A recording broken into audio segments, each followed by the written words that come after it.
this first tweet here, you tweeted out Halloween, October 31st, 5:56 p.m. All right, and it is a photo of what seems to be your costume.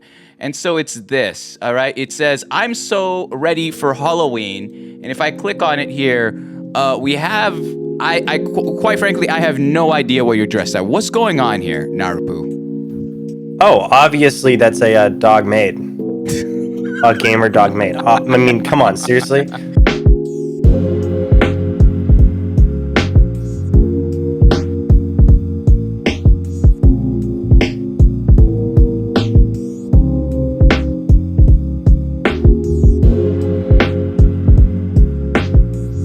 Ladies and gentlemen, the one, the only Narupoo. Narupoo, dude, how you doing? I'm doing good. I'm very excited. Yeah, okay, first of all... I hope that we have a good interview and conversation tonight. Well, first of all, your room is very clean. Thank you, I appreciate that. This is more clean than I've ever... Like, when I went on your stream a couple days ago, I don't know if your bed was this clean. Now I'm getting a little self-conscious. Well, I mean, I have this. Okay. I was body blocking a little bit. Okay. What's not pictured is the huge pile of old clothes on the floor and the gaping open closet with just a bunch of shit in it. But you know, we don't. That stays off camera. If it's off cam, it's not a part of the story. It's not consistent. All right, you're good. I love what we see here, and I'm glad that we can only see the tiny baby's feet right above you. Do you want to see the more of it? It's up to you. Maybe we can get to that in the community questions. Yeah, hopefully somebody asks a question about why there's a baby hanging. Jackson, maybe. Jackson, I appreciate you so much, dude. I appreciate you so much being here and taking time out of your day to hang out and talk about your life. I was gonna ask you before we get started, what you been up to? How was your day? My day was good. I cleaned the entirety of my bathroom. I cleaned the back sliding glass window door. Oh yeah. And I mowed the lawn. And then I went out with some friends, drank a little bit, and then I had to leave to come here. Oh, this man is sauced up. You sauced up a little bit right now, aren't you? No. I've had one Smirnoff Ice. Okay, fair enough. To some, that might be the whole night, all right? Going on 2. Oh, my goodness. Here we go. I'm in it. I'm ready for the show. I'm ready for it tonight. Well, Jackson, I start off these shows the same way, and I tell the guests how we connected. And so, to kind of connect the dots for yourself, I know you've heard it a little bit before, but it's wild to me. A lot of my bookings and a lot of the quote unquote research I do happens between myself and a mutual. All right, more often than not. And I'll never forget. And I told this during Cruel Rice, but there's a kicker with yours. I had Bright Glow, I had Zach Coe, Colin Smoke, and Britt all at once. They're overwhelmingly talking about you. And all in positive light, all saying you need to. Moms, please, enough of the bullshit, moms, all right? Enough of the foreplay. Cut to the chase. Get on Jackson. Chop it up. You're gonna fall in love with him, man. You're gonna love his humor. Moms, you his can't style. use the words foreplay, get on him, and then chop it up. Chop him up. Why not? I feel like there's, I don't know. What does chopping him up mean? Chop it up is like hang out. Do the work with him, collab, whatever you want to do. Okay, but you're not taking like a cleaver and like chopping my legs off. All right, relax, buddy. Well, it depends how tall you are. All right, I can't. Okay, all right. I know you a tall motherfucker, so we might have an issue at TwitchCon. No wonder I did not see you in PAX. All right, I'm just gonna get that on the docket there early. But it was an overwhelming amount of love, and I checked out your stream once, and I didn't type the very first time I was there. I just watched you, and it took all of 10 minutes to realize this man is hilarious, and that genuinely so funny without having to use special effects or something. A lot of people will throw money at humor, but this man just naturally, and we'll get to that in a little bit later in the show, just knows how to make me cry, laugh. So it was a no-brainer. We were supposed to have you last week, but life happens. Did you ever announce why? No, I can't. I can't until the thing is out. Wow, guys. And the thing is, I had to make a little mini vlog, and I was just like, I can't say the reason why the guests can't do it, but I 100% support them. And I knew that you were feeling bad about ditching last minute. And it's one of those things where life works in mysterious ways. We were hanging out on your stream, and my guest today had an emergency, so we're bumping them a couple more weeks, and it was perfect. It was perfect timing. So I'm blessed to have you, dude. It's gonna be a hell of a night. I'm just pumped to learn, listen, and see what's up about you and your life, man. All right? Yeah, no, I'm excited. Thank you for having me on. I learned about you like 4-5 months ago. I just heard the name Moms, and I'm like, my mom? Where? Oh no. Okay, all right, sure, I get you. I learned about you through Brit, I think, and then ever since I've been like, that'd be really cool to be on, but I'm not gonna ask because I don't want to come off the wrong way. Why not? Some people if they should ask, it makes my job 10 times easier. And That's true. But I'm one of those guys where it's like, if you ask another streamer to do something, then you might come off as like cloud chasey or anything like that. That's a scary thought. Okay. Well, I just want you to know, now that we're here together, especially now that we know each other a little bit better, ask away anything, please. All right. How tall are you? Stop. All right. I'll ask the questions here. All right. Okay. Oh, I'm sorry. I'm sorry. I believe you're on my stream this time, Jackson. All right. Okay. This is a different kind of thing. No. 5'6". Anyways. So the first thing we're gonna do here, we're gonna talk about your life here on Twitch. All right. We're gonna talk about your time here on the Purple platform. So where it all started, Jackson, I want to ask you, how long have you had your Twitch account in general? I'm talking about even before you were streaming, if that applies. Is there a command in chat I could do? No, I don't think there is. I'll be honest with you. I think you could type your name and then click on it. How can you ask people that question? I have a command. Okay. Hey, I give you the rundown of what the show is. All right. You saw this question 2 weeks ago. You think you're gonna read what you send to me? Yeah, you assholes. No. A typical kid who, it's the syllabus. I don't want to read the syllabus of the class. How long? I can't read. Okay, fair. Yeah. Here we are on Twitch. Yeah, there you go. So I really should have fucking read. You can't even click it. I can click your name. Here, let me click your name. What is it? You really typed hi. I can. Oh my gosh! Account created August 26, 2015. All right, is that? Yeah. That's what I said. Yeah. All right. So tell me this: what got you into the platform in the first place back in 2015? I think that I actually had an account before this, but this is when I decided, when I was, I guess, right around there, I decided to switch over to the name Narupoo, get like an email with Narupoo on it and stuff like that. Mm-hmm. But overall, it's because Captain Sparkles, if you know who that is, he's a Minecraft YouTuber. He would talk about his live streams and stuff like that, and so I made an account to start typing in his chat and stuff. I did it once, and I never touched this platform again until I guess around 2015 when I made this account. And then I think I even streamed back then. But otherwise, it was mainly just because Captain Sparkles. And then after that, it wasn't to type in any chats. I don't really watch any streamers. I just stream. It's just a stream. So let's break some of that down here. All right. The first part, you talk about joining because of Captain Sparkles, right? And you said you typed one thing and then you 1, 2, whatever things, and you disappeared. What is it about that? Because I had a very similar experience where it's like you try out Twitch and then it's just like, okay. And then you come back a second time. It's like, oh, this is it. This is everything to me. What was it about Twitch where you tried it out, you're like, all right, not for me, and then you come back solely with the purpose to stream? Yeah, well, I mean, I feel like I'm very much the person where I'd like to actually have a conversation with whoever I'm watching, and I'd rather be friends with that person. And so, like, watching a bigger streamer like Captain Sparkles, you type in his chat, then it goes away in 2 seconds, and it's like, okay, whatever, I don't fucking care anymore. I don't want to give this guy money to have him notice me. I'm leaving. And then, I didn't have that, like, feeling, though, of coming back and getting that, like, hurrah, like, oh my god, this is the stuff.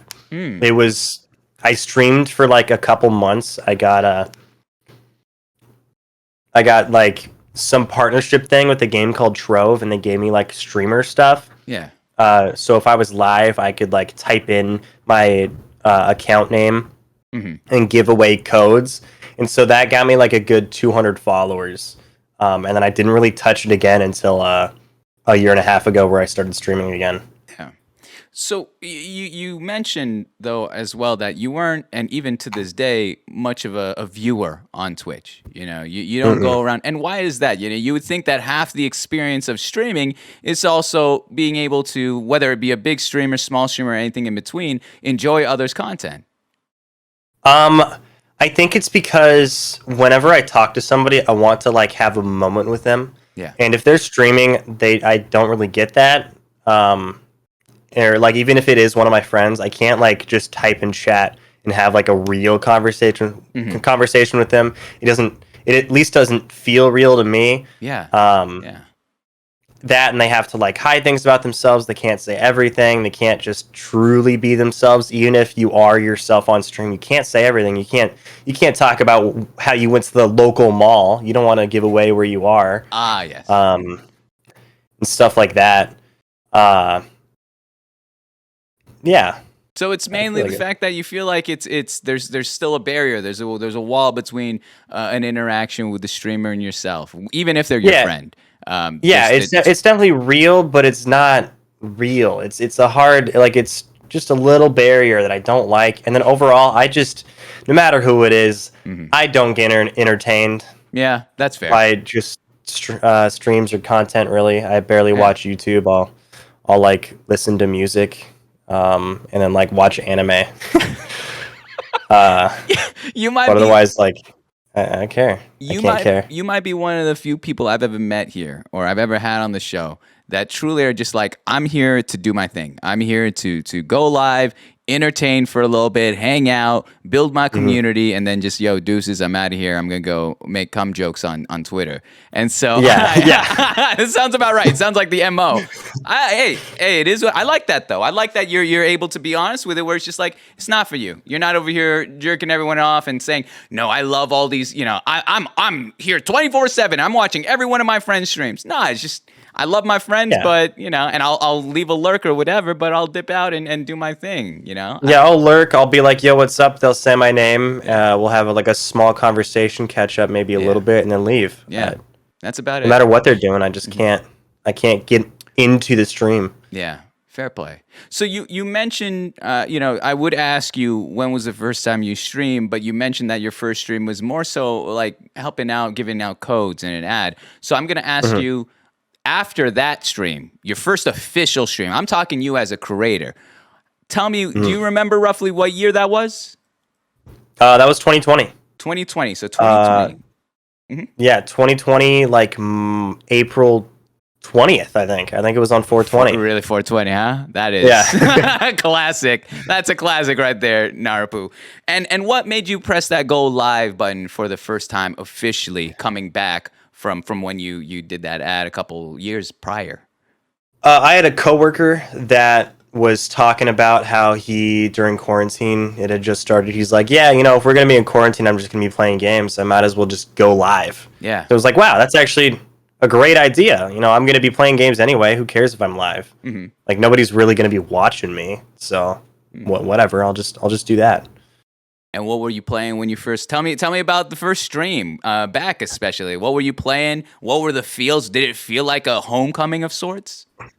I was extremely lucky for a couple of my first streams, especially my first stream. I was playing a game called Escape from Tarkov, and I somehow got 3 or 4 really close friends to watch me. They donated bits, they subscribed, and it made my day, it made my week, it made my month. And they were actively talking in chat and responding to me, and it was just such an amazing feeling. That would be MC Real Easy, amazing fucking friend, best friend in life. My friend Zombie Grunt, I think she changed her name recently though. I don't keep up with contact with her too much. My friend Lone Star Jake, another one of my best friends. And then my friend Logan Trazo, El Trazo. And they were just talking in chat and just hanging out with me, giving me like bits and stuff, and it truly was just amazing. Yeah. Tell me, especially when you're starting off and coming back, essentially, having that little buffer of 5 friends, watch you. Uh, did it feel like it transitioned you pretty easily into, building a community? You already had somewhat of a foundation, or was it just like, hey, yo, this is, I gotta. It's just. Oh, oh, you're good to go. You're good to go.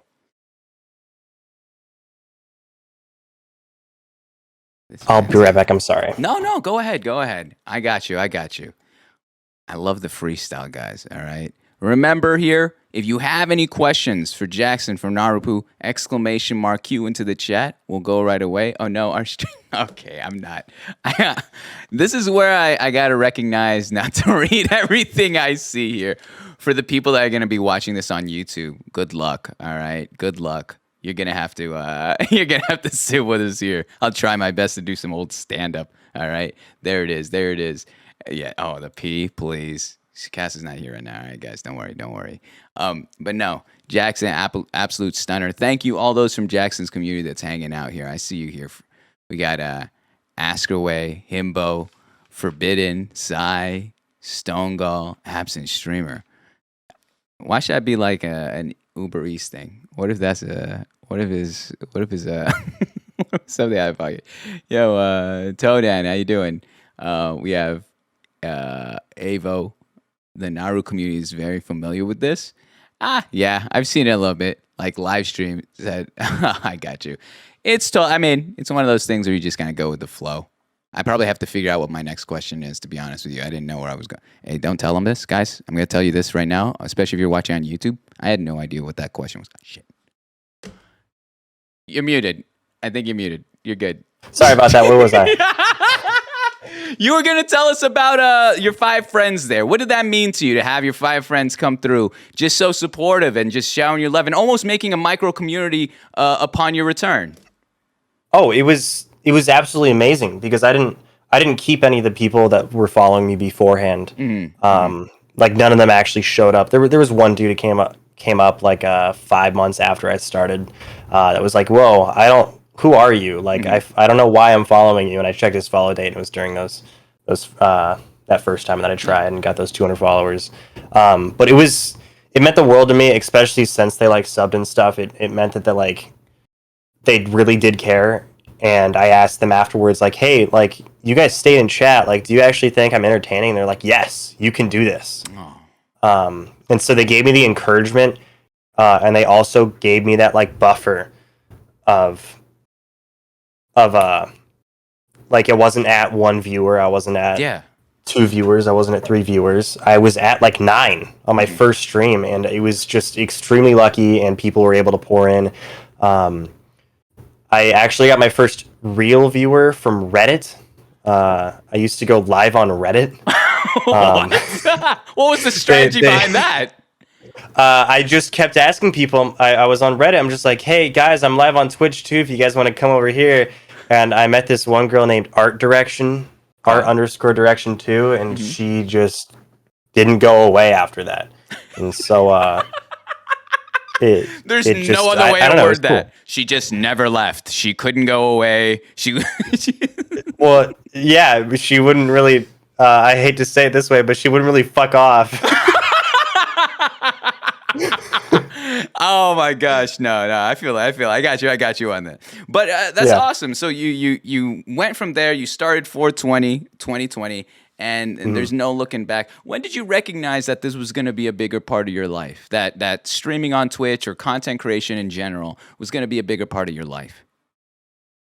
I think I realized when I got my first payout. I remember being so ecstatic. I used to go to my mom after every single stream and be like, Mom, I was at over 10 people watching me today. Mom, I just got paid like $150. What? Oh my God. And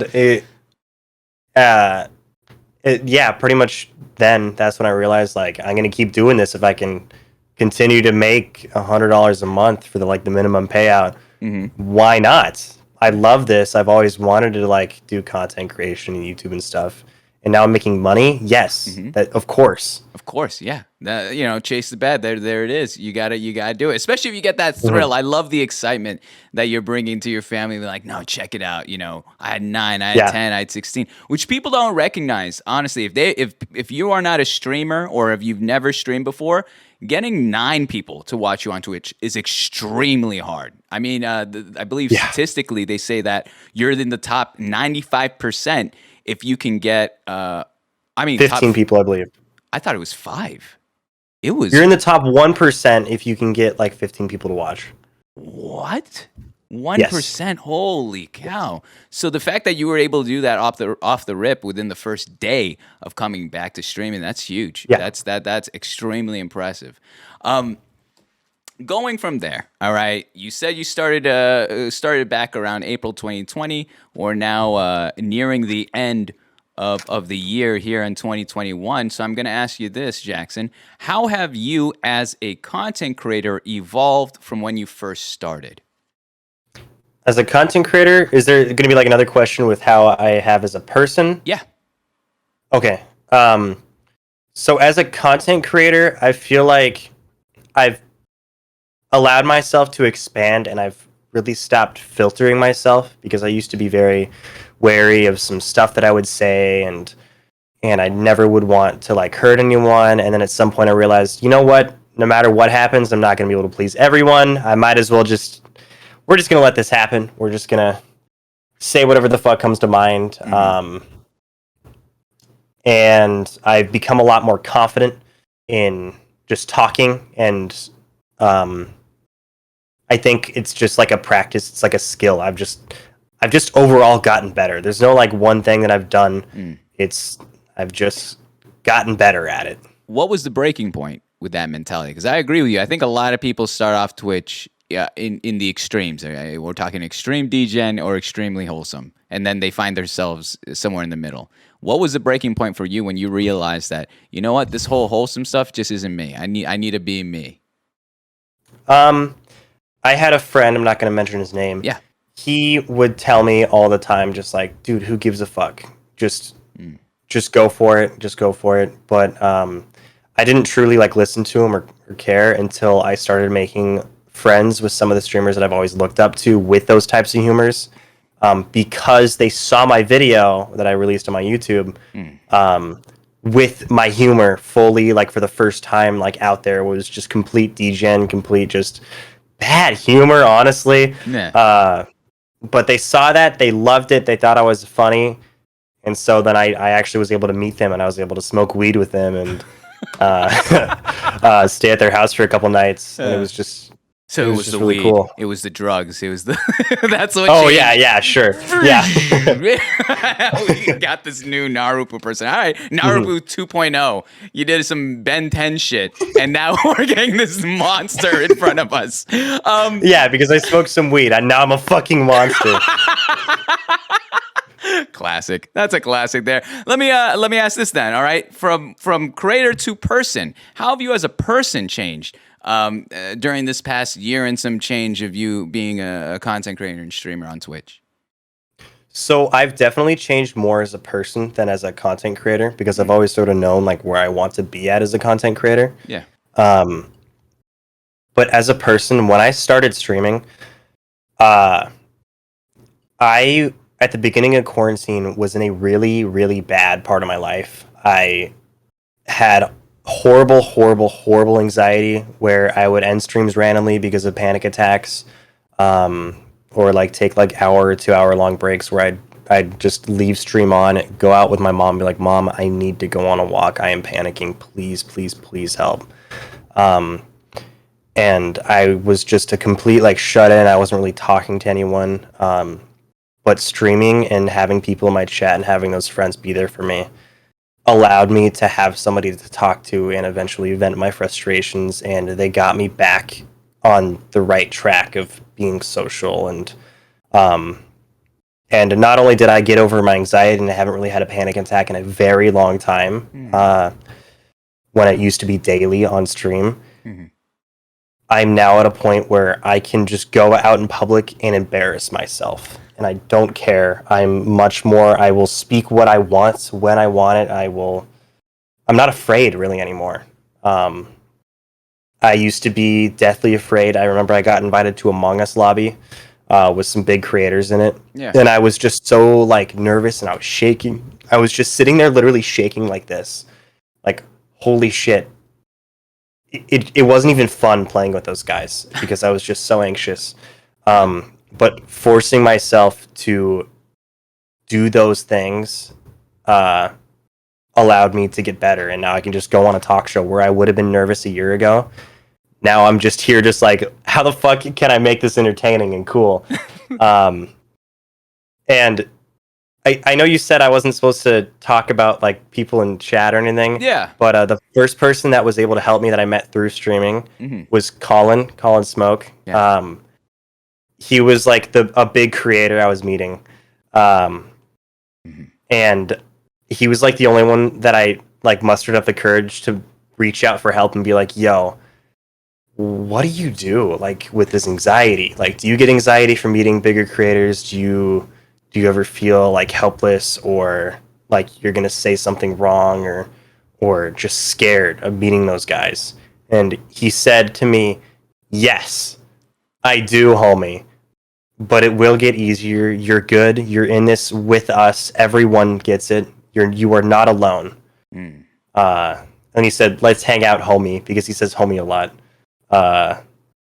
And so I've changed as a person because of streaming and because of the people that I've met through streaming. Yeah. With just confidence and anxiety and personality. I'm just more open.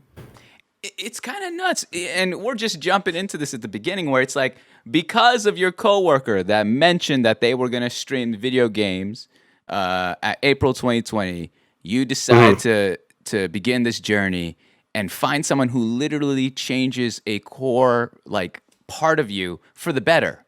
That's wild. And I love that. I love that kind of that kind of storytelling. That's huge. Yeah. I used to curse the pandemic, which is still just overall shitty, but I've gotten a lot out of it. I wouldn't be here if the world didn't go to shit. Yeah. Nor and like you said, the panic attacks, the anxieties, the nervousness, and finding more confidence in yourself, being able to step into that light and be like, you know what, I know who I am, so I'm going to allow myself to be a little bit silly, a little bit dumb around here and embarrass myself if you may. That's so cool, man. I had no idea about that. That's huge. That's huge. No, it's cool. That being said, here's the thing, all right? I myself, also a new kid on the block, I like to think, though my age doesn't show it. And you know, I can't be everywhere on Twitch at once. So I have here, I'm on your channel right now, all right, Narupoo, and I have 3 of your clips. And I just want to talk to you, all right? I just want to I want to understand you as a person. Is there's your voice is a little shaky. It sounds like you're more scared than I am. I mean, you're like, is this stuff going to get me banned? I don't know. Like, I'll be honest with you. There's no shot I'm going to get banned because I've made sure I have you. Okay. I could tell a show based off of the clips alone. I could tell the type of thing of like, what do we have here? And usually I go anywhere between 3, 4. I had 10 of your clips and I had to whittle it down from 10 to 3 because I was like, all right, which ones will make a conversation? There's a lot of funny stuff that it didn't like. There was one you guys were just doing, you laugh, you lose, and I was dying at it. But it was like, there's no conversation here. It's just a good ass clip. You know, it's just a classic clip. But I can't talk about it. But here's this first one here. I'm gonna start off with a layup for you. All right, first clip here. I'm gonna switch over scenes. You can listen on your end. Is your most viewed clip on your channel? All right, and it is such a it is a masterclass in acting and improv. And I'm going to have you explain what's happening in the scene after we watch it, all right? We're going to watch it, only 1 minute long. Let's give it a listen here. There's a sniper! Hey, Pixel? Pixel? Yeah? Can you look at me? You know, I know this is our first ever date, but Yeah. I don't know how else to say this. But, you look so excited. You're all in there. Like, would you... Oh god, I'm really nervous. I'm sorry. Yeah?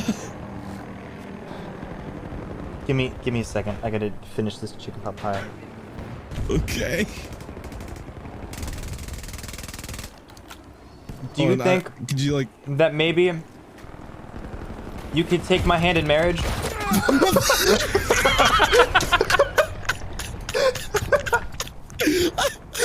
I love that clip so much.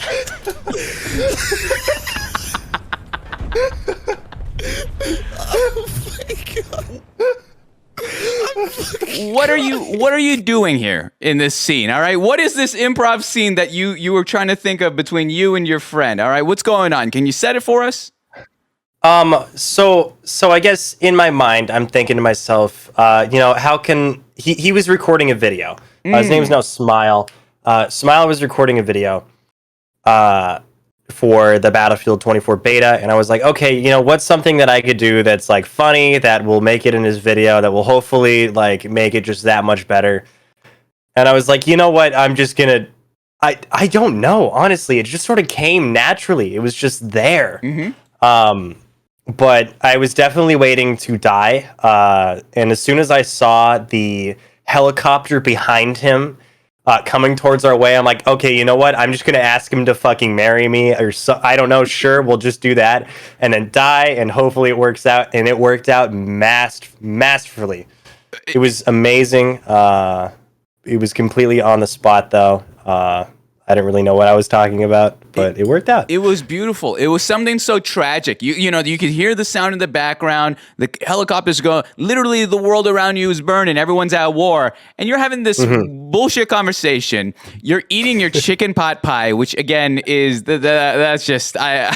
That was a stall for time. It was. I thought you said it's Stouffer's. I was like, are you really gonna shout out the brand of your chicken pot pie? That's an ad there. All right, they don't pay us enough for that. And then you wait for it. You go on one knee. You die together. Beautiful scene there. I love it. I love it a ton. Oh my gosh, is improv a big part of your streaming style? Do you love that kind of off the wall kind of I'm just gonna go with the flow type humor? Yeah, absolutely. I don't really like scripted stuff. Sometimes scripted stuff does work out. But I very much, like, if I'm streaming, I just want to do everything. I want to think of it myself as it comes up. The more I do it, the better I'll get at it. And I love improv. I love shit like that. Yeah, I guess I don't have much more else to say. I love improv. It was good stuff. That's clip number 1. It's easy. Not here. See, it's not as bad. I don't know why people get so scared or worried or they think something. Well, you're going to switch over to like me, like dancing in a maid outfit or something. You think too? Okay, first of all, that's another one I would have loved to, but okay, all right. This next one here, it just says, Narupoo, we have a problem. And I just want to understand. No, ask away. No, go ahead, play it. Just play it. We're gonna play it. No context, or just play it. We'll play it. Okay. Here goes nothing.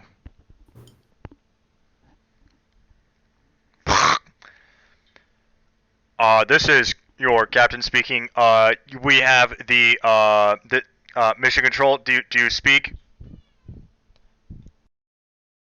Yes, we do, Sergeant, Captain. We are ready for blast off. Simon says yes. Ready. Here, starting countdown. 3, 2, 1. Wait. I fucking hate myself. What the fuck am I doing? Holy shit. There's no fucking way I'm doing this. Oh my god, but I just got $1,000. I guess it's worth it. Oh my god, when am I gonna get a real life? First of all, there's so much bullshit in that one clip. All right. First and foremost, you don't see people rock the captain's hat, let alone a rainbow captain's hat. All right. So that already you caught my attention. I was like, all right, let's see what's going on here. What is the clip? You say here that You have a Jimmy Neutron entrance, which you fucked up, and you openly Okay, you didn't need to call me out for fucking it up. What is wrong with you? You addressed it here, all right? It was not on me. And you're like, oh, okay, my bad. But you said, you're like, I just got $1,000. Tell us what's happening here in this scene. Was this requested a la carte for you to perform? I wish it was. It wasn't. No, it wasn't. What happened was I had just found my mic that plugged into my previous headset. Yeah. And I knew that it was fucking awful because my friends used to make fun of me while we would play Counter-Strike. I would eat. They would hear everything. They'd be like, dude, what the fuck is wrong with you? You broke-ass motherfucker. You just please, for the love of God, get a new mic. And so as soon as I found it, I was like, okay, we're doing something with it. I sound like a fucking like pirate. And then as soon as I said that out loud, somebody said, get the gay captain hat! Get the gay captain hat! I was like, oh, I cannot believe that I own a gay captain hat and they know of it. First of all, fuck that. Second of all, okay, all right. And I was like, you know what? I got an idea, guys. Sit down. And then yeah, I did this, as you do. So you just, again, more improv. This is your bit. This is what you just were like, oh, of course. I'm going to just cue up Jimmy Neutron. I'll fuck with my mic. I'll just, we'll make it clippable. We'll make something to make a memory of. Yeah, exactly. Oh my gosh. I loved it. I watched this at least 5 to 10 times. I want you to know that. I just wanted to. It's a good clip. I nitpicked everything. I was like, oh, that's perfect. That is. And then a great way to end it, guys, just leaves off screen and just starts whispering in our ears how miserable this is. When am I gonna fucking get a real job? What is this? Thank goodness I got paid $1,000. Loved it. Perfect. It was a damn good moment. Why do they know about the hat? So I used to irresponsibly put all of my money that I would make into Twitch right back into the stream. That's where I was able to afford a good camera, a good mic, keyboard, set, and just my whole setup. But I would also do Amazon streams where people were able to send in Amazon links, and then the chat would vote on whether or not we wanted to buy it. Yeah. And this was one of the items. I love it. You still have it? I think so, yeah. Oh, you got it. I mean, you don't got to wear it now. I'm not going to ask you to wear it now, my man. All right? But what is that then? Oh, you got it. What were you? Let's talk about this. What, you want to unpack this? Yeah, this is you trying to do like a pseudo. Let's reverse interview. Let's interview the interviewer. This is not how this goes, Jackson. All right, Mom, I still want to know what did you want me to do? You were just saying gotta something. Just have it. I just want to know you got to have it. Yeah, I just want to know that you had it. All right. I thought you tossed it. I was gonna be like you. Well, I know that we were gonna do the RP after this, and so I wasn't sure if that was gonna be part of that. The RP, sir. Oh, now you're acting all surprised. Okay, here it comes. I'm just waiting for the twit longer at this point. I'm just waiting for it after the show's done.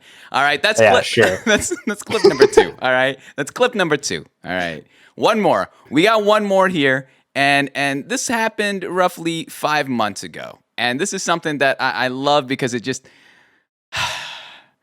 I feel like it's so wholesome, but it's just a good amount of humor too. It's just such balance. I look for balance in my comedy here. And it says, what the hell? You're so grounded right now. All right. So let's give this a listen. It's a minute long. Let's try to have you. I'm going to ask you to tell us about the scene as well as what we're missing, possibly off screen, what we weren't able to see. Let's hear it. What the hell? That's You are so grounded right that's now. general. That No, I see what you're looking at. look. There's a fish head on. No, the big brother. The big brother. The big brother up in the left. What the fuck? Somebody made that for the banner on the Discord, that's Mom. not me. What's wrong with that? It's disgusting. What do you mean it's disgusting? Have you seen the real picture? No, is there a real picture for that? No, there's not. What is the big brother in the top left? She's talking about the Discord server banner. Okay, get rid of that. Change Get it. rid of it? No. It's No. No. You're grounded. No. You're grounded. No. Mom, you just ruined my run. How do you know what that is? But I don't. Lynn said shit. Wait, is that the dude with the really, really long penis? Yes. So, Jackson, let's break this clip down. All right. What is she talking about? What is your ma comes in your room, sees on another screen what? So I sent you the image. I can't open if it's on Discord. Is it on can you send it on I can send it to you on DMs? Twitter. Yeah. Perfect. All right. Just don't leak our other DMs, okay? Okay. All right. Yeah. Can you do it on my main? On your main? Yeah. Cool. Yeah. And so tell me while you do this, okay? So your ma walked in, and you're doing a speed run, which is great because you're mid-work, you're in the mode. You know, speedrunners trying their best to get that PB, and your mom just sees something in the corner of the screen. It seems like, and I'll pull that up in just a bit once I get the image. But there you go. I love the back and forth. Go ahead, tell me what it's. Oh my gosh. So there's this picture of a guy. I believe he was a porn star.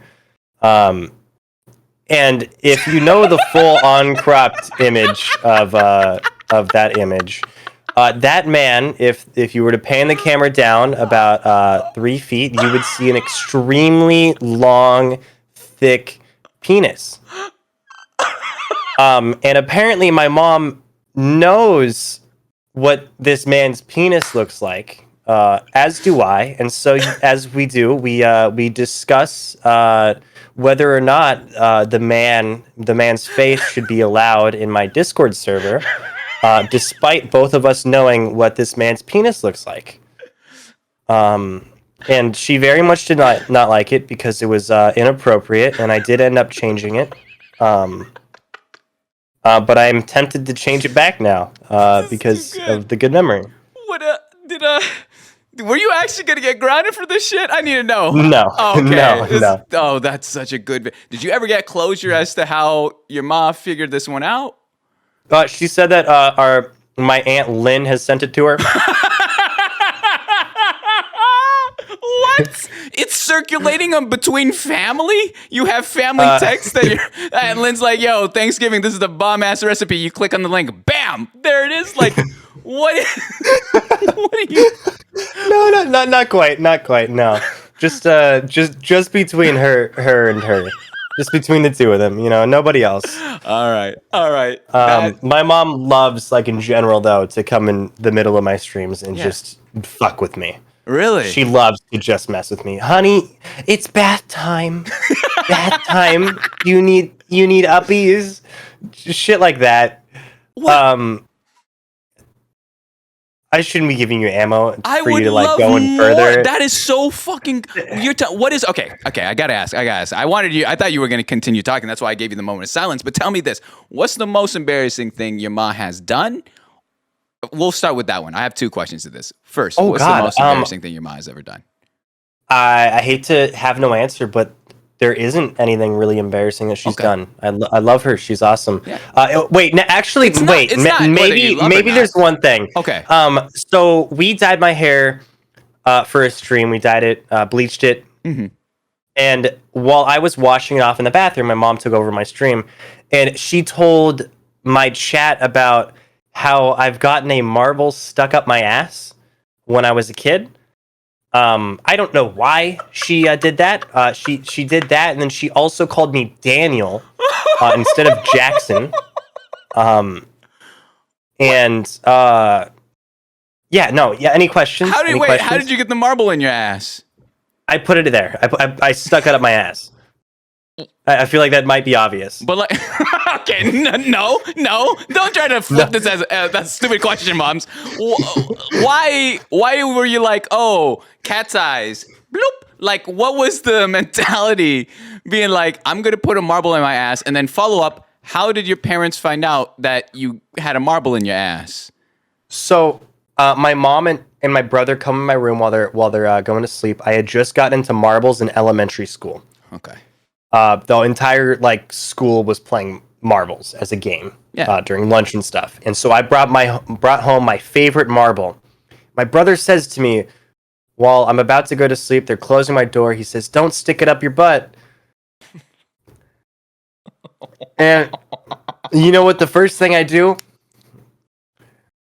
I need you to say it. I don't want to say it. I hate you. I stick it up my butt. I was gonna say it in a sultry voice, but you stuck it up your butt. It's just Go ahead. Say it. You stuck it up your butt. Yeah. Is that Yes, how I it did. is? Yeah. Yeah. And so, I just- did you? What, you never thought like maybe I could poo it out, or did you just like you told your parents, "Hey, I got a marble in my ass"? Like, what was the closure? Well, then I started crying, and I just tell my mom, I put the marble up my butt. It was like 11 p.m. at night. My mom calls the family doctor, and she's like, "What do we do? What do we do?" The doctor's just laughing on the phone, and all I had to do was poop it out. Yeah. Yeah, Still had the marble? yeah. What? Really? My mom has it somewhere. It's in a little plastic baggie. That's wild. Highest bidder gets the marble, guys. All right, that is a wild. Well, I want the marble. Okay, fair. I gotta, I gotta take two at some point. It's a family heirloom now. It sounds like it's something you're gonna Yeah. pass down generations. I'll give it to my child, and while I'm closing the door, be like, "Don't put it up your butt." That's how you then, test if it's really your child. All right, that's it. If they Yeah. put it in his ass, that's mine. That's my boy. That's my mine. boy. That is my kid. So stupid. We just finish the rest of this. Yeah, I love that. One last question before we move on here. All right, one last question. I know you say you're tough to embarrass, but what can possibly be an embarrassing thing that your mom could do to roast you or just get you off your game midstream? What's something that she can do that would be like, dang it, I didn't see this one coming. This one got me a little flustered. I don't think anything. Really? Yeah, I really don't think so. Okay. The only thing that could get me like flustered is if I would be anxious if she's like brought up past mistakes, like fair. genuine mistakes. Yeah. But otherwise, like I'm really open about my stories. I've told my stream about the person that I crushed on in middle school for 3 years. I'll let you get back to that later. Oh yeah. And how I just never made a move, and then they finally made a move, and then I told them no, even though I very much wanted to date them. Stuff like that. I just chat knows everything about me. Okay. I'd like to say. Fair play. All right. Well, here's the thing, Jackson, all right? That's all the clips. It's as easy as that. It's a walk in the park. But as much as I love Twitch, I also love me Twitter, all right? I love a good Twitter account. And so I have 4 of your tweets here in front of me that I just want to talk Oh, you picked 4? I chose 4. I bookmarked about 15, but I chose 4 because I just wanted to pick your brain. Now, this first one is more of a preface, all right? It's less about the tweet itself, but more about what it represents. And it's this.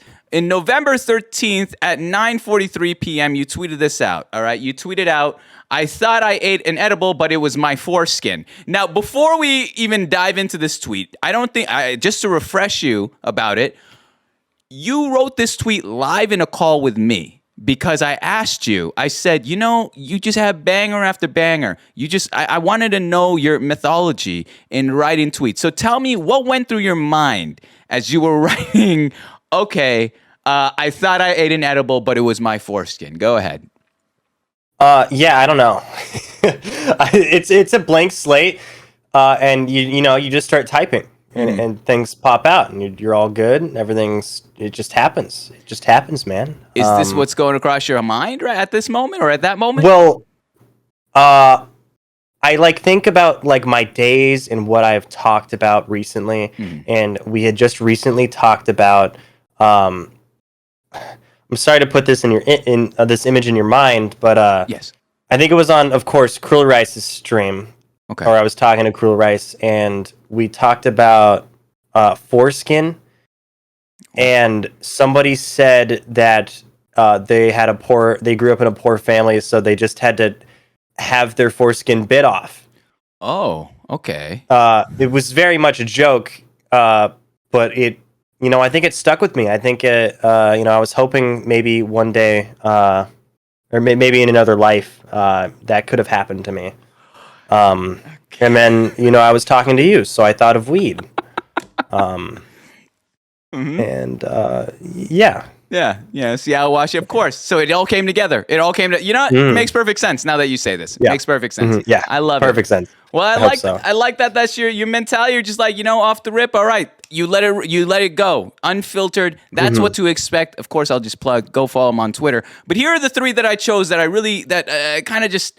Gave me brain tickles. Like I needed to understand what's going on here. All right. This first tweet here, you tweeted out Halloween, October 31st, 5:56 p.m. All right, and it is a photo of what seems to be your costume, and so it's this. All right, it says, "I'm so ready for Halloween," and if I click on it here, we have. Quite frankly, I have no idea what you're dressed as. What's going on here, Narupoo? Oh, obviously that's a dog made. A gamer dog made. I mean, come on, seriously. You see that? Okay, first of all, you see it between my legs. Look a little further down. Sorry, not that area. You will see the gay captain hat. A little Amazon box. It came in. Okay. But yeah, this is all the stuff that I got for one of those Amazon streams, and I figured, you know what? I can't find anything to put on of Halloween 2020. I'm just gonna find something, and I pulled out that box, and this is what I found. You really you gave it all. You gave this all. Shirtless, feet showing. You have the maid outfit. You have that. Did you rock this in public? Technically, yes. We were having a house party, and so people were able to come by. And technically, yeah. I didn't how did leave you my explain? house, but How did you explain to the guests at the house party? Yo, I'm a dog boy gamer maid thing going on here. Oh, I mean, I didn't really need to explain it. I can see what it is right here. I'm looking at it. Why would you question what it is? The fucking worst. You know that, Jackson? Don't try to deadpan me, all right? I know what you're doing. Don't try to gaslight me into this is the hottest fashion. This is what everyone dressed up as. What is it? As a Squid Game. You dressed up as I don't know, as my fever dream. This is Halloween 2020. This is Halloween quarantine. Oh, 2020. So what was Among Us? Everyone was dressing up as Among Us. So this is not Among Us. This is some sort of fantasy deviant art. I don't know what's going on here. No, I would just explain it just like I explained it to you, where I just had a box and this is what I found. This is what I'm wearing. That's it. That's all I have. I'm sorry. I love it. And they were cool with it. And then I eventually put on a t-shirt and shorts. Yeah. Fair play. Must have been cold at the house. That's the first tweet here. All right, first tweet here. Second one here. I think it is a little tough to judge ourselves, but you tried your best here on this tweet. You wrote out August 16th at 3:19 p.m. It says, "Without downloading new pics, what it's like to date you." All right. And so these are the 4 picks. This first one is a text from your ma that says, "Hey, gamer." The second one looks to be 2 watermelon and bread or something. Cinesticks. I don't know what those are.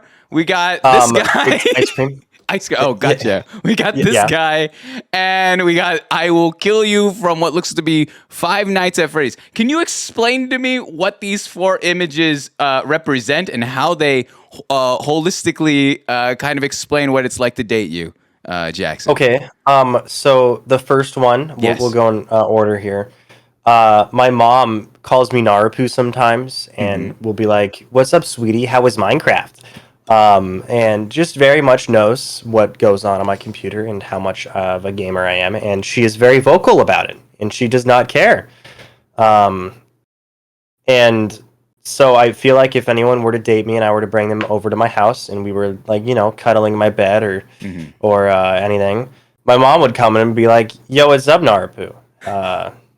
You guys gaming? You guys playing Minecraft?" So it's not just for me, but it's also for anyone out there, Okay, fair play. This next one, what is this one about? It's because I have a huge penis. Oh, gotcha. Good. All right. Short and sweet. Love it. Number 3.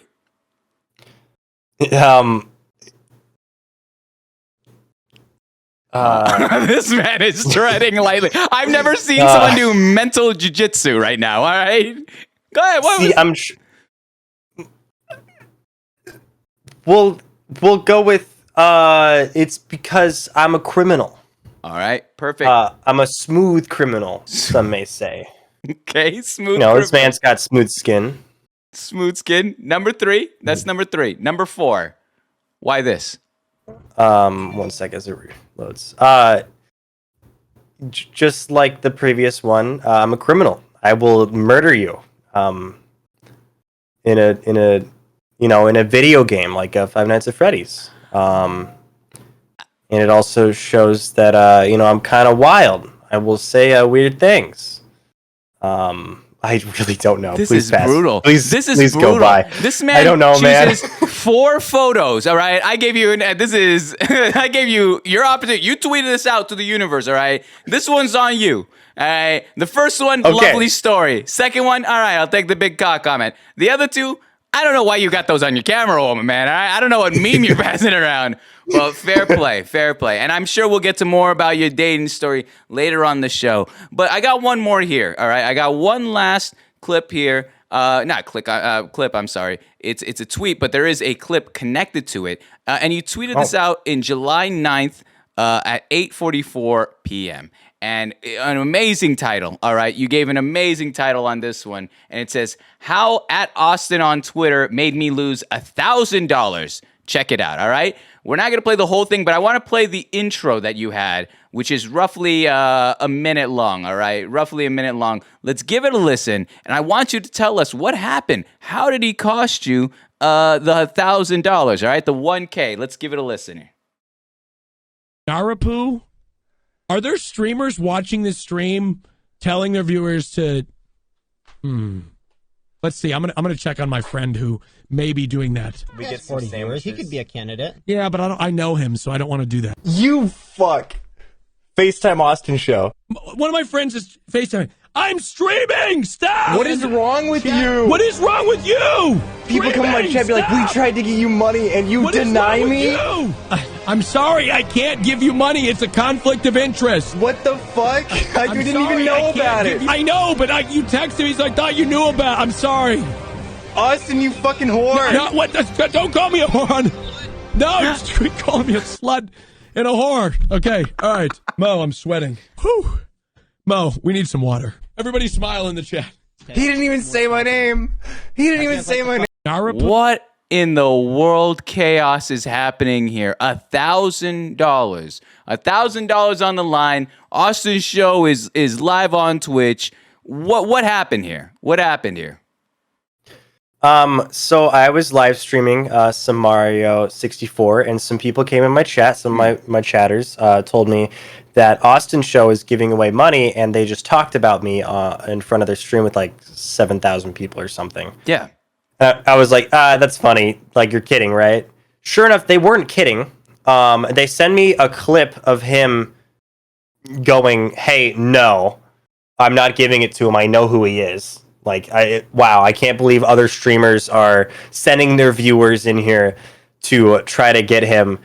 And so upon seeing that, I FaceTime him to call him a slut and a whore and be like, why the fuck didn't you give me money, you motherfucker?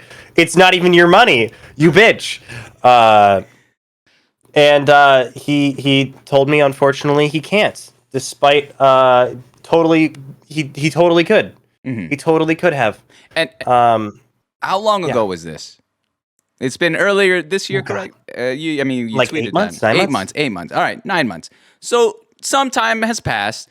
Let's make a moment right here, right now. All right. Is there anything you'd like to say to Austin's show regarding the $1,000 incident? Austin Show, you are you're a bitch. You're a bitch and a fraud. I need money. A fraud? Where did you get that one from? I don't know. I just sorry, emotions are coming out right now. I'm just gonna leave. It's a little hot in here, man. Don't worry. Oh my goodness. Call him a fraud. He joined 100 Thieves. All right, we get it. A play on words right there from Narupoo. All right. Jeez, Louises. You can make me look smart. Right. I had nothing going for that. I got your back. All right. I got your back. Thank all right. you. I'll clip that later. Yeah, that'll be perfect. That'll be perfect for you. All right. But that's all the tweets. All right. That's all the tweets. I promise. No more trickery. No more tomfoolery. What are you eating? What are you eating right now? I went to the store and got fluffy stuff, snowball cotton candy. You know, I go to those stores and I wonder who purchased this. Like, who's the person that's getting the fluffy stuff, snowball cotton candy? It's nice to meet the demographic. Like, you're just hankering something sweet there, my man. So you're just like, you know what? I got a little sweet tooth. I got my Smirnoff Ices. I got my fluffy stuff. I'm living it up. What the fuck is wrong with you? Why am I being called out right now? I don't know. It's so you're adorable. telling me you're It's just so gonna. adorable. I'm not gonna let that pass. You go to the store, you look Right. at it, and you're like, Okay. who the fuck buys that? You see it. You have the fucking audacity to say it to my face. Yes. yes, I do, sir. It was only $1, and it's good. I wasn't. Hey, it was nothing about the price. It was all about the product. I've never that is a child's. I'm sorry. You are a fucking square. You are a square. How? You are a square. How? It's a child's thing. You're what? You can't enjoy children's things. No, not at this. Like, I can't eat a lollipop in public without feeling like kind of weird about it. I openly will cover my mouth if I'm eating like a lollipop. Oh, you just sit there like this. You just. It's not even like a dick sucking thing either. It's just purely like I feel like it's creepy. You know, it's kind of like I can't look at anyone and eat a lollipop. Have you ever tried that? It's just fucking eating a lollipop. I don't. No, it's a whole connotation. It's just too much. It's too much. I feel like you put too much pressure on yourself. It's a fucking lollipop. I don't know. Maybe I'm missing out. Maybe I'll try it out tomorrow. All right. Yeah. I'll go to my Get some cotton candy. I promise you that I can't spike who the my fuck blood would buy sugar. this and buy it yourself? Oh, you can't. All right. Yeah. All right, I'll get the well, I'm here in Seattle, Washington, so I'll get the organic, free trade, free range cotton candy. All right, don't worry. From Trader Joe's. Yeah, sure. Yeah. Yeah, I get you. I love you, Jackson. I love you. I just wanna. You're such an asshole. It's for free. All right, that one was for free. There was something about it, but all right, Narupoo. That's all the tricks. All right, that's all the tricks.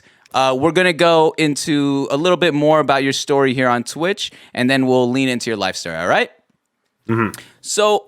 The first thing I want to ask, all right, we did talk about growth as a person and a creator, but I want to ask, what have you learned about yourself through streaming? What have you learned about yourself, whether it be a characteristic or maybe an ability or skill through your time streaming here since 2020?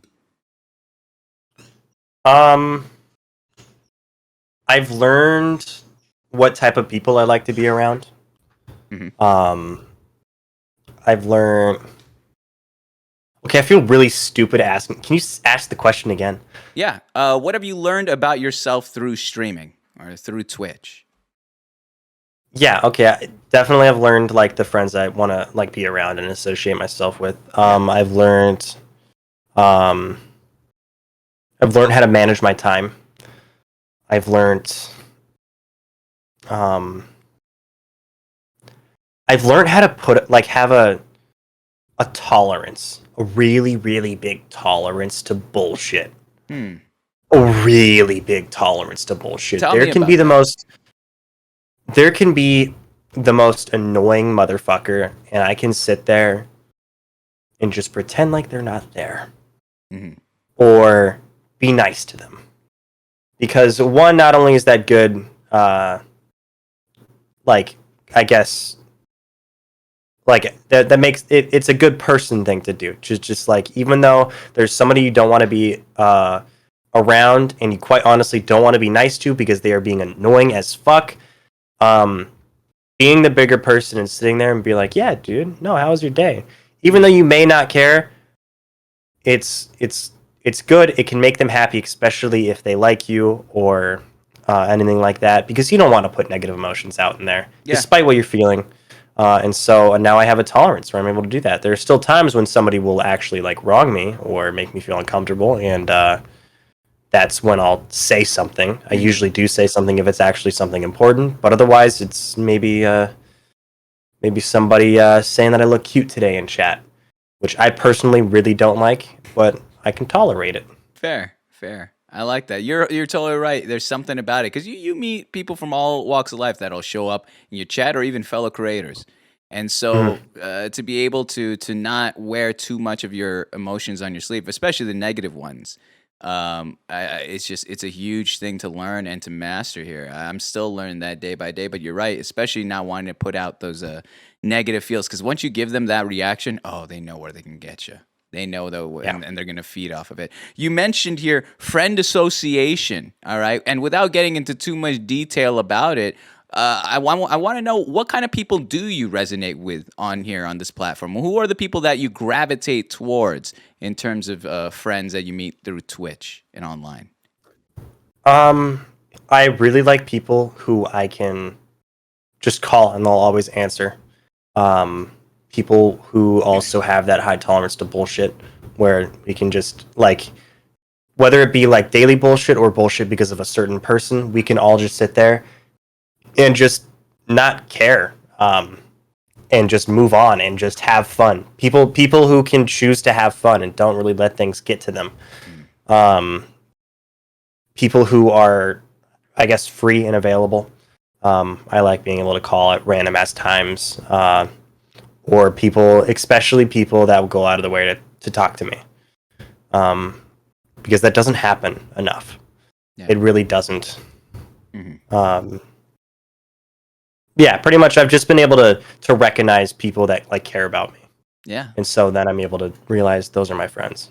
That's huge. That's huge, especially those that reach out. You said something when I was on your stream.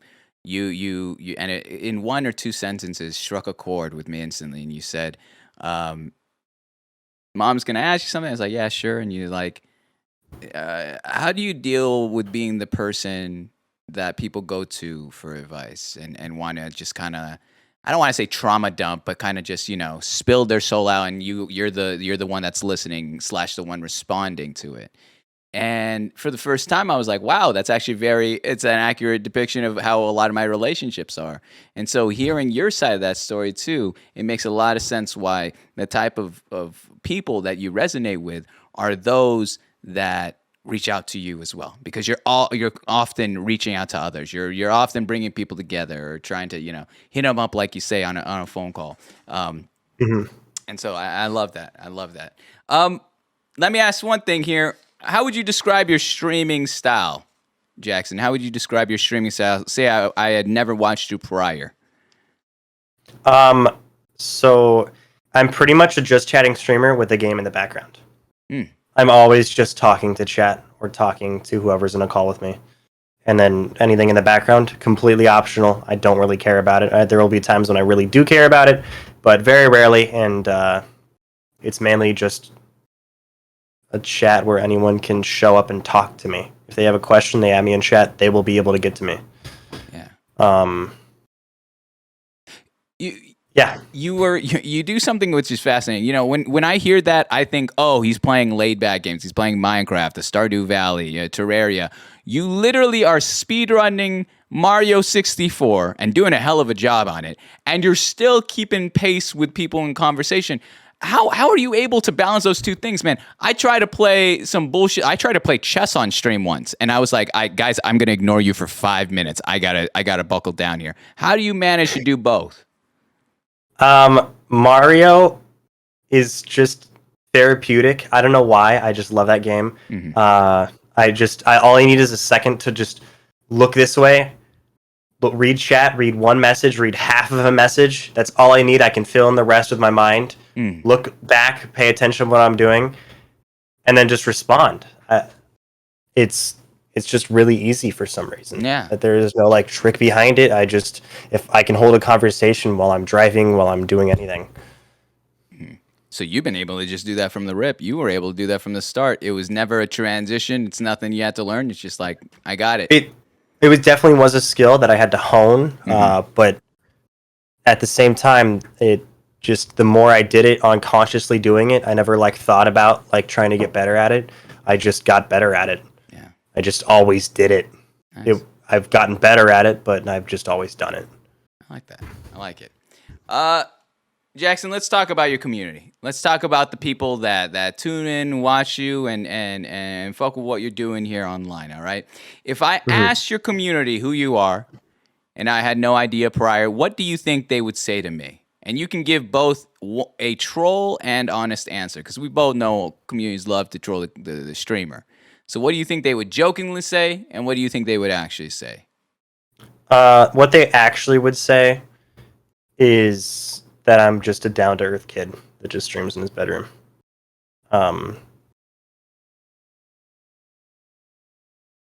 Jokingly say, they would say I'm short, I think, maybe. No shot. That's sort of... No, I'm not short, that's the thing. I'm 6'2", but even then that sort of stopped. They might... One thing that they will do is they'll say that my name is Daniel, which is how they got my mom to call me Daniel on stream. But otherwise, like, they just call me down to earth. I don't think there would be a joke answer. Really? So they're just straight up with you on that.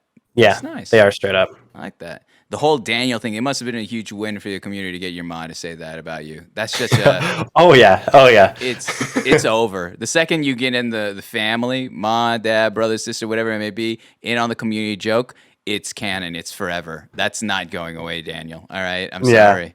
I'm sorry. No, it's okay, Jeremy. Okay. Please, my first name's Ron. Anywho, no, he's terrible. He's canceled, buddy. I was going to say... yikes. Anywho, let me ask this one here. All right, let me ask this one. Let's flip the script. It's too easy. Let's flip the script on it. All right, we got the perspective of your community. I want to ask the perspective of you towards them. All right, how would you describe your community to me? If I showed up and I said, "Yo, Jackson, Narupoo, tell me about the lovely faces, names that are surrounding my own here in the chat," how would you describe them to me? All right. Yeah. Cosmo Ryan is a fucking bot. He lives, breathes, eats, shits, everything Twitch. He's just always constantly in there. I haven't had to change my title in months. He is always there. Despite having a full-time job, he is always there. Devil, she is the mod that will somehow take up the entire chat for one sentence. She'll go like, I dash ... I can't dash. She will say so many things that mean nothing. J-Dragon, you're like, she's like the person that like will always say something cool and doesn't really like joke around in chat, but she's always there and it's always nice. Luke is just a fucking menace. He's less of a menace in chat, more so he'll like call me or like send me messages to like fuck with me. Zen, whenever you do show up in chat, I feel like the chat always gets horny after. Why? But chat as a whole, they're just a bundle of like horny people. You are the first person since I've done this for over a year and a half that has gone down the list and given me specific names. Everyone just giving me a general overview. You've started, and I think that's a testimony to your relationship with those that watch you, is that it's not just a jumble of names, and it's no disrespect to all the past guests. I'm sure they were just thinking about it in a general sense, but you took the time to really classify who's who and what they kind of contribute to the overarching stream, because it's like, yeah, you're live and you're playing your game or you're doing something off the rip or making content, whatever you want to call it, but it shows you how integral the community is as well in adding to that humor, adding to that mood, if you may, or vibe, if you want to say it that way, into what you're doing. I love that a ton. But overall, you say horny. Yeah, overall horny, but also my friends. Why so horny? Why can't, I don't know. Well, a streamer's chat reflects themselves, I wouldn't consider myself always horny, but I definitely make me on Twitter. I make a lot of cum jokes. I make a lot of shit on my chest. Okay, time out. I'm calling you out on this one. When you went to PAX this past year, you talked about a Reddit thread that had a glory hole here. What the hell was that all about? Why did you? First of all, it 100% represents you. All right, don't blame them. What was going on with that? Did you explore that place? Well, we went to the bathroom that it happened in after the incident took place. Yeah. There was nothing there, unfortunately. There was no glory hole. It was fake. Right. But people were doing some under the stall stuff or urinal play, as you do. And they were kicked out because of that. But I found it on a Reddit. I was on the PAX Reddit, and there was an article about. I see you fucking laughing. Urinal play, as you do. I'm supposed to know a urinal play and under the. Well, I just knew glory hole. That's the one, and then you're now giving me terminology that's you're speaking. I'm Spanish 1. You're giving me Spanish AP right now. I have no idea what this is, but I'm playing with you. So you yes. Sorry, no, you go ahead. Well, I was going to ask you. So the closure was that you visited the place and there was just nothing there for you. Unfortunately, yeah, nothing. Did I ask, would you have tried that? I haven't. No, I was going to say in that moment if it was there. Oh, no. Yeah. I don't know. I was with friends, so I couldn't. Shit. I can't do this. I can't do this, man. I can't.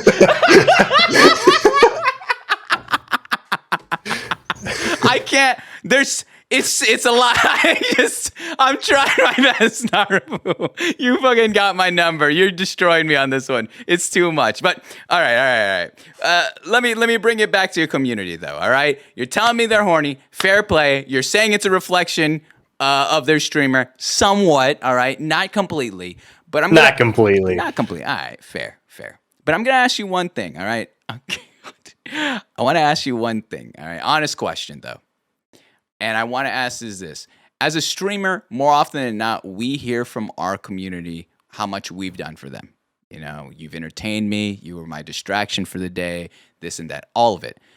But I want to ask you, how has your community helped you in a way that they aren't aware of? Not something that you say on stream, hey, you guys, you really made my day bright or whatever, but something that when you end stream and you close down all your setup, the lights behind you, all that jazz, and you go into bed, you realized, wow, they really did help me beyond their comprehension. Can you tell me one thing that your community has done? Well, I guess there isn't one specific thing. It's just the continued support. I told you earlier in the show about my anxiety and how streaming has helped me. It helped me because of the people that were in chat. And so I have said this on stream and I have told this to their faces of yo, I have ended stream, turn on my computer, turn off all the lights, and I just sit there in my bed, look straight up, and just sobbed because of how stream went and because it was good. Because I used to be in a point where I wasn't talking to anyone and I was just anxious and sad and all the time. And when I was still super emotional like that, the good things were happening and I would get emotional that good things were even happening to me. Yeah.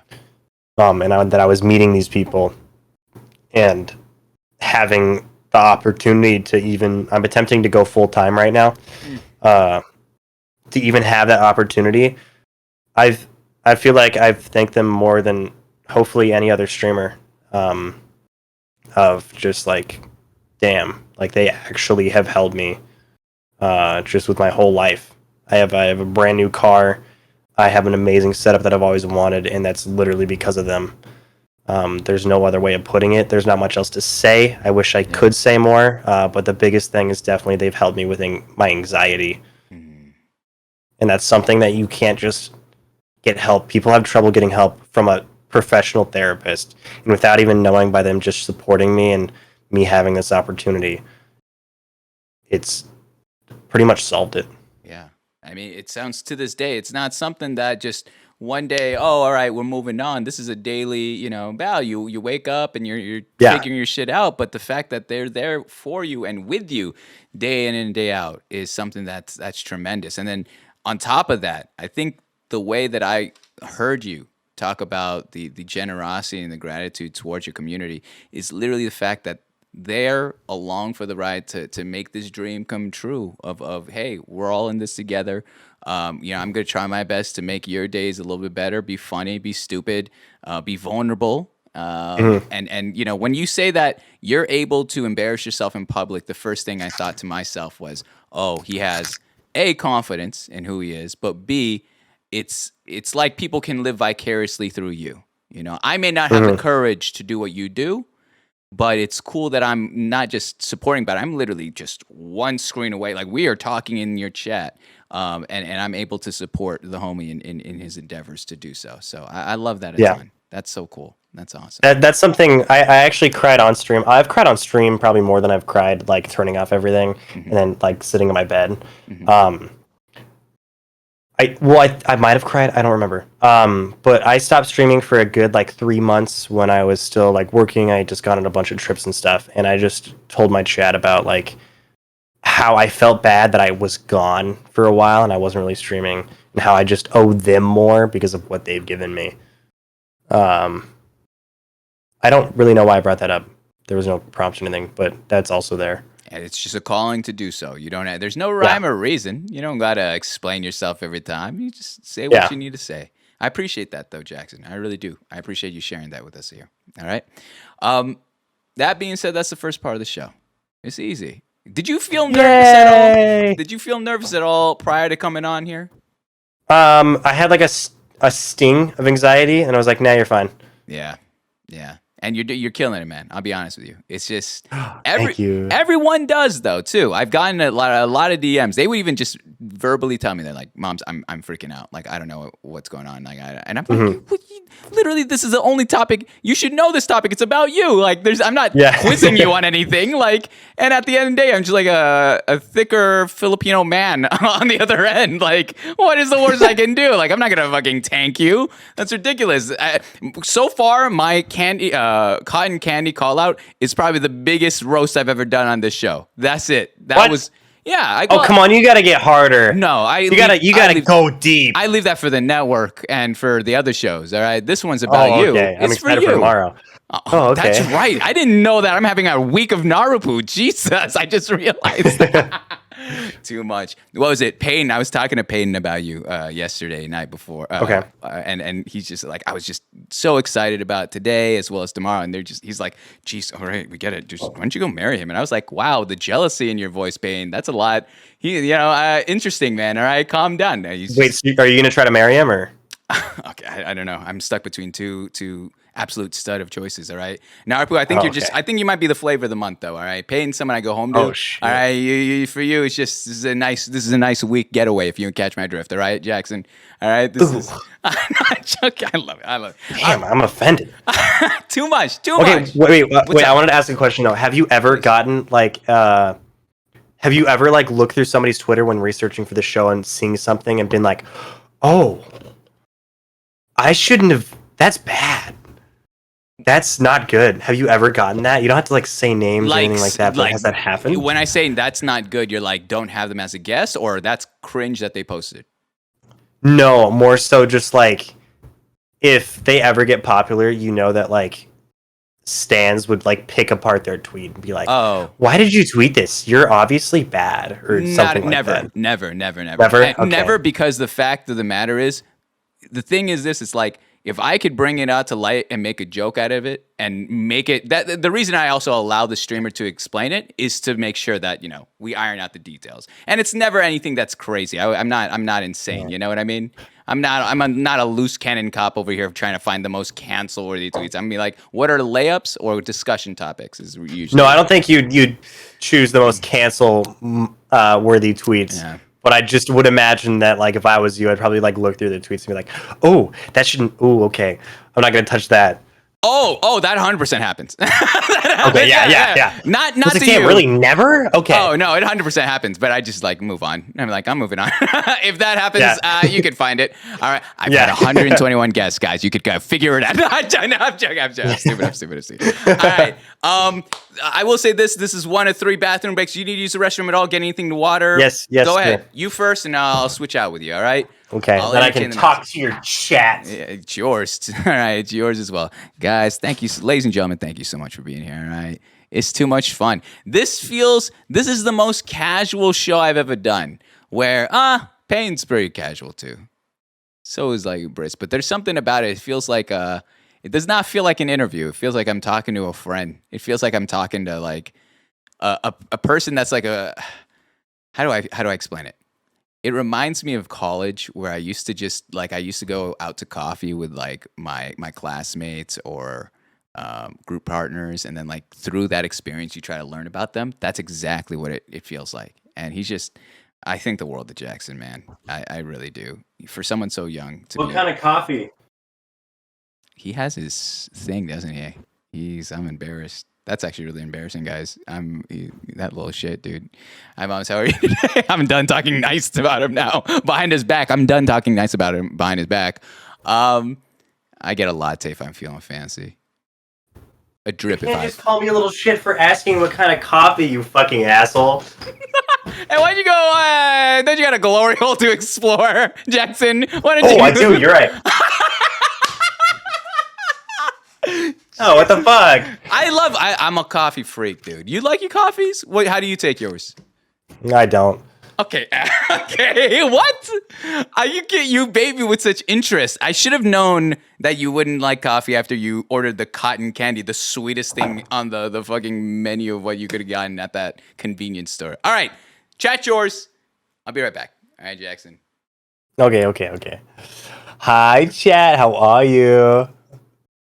Oh, he took off his headset. Is he coming back? No, not quite. Dude, this is really cool. I don't know. There's probably a lot of you guys in Mom's like regular chat or anything. We had a really, really, really good conversation on my channel. I hate to plug it. I hate to plug it, but it was genuinely one of the best conversations I've had this year. And I got DMs afterwards. I sent them to Mom's about the conversation earlier or like later, just like thanking me that we like actually had it. And that was a weird like feeling, thinking like, oh my God, all I had was a good conversation with people while I happened to be live and people loved it that much. That being said, if you guys are looking for a good conversation like that, I forget exactly which VOD, but it's when I'm playing Dark Souls. You can scroll through the VOD. I stood at a stair. We stood at stairs talking for like 3 hours. Anyway, though, how we doing, though? Hi, Tyler. Hi, Avwa. Hey, Homo. How we doing? True Blue. It's good to see you. Hi, Ryan. Hi, Rabbitat. How are you? Hi, Wigfoot. Hi, Obama. Hi, Voling Globe. How are you? Miss Cassie, I hope you're doing good. Miss Cassie, is there anything you can tell me about Moms? Real quick.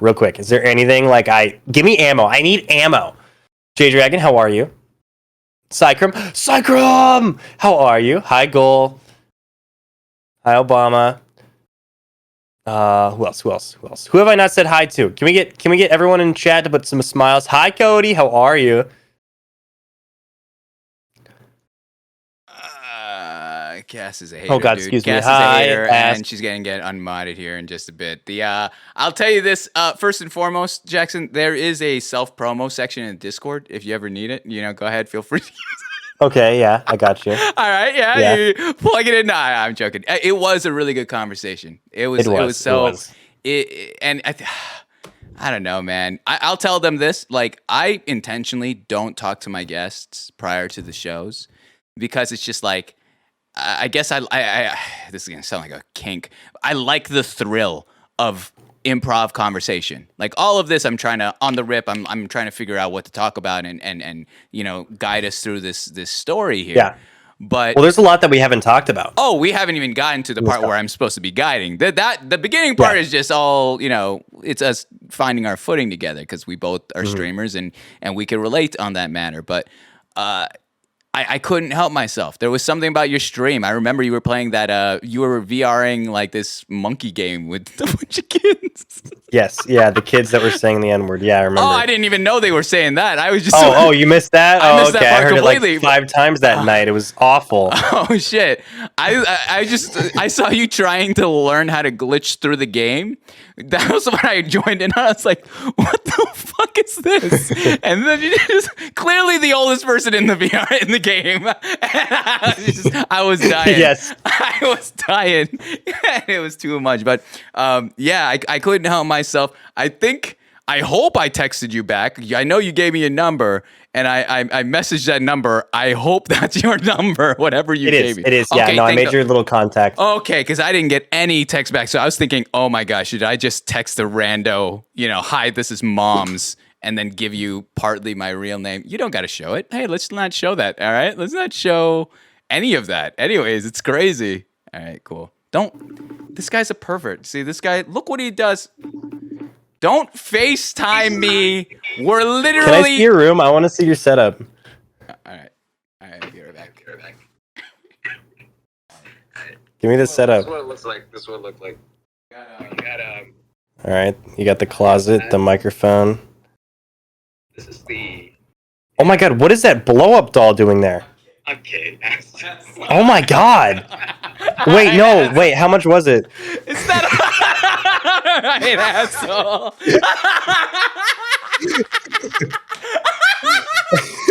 You piece of shit. You naughty. I should have known that this was a setup. I knew that I was like, oh, where's this bit gonna go? And boom, right in the jugular. You trying to end me. The thing is, I don't edit any of this. This is all kept in. So they're gonna see me walking around like an old man, waddling around my room, and then you accusing me of having some sort of sex doll in the corner off screen, which you're not wrong. Anywho, I do not. Mom, if you're watching this, I do not. I promise. Anyways, Narupoo, we're going to go into the heart of the show here, all right? We're going to be talking about your life story. It's what I've been doing for 121 times now.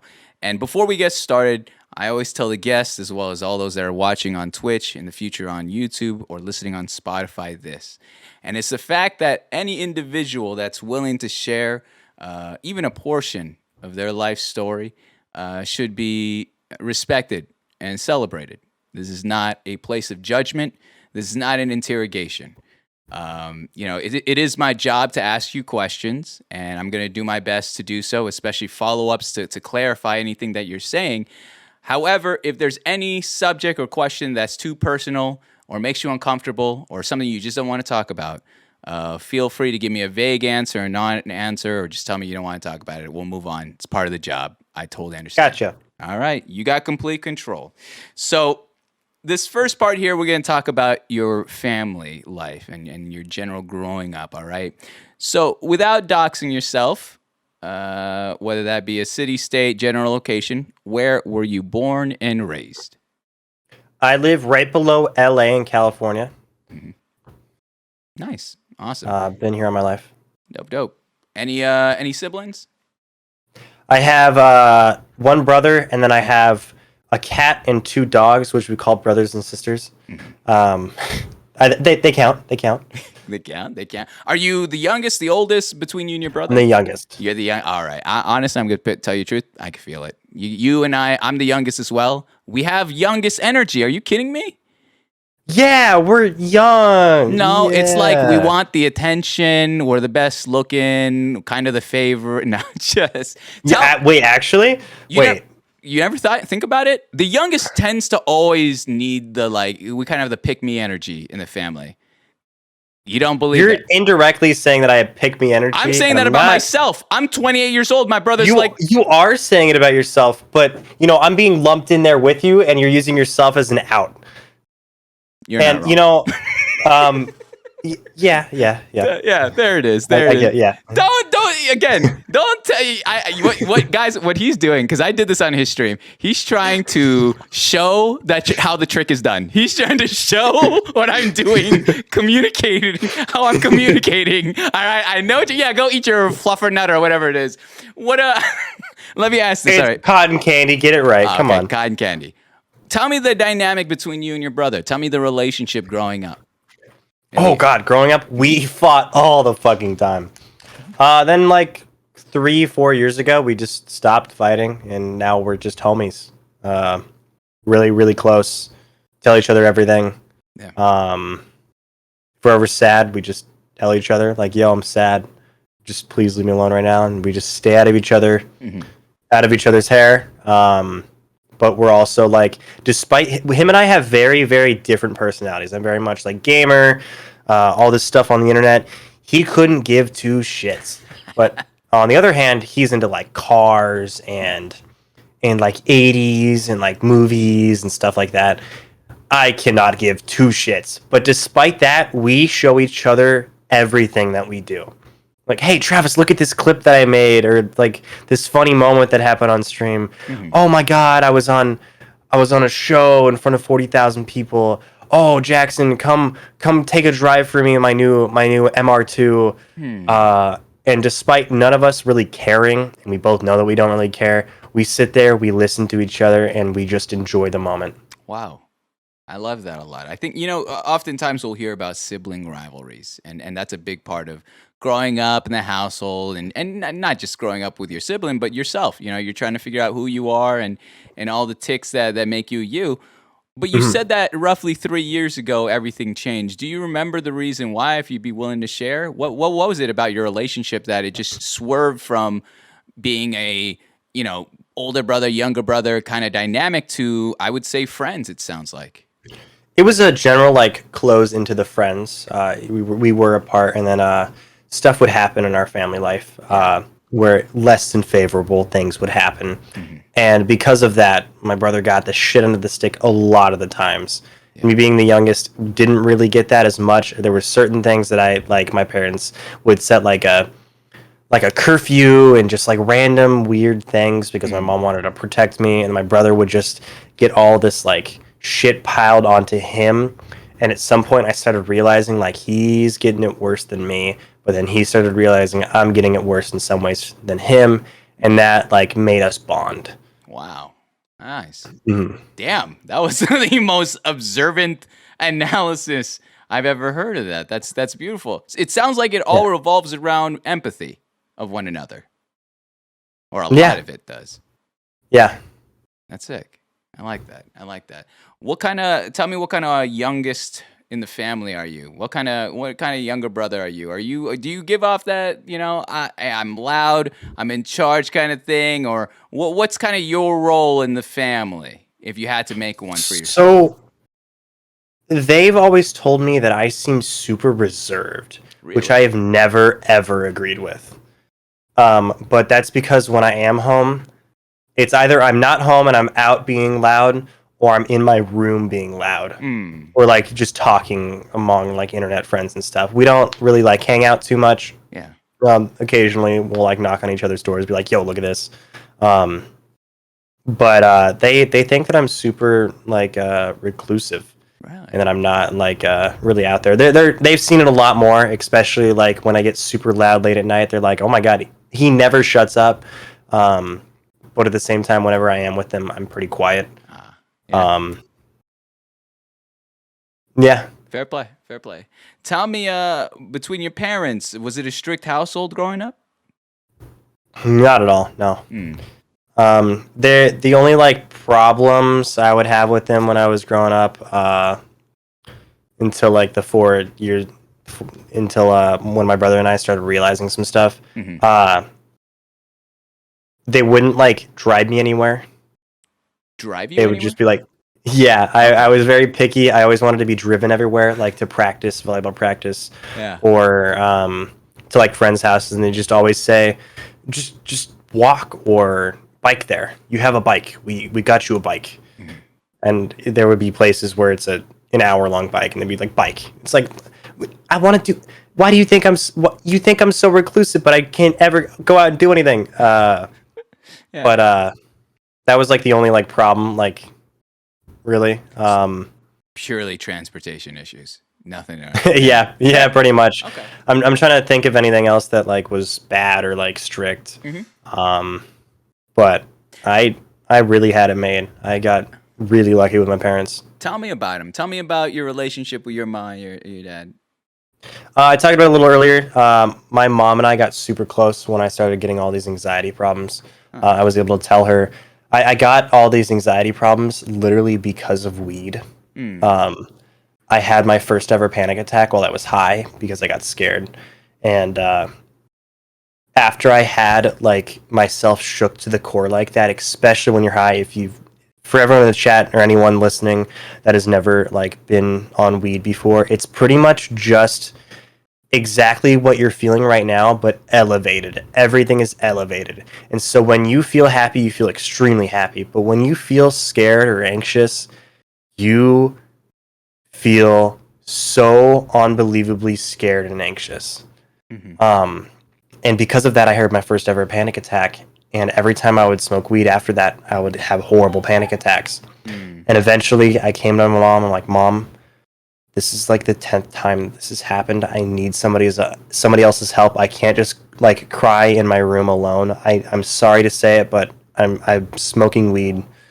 I'm high right now, but I am panicking. I don't care if you want to like discipline me later when I'm sober or anything like that. Yeah. I just need your help right now from son to mom. Yeah. And she would take me on walks. It was every day after that. I would just have horrible anxiety panic attacks, and she would take me on walks every single time. And we got super close because of that. Wow. And so her and I, we're the homies. We're the fucking homies. Yeah. My dad and I leave him alone. He leaves me alone. We're close, not as close as I would like to be. But at the same time, we both like our alone time way too much. We both like not being bothered. There was a couple of years in my life where I was very stubborn with like doing basic chores and like doing the lawn and stuff. Very recently, I've learned like I need to step it up. If I see the dishwasher needs to be like ran, I'll just run it. He would get mad at me all the time for basic stuff like that, and I would never ever listen. And that was really the only like problems we would have. Yeah. And so now that I've sort of fixed myself and realized like, wait a second, I need to step up, even if it's not my dishes, or even if I didn't cause that mess, or it's not my problem, just do it. Yeah. Now because of that, we have a great relationship. There's some things that I'm scared to tell him sometimes because sometimes he'll act really weird or odd. Like I just quit my job at downtown Disneyland, and I was very scared to tell him. I told him 3 days ago, no response. Like he just didn't care. And so there's like things like that where it's like you never know. Sometimes he's a cannonball, but otherwise, like majority of the time, we just leave each other alone. Okay. Yeah. So let's go between both of them because you gave a lot of great stories for both. So let's start off with your ma. Okay. With your ma, you mentioned coming forward with drug use and the fact that, she took that moment and rather than showing you discipline, she showed you grace, and she went on these walks with you. Tell me what it meant between you and your relationship with your ma that this was somewhat becoming part of your routine, your daily routine with one another, spending this time together, whether you were high or not at the time, and just walking and trying to move forward from the anxieties that you were having. To me, what it meant was just like, I knew from there on, and I always have and I always will. I've always told her everything. Just like my brother, I've been super honest with all of my feelings and everything that I do. I've lied to her very, very minimal times in my life, which I mean, everyone has. Yeah. But I really can tell her anything, and she would, whether or not she supports it, she would at least like, she wouldn't flip out or anything like that. And so being able to tell her something as serious as that, drug use, and for her to just be like, okay, I need to help my son first, meant so unbelievably much. And she's told me afterwards, like now that I'm all good and we don't have to go on these walks at all anymore, she said, I hate to say it, but I enjoyed those walks, I'm glad that she did. But she just feels a little guilty that we had to get the walks because I needed help. But she was very glad to be able to spend time with me like that. And we've been able to hang out like so much more. We've been watching Harry Potter and stuff like that, and just doing sick. like mom and son days. We went to Disneyland. Yeah. And so I know it means a lot to her, and if that's what I mainly want. I want her to be as happy as possible, and as soon as she's as happy as possible, that's what means the most to me. I guess. I love that. That's really beautiful. Like I feel like a lot of your generation or our generation has that kind of difficulty with their family, with their parents, trusting, being vulnerable, saying that I fucked up out of fear of being judged or ridiculed or punished. And the fact that your ma, that she just with open arms said, it's beyond that. This is my boy, this is my child. I'm going to take care of him first. Is such a beautiful thing. I hope you still go on those walks. All right. I know you guys went to Disneyland, but go on a walk. All right. Do something. That's all right. I love that. That's beautiful. I love that a ton. Speaking of your dad, though, all right. You mentioned that you said a line that really stood out. You said, my relationship with my dad isn't where I'd like it to be.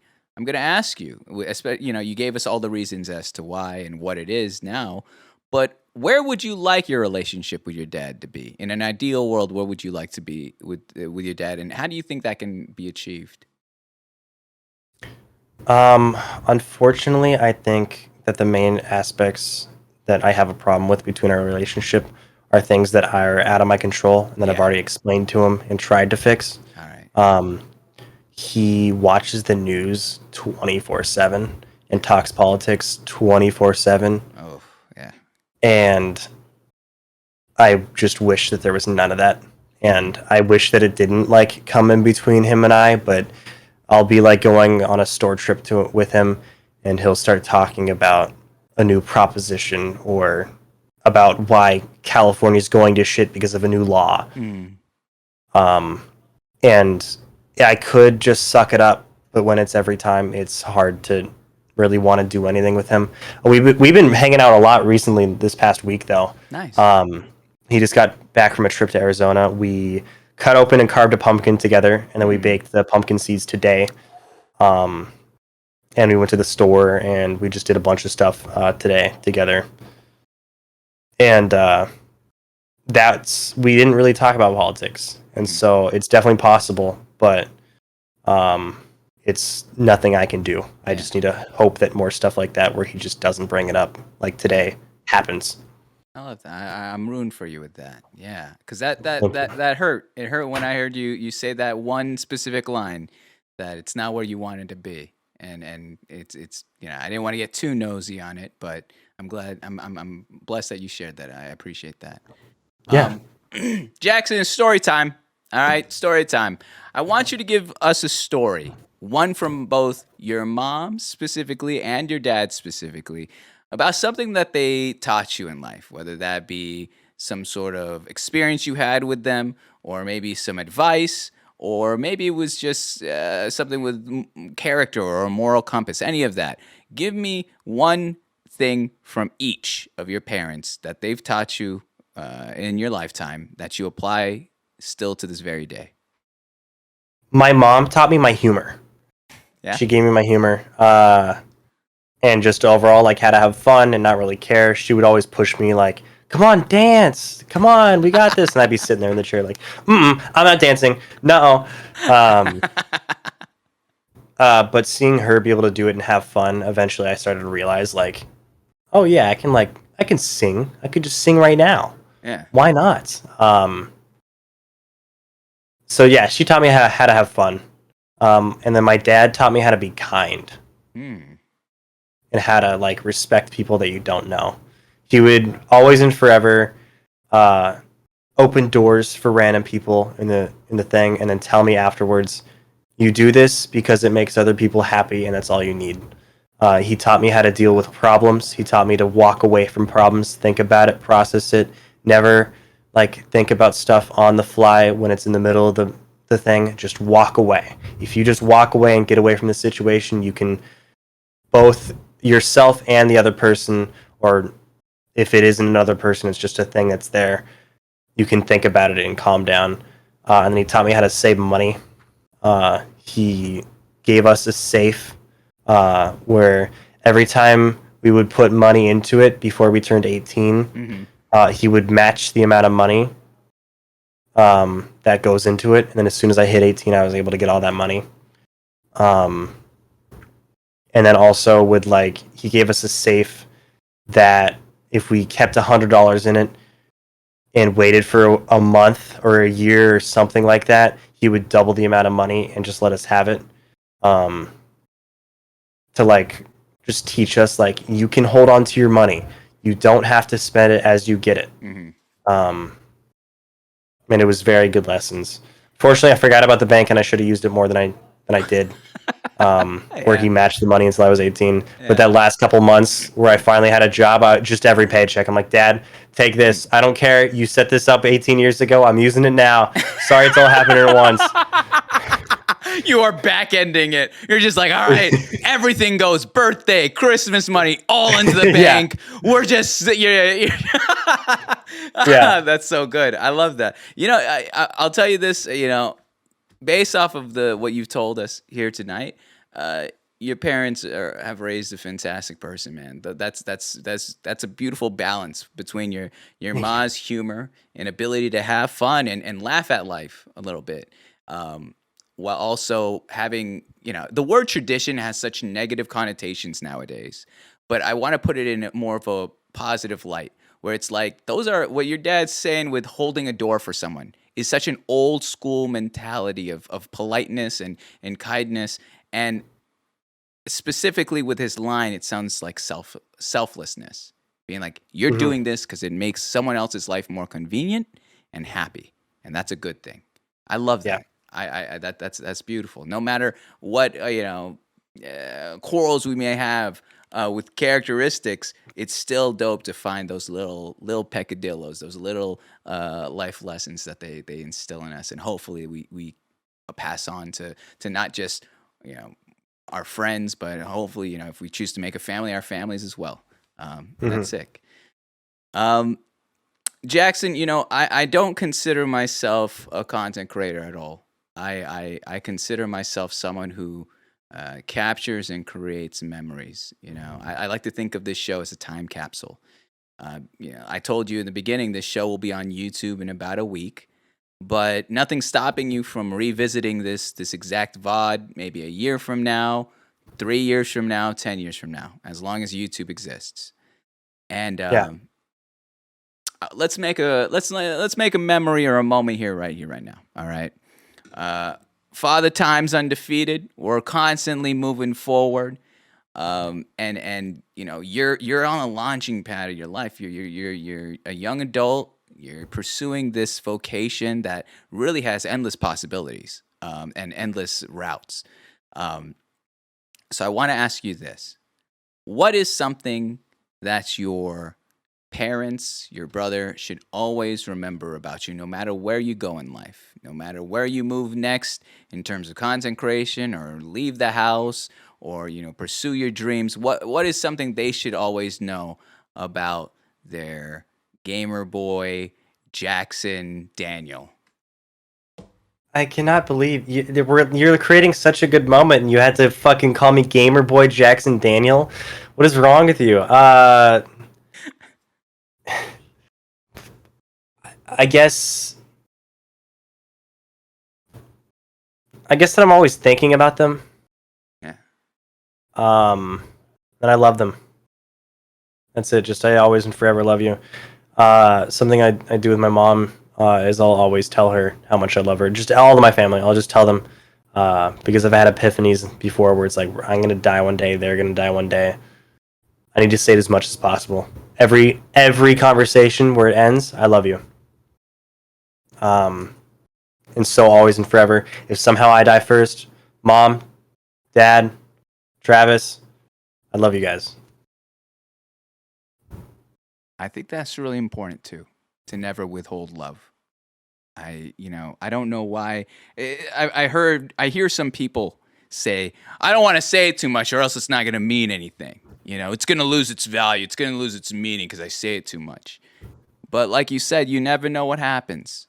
And it should never be something of a guess. I should never have to question whether someone cares about me and whatnot. And so the fact that you say that, the fact that you say you think about your family all the time, that you love that you end every conversation with that is so, that's beautiful. And that's, I think that in its own right is a lesson to be learned. And I'm glad you got to share that here, no matter how much I'll mess up a beautiful moment. All right. Oh my goodness. Would you ever show your family this interview? Yeah, probably. I mean, yeah, probably in the future. Definitely not like recently, especially when I said all some that negative things. Fair play. We could edit it out in post. Don't worry. I got you. Yeah, sure. Or you could. I'll give you the downloadable VOD, and you can edit it however you want. But that works perfect. Yeah, I appreciate that. I appreciate you sharing that. That's really cool. I love that a ton. But we got to talk about everyone else but yourself. I want to know, who was Narupoo growing up during the preteen to teenage years? What kind of person were you back in the day? Oh God, I was a little shit. What? I'm just gonna. So back in middle school, I was very stubborn and very much I know it all. I think I still am to a degree, where I have this sometimes I think to myself like, oh yeah, this guy doesn't know what he's talking about. Very rarely that happens nowadays. That's mainly just like whenever it's something really stupid where I probably do know something a little better. But very much when I was a kid, I think I would always like, shut up, I don't have to do homework. I can do it within 5 minutes. You're such an idiot. And then sure enough, I'd fuck up and not be able to do it or submit it within the 5 minutes. But that's how I was. I can't deny that. And I tried my best to be funny. I think I came off as annoying, but I never realized whenever I was being annoying. But if I didn't keep trying, it would have never worked out. I wouldn't be who I am today. Yeah, no, I was pretty much just stubborn. The main memories that I have of like throughout high school is volleyball. And volleyball, I would never listen to my coaches. I wouldn't ever. Not right now. Good night, love you. I would never I would never listen to my coaches. I would never listen to like my teammates. I watched a video on why you're supposed to receive like this. Like seriously, come on. Everyone knows this. Shit like that. But I feel like I haven't changed too much other than I'm more out there. Yeah. Nowadays. I was definitely more reserved. I think there's a lot of stuff that I want to talk about that I know we're going to catch up on later. Mm-hmm. But that's how I was. I'll leave it at that. Well, let's transition us here, all right? From your family and upbringing to your college and your high school and time in college, all right? I'm sure you're familiar with all the stereotypes, you know, the jocks, the popular kids, the preppy kids, the outcasts, the whatever it may be, the anime lovers. I don't know what the new cliques are nowadays. But Narupoo, where did you see yourself in that spectrum of stereotypes, friend groups, if you may, in high school? Oh God, I was like the cool weeaboo. What? I was like the what? So I was a part of like anime clubs, and I joined chess club at some point, and then almost instantly left. I was in a debate club, but this goes back to where I thought like, oh, I'm like cooler than these guys. Yeah. I always like knew like these guys are such fucking losers, but it's cool stuff at the same time. And so I would hang out with like the jocks that would like play football and shit like that, or like the sports baseball kids. But then I would also like associate myself with like weebs, and we had a club in high school where it was all centered around Super Smash Brothers Ultimate when that was about to come out, and we had it called Smash Club. And I hate to say it, the kids in that club were nerds. They were just huge fucking nerds. But you were in that club. Why were you? But Why are you distancing yourself from being a nerd? Because I am a nerd, but at the same time, it's like I like holding myself to a little bit of a standard. Okay, well, of nerds. Okay, then tell me what's the difference between your standard and theirs. God damn it. They're just weird, man. No shot. I don't know how else to say it. Nerd. We got him, ladies and gentlemen. What do they do that you don't do? Oh God. I would at least like. No, I didn't even dress nice. Oh my God.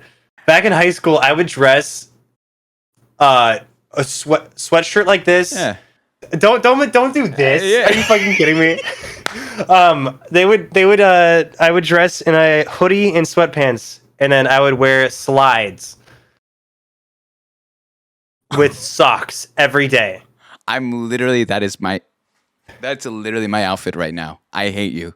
Like I'm wearing slides and socks and sweats and a hoodie. Okay, you're in your home. All they see is hood up. True. I'm at school. Everyone can see that. My teachers are calling me out. I'm walking around. As soon as I get in the classroom and I sit at my desk, I leave my sandals there. I'm walking around with just my socks on all day, every day. And you're saying you are better than... You are saying you are... If you are telling me you are better than them, that's no shot, bucko. You 100%... I'm not saying I'm better than them as people, but I definitely... What? What's the word? You're not even saying it. It's either you...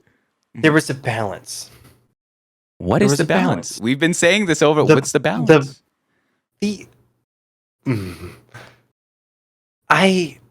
Just the way I would talk and act, I guess.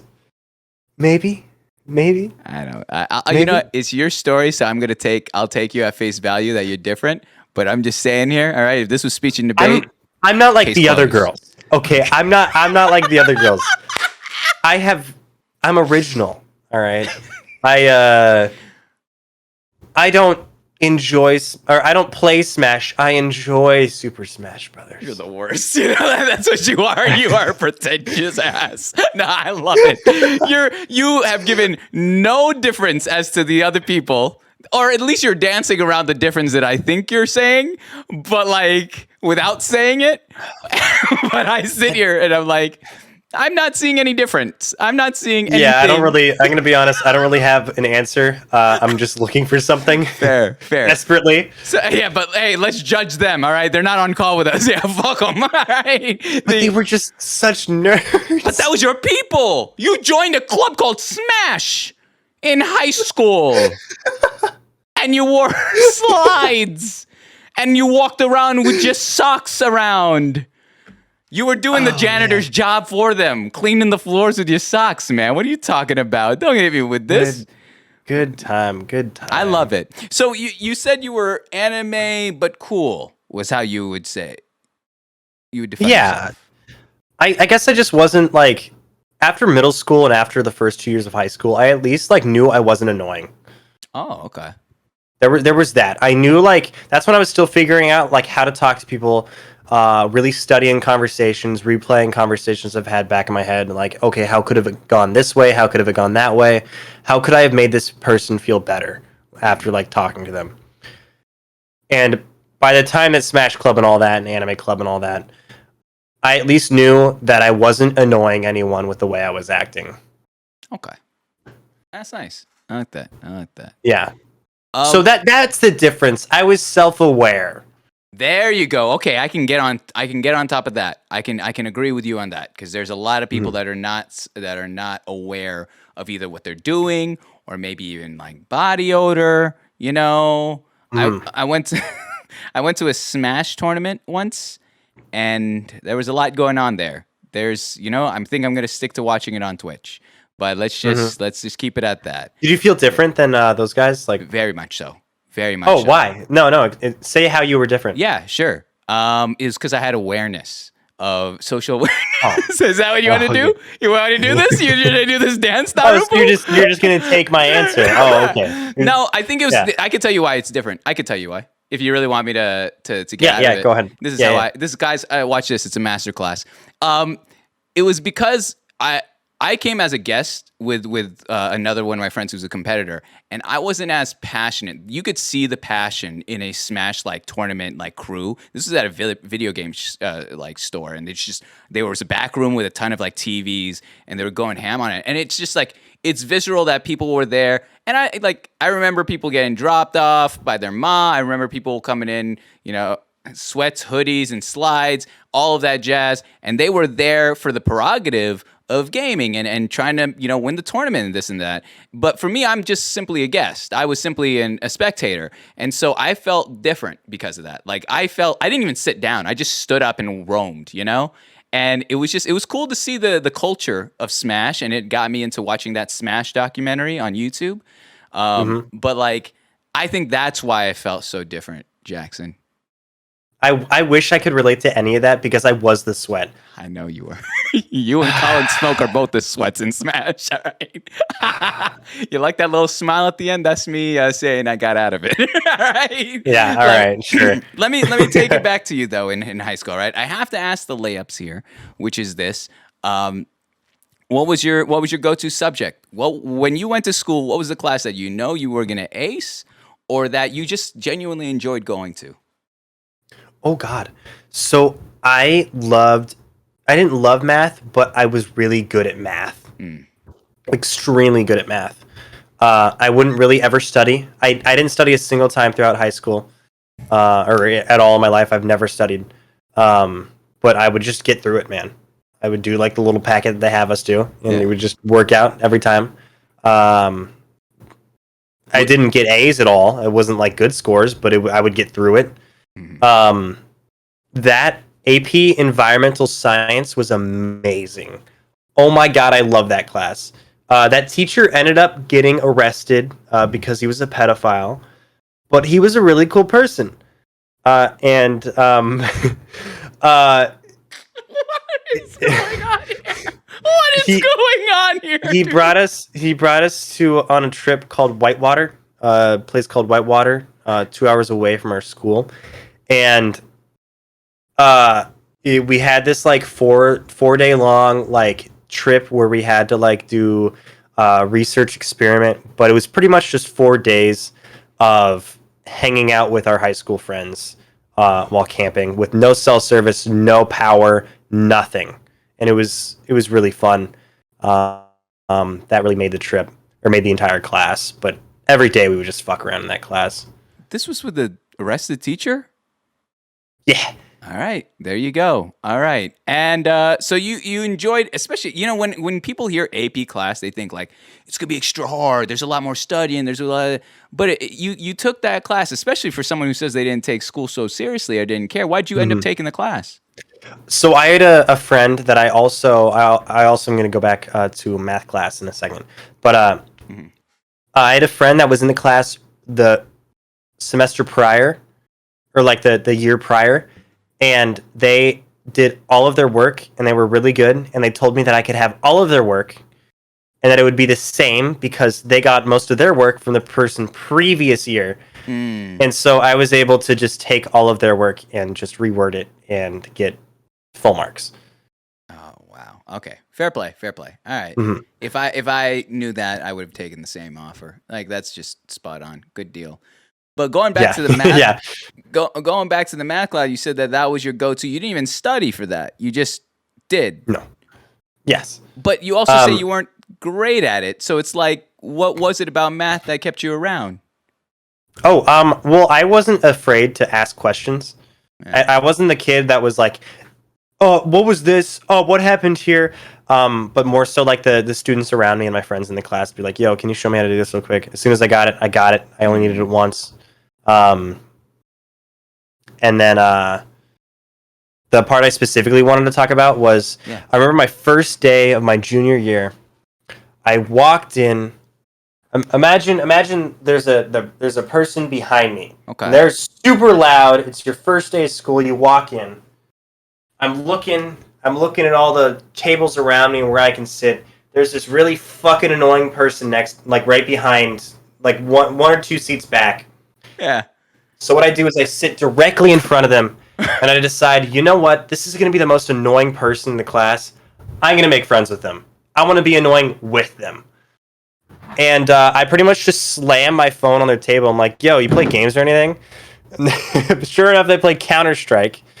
They play Gary's Mod. They're a super fucking troll. We become super, super good friends. And that class, our teacher did not give a single flying fuck what we did. Mm-hmm. He was super serious about his job, but he had the rule of like, hey, if you're here just to mess around, I am going to tell you now, one, I don't recommend it, but I know that I cannot stop you. I just ask that you guys be quiet. And so we took that as we're just gonna fuck around every day. We would call our teacher by his first name, be like, "Yo, what's up, Steve? What's up, Big Steve?" And we would just mess with him. We would ask him all the time, like, "Do you want to get Korean barbecue?" He said yes. We ended up getting it when we graduated. It was amazing. It was awesome. I still I talk to him occasionally, but it was so fun to just fuck around in that class. Mm-hmm. Yeah. I can't wait. That's ridiculous that you were able to. Hey, you want to get? Hey, Steve, you want to get Korean barbecue? Steve, is that you want? And he eventually came through with that promise. Was that class? Yeah. Did you wait years for that to come through, or was that just like 2 years? He kept the promise for 2 years. You kept this joke for 2 years. Yeah. Last day of senior year, I went into his room. I'm like, hey, can I have your number now? Can I have your phone number? And he's like, yeah. And then we went to Korean barbecue. You are adventurous, my man. I mean, I've done similar moves, but man, that's dope. I like that. That's a good teacher too. That's a good teacher to set the boundary and then let loose. What's up? Go ahead.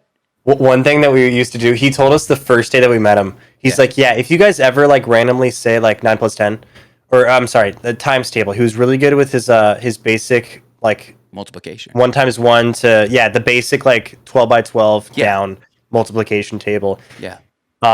And so he said, if you guys ever like say it out loud, I will get it right within seconds. Yeah. And so throughout the next 2 years of having that class with him, just randomly in the middle of his lectures, not every day, but like once a week. Mm-hmm. Hey, Mr. Travis, I have a question.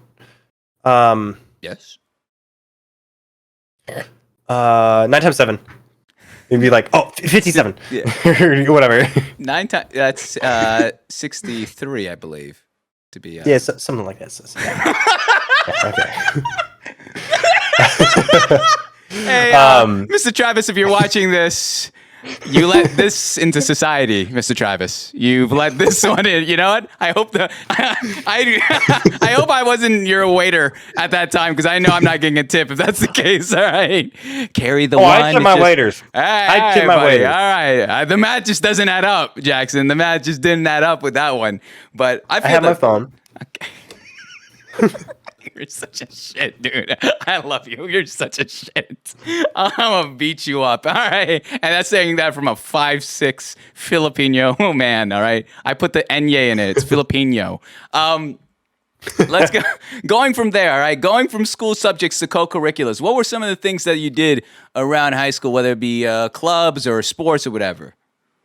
So, as I mentioned, I was in Smash Club. I participated in some of those Smash tournaments there.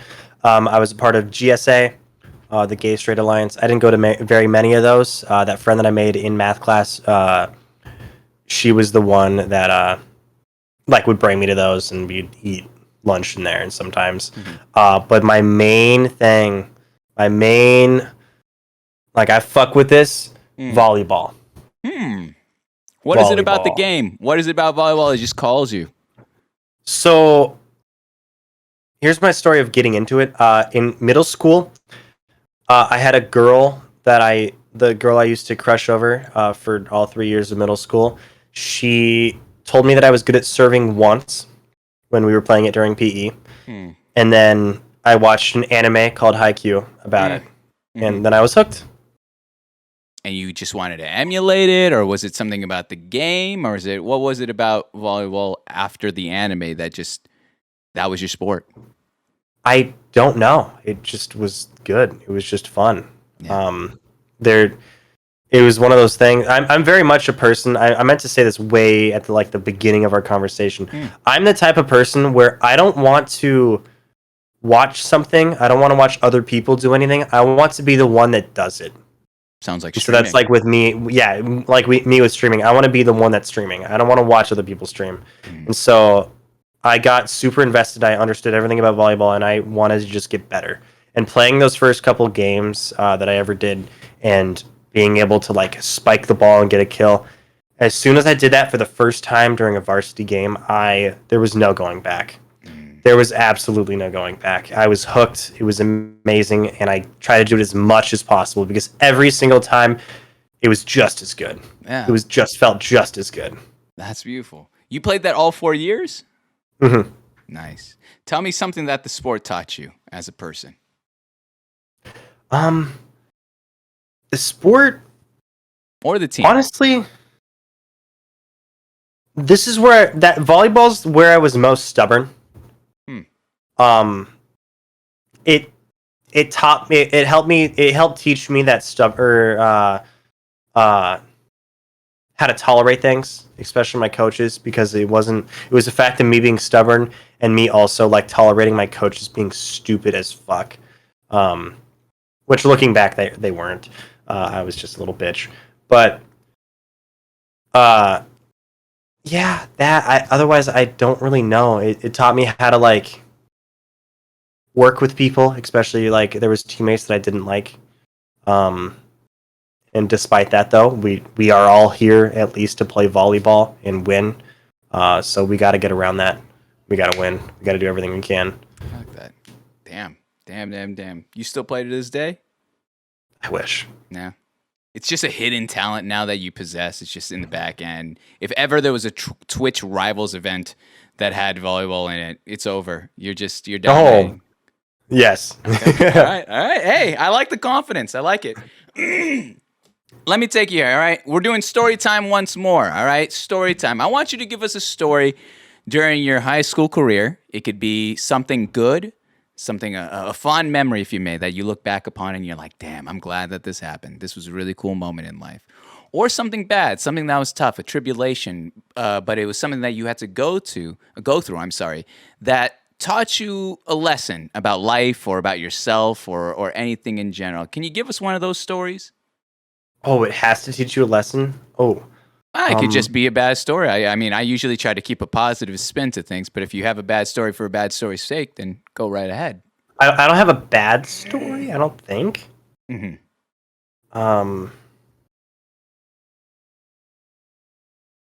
No, I'm just going to say the story that came to my mind, top of my head. It has to do with volleyball again. Okay. My senior year of playing volleyball, we were dominating. We were doing really, really good in preseason. And as soon as season hit, we lost our first 4 games. And if you lose 5 games, you're instantly out of like playoff contention. Mm-hmm. Come our 5th game, we win that. Our 6th game, we win that. 7th game, we win that.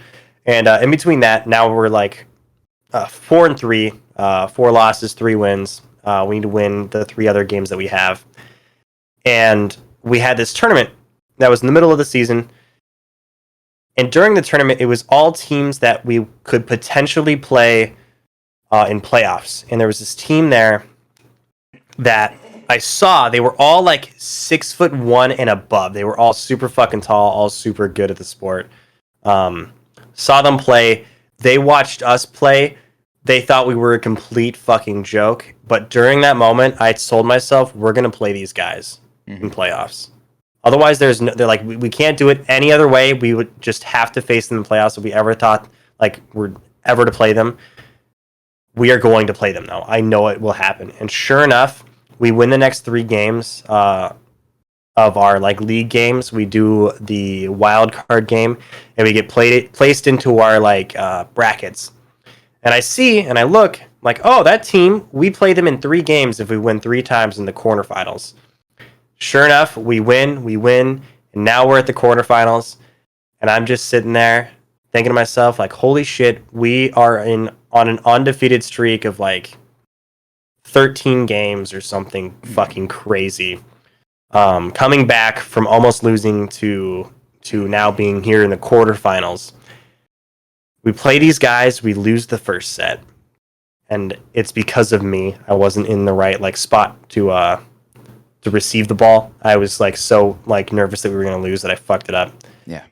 But then we end up winning the next 3, winning the game, and it was just so fucking glorious. That is absolutely the best moment of high school in my life. Just winning against that team, seeing them, and being in the middle of like a oh fuck, we lose one game, we were completely out. Despite all that, winning every single game, getting to that point, beating them, and then we went into the semifinals and lost. But it was just beating that team when they looked like such pretentious cunts. Yeah. Was just so nice. Yeah. So it was more of a. It sounds like a little bit of retribution and vengeance in that story. Is Yeah. that why I met the world? I like it. There was that, and then the fact that we were underdogs. We had 8 people in total on our team, and they had like a full bench and everything. 8? Yeah, they brought 2 buses of cheerleaders to it was our home game. They had a 2-hour drive, and they brought 2 buses of cheerleaders and fucking lost. First of all, way to take note of that still to your life, that you counted the buses, you knew exactly the setup. But that's ridiculous. That could tell you how much weight that this moment held for you. I love a good story like that. We don't got to talk about the semifinals part, but this moment in time, that's beautiful. What retribution. What glory there. I like it. Yes, all right. Yeah. I'm going to take you to your final weeks of high school. All right, Jackson. So we're going to your final weeks of high school. Usually during this time, people are finishing up their final group projects or projects in general. They're taking their finals. They're signing each other's yearbooks, saying that we're going to be friends forever, all that jazz. But I want to know for you, Narupoo, what was the next steps for you outside of high school? What was the next decision you made? Did you go to a 4-year? Was it community college? Did you take a break? Did you work? Did you travel? What was your decision, and why did you make it?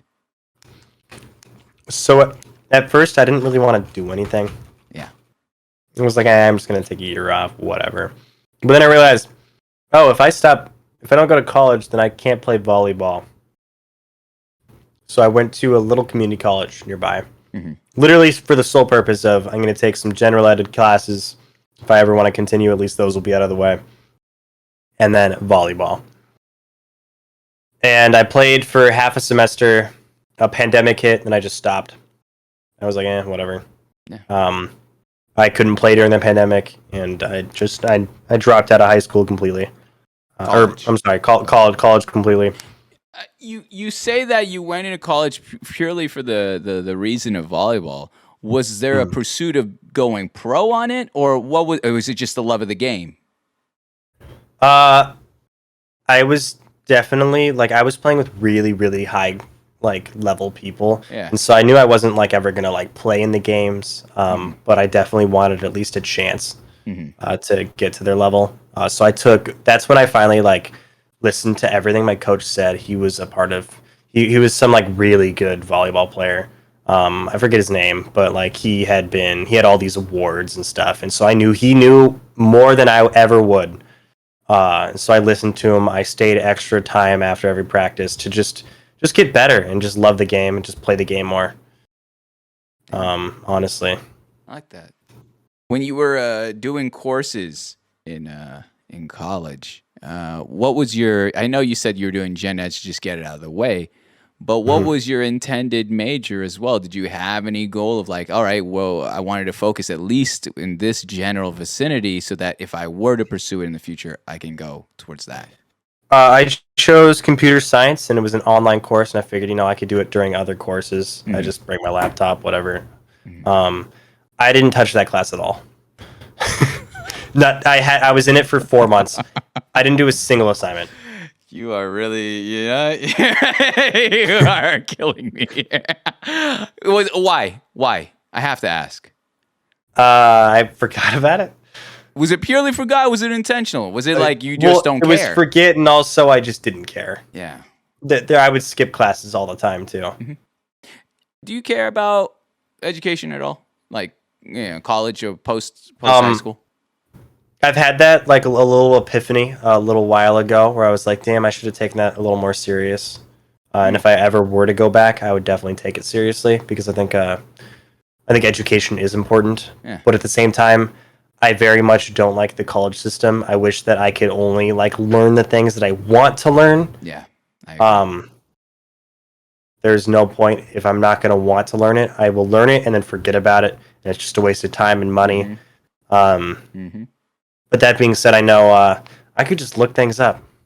If I really want to learn Japanese, I could take an online course just learning Japanese. It's very specific. Well, that's the main thing. I wanted to learn another language and stuff like that.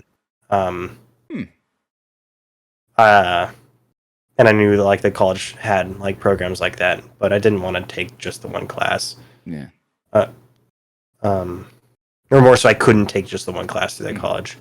I'm waiting for the Jackson learns Japanese streams at this point. All right. This is I'm waiting for those educational 1 word a day. You're going to memorize 1 word a day. And then at the end of the month, you're quizzed. And if you can't do it, cat boy stream or whatever. I don't know what maid outfit stream. What? You got, okay, you're going to be astounded when I say cat boy. I could pull up the photo that we had earlier. I don't know what the hell that was. All right. You can't, was it dog boy maid stream, whatever? It was gamer dog boy mate. Oh, of course. That's on me. Okay. That's on me. Yeah. That one's on me. Can't believe you forgot already. Yeah. It's a big moment in my life, man. That's ridiculous. I saw a photo of you at PAX going through what was it? The Seattle Metro bus system in a onesies. And I was like, this man's got balls of steel. All right. I respect this a lot. Oh my gosh. But I love it. I loved it. All right. Going from there, let's move on to the third part. We're going to talk about some work history here. All right. But before I get into that, like I said, there are 3 bathroom breaks. Here's number 2. Do you need to use the restroom at all? Get any refill on some water or whatever you're drinking? I don't, but I probably should take it. Go ahead. Do your thing. I don't want to leave. You could leave All right, your I'll headphones. I'll leave my headphones. I'll give you that. Wow, a little privacy. And now you know for sure. You got it. Yeah, Okay, he's you're taking all his fine. phone You're with all him, fine. guys. He's taking his phone with him. I know. I could feel it. I could feel. Jackson's a tricky kind of guy. All right. Anywho, yeah, he's gonna be watching on his phone 100%, Ryan. 100%. Again, guys, ladies and gentlemen, thank you so much for watching, hanging out with us so far. I usually ask this at the end of the show, but I'll ask it right now. All right, one's in the chat. Have we learned at least one new thing about Narupoo tonight? And we're only halfway in. All right, a little bit over halfway overall. One wig, you did good. Nipples, Obama's nipples. I have to read your shit out loud, guys. Oh, Glade butt plugs. Thank you. All right, thank you. The Gusto. Oh, that's awesome, dude. I'm glad you guys show love and support to Jackson. Like he's an absolute stunner of a content creator and guest, man. I love him a ton. I really do. Like he's real, recognizes real, and like he's a homie for sure. Again, !Q into the chat if you have any questions about any portion of his story. Maybe it's even an inside joke within your community or any words of affirmation. You want to show him some love. It's totally anonymous. You could write your name at the end of it if you have to, if you'd like me to read it aloud too. Sorry. I'm not going to read this out, guys. I can't. I can't. You guys get double dose of Jackson. You're going to find him here tomorrow as well on the network. But I appreciate you all being here. Honestly, it does mean a lot. And I know it means a lot to him as well, that you guys are able to see him in a different light, I would say. You know, that's why we do what we do here. Okay. I'm not reading that. One singular marble in a bag. Yeah, guys, if you ever see one marble in a box or a bag, don't put it in your mouth. Don't smell it. All right? We've learned enough. That story alone, man, that made my night. That was so funny. That was so fucking funny. Is that a body pillow? His bed? I wonder what the name is. The baby in the background is really creeping me out. And then you got Sans from Undertale. Does he play piano? I never even asked that. I just kind of yeah. Is he doing jumping jacks in the background? He owns an anime wall scroll. What do you mean by that? What the? Oh, I thought he changed his fit. I thought you changed your fit. That's a sick. I like the hoodie. I like it. I like the Thank you. I appreciate that. This shit was fucking expensive. It was like $70. Yeah, that's what you're gonna get with hoodie. Wait, what is it? What kind of brand or what? What is it? Ooh, whatever this is. Can't see that. Says that It's a little skull, dude. I don't know. I like it. Anywho, chat's yours. I'll be back in 1 minute. All right, go ahead. Okay. This is really fun. I don't know how else to say it. This is definitely a blessing to be here. What's up? Yeah, what's up, Clicky? How you doing? How y'all doing, chat? What did he say while I was gone? What he was talking about my body pillow? Oh man, good thing I had my phone on to listen to the audio. He's talking so much shit. No, this is awesome. I fucking love this. This is definitely something that goes unrecognized is Mom's ability to sit there, listen, and point out things and like really get the best of everything. So all of my chat, fucking watch more of Mobs. I'm really bad with watching people, especially when I know that it's going to be good and entertaining. I'm really bad at just clicking that stream and be like, okay, yeah, we're going to sit down and watch this. That being said, though, I know you guys are all Twitch frogs. You're all that. If you want some good conversation, right here's the place. He knows what he's doing. It goes way under fucking appreciated. Yeah, no, it's a serious skill. It's a serious fucking skill that he has. He's 20 times better at it than I am. He brings out the best in people. That's literally all it is. Hi, Clicky. He owns an anime scroll. Why would you tell him that? What the fuck is wrong with you? Can I get a 2-second summary of the last 3 hours? Yeah, we hi, my name's Jackson. Hey, this is your 2-second summary. Hi, Mom. Where's the scroll? I want to see it. I want to see the scroll. Let me try to find it.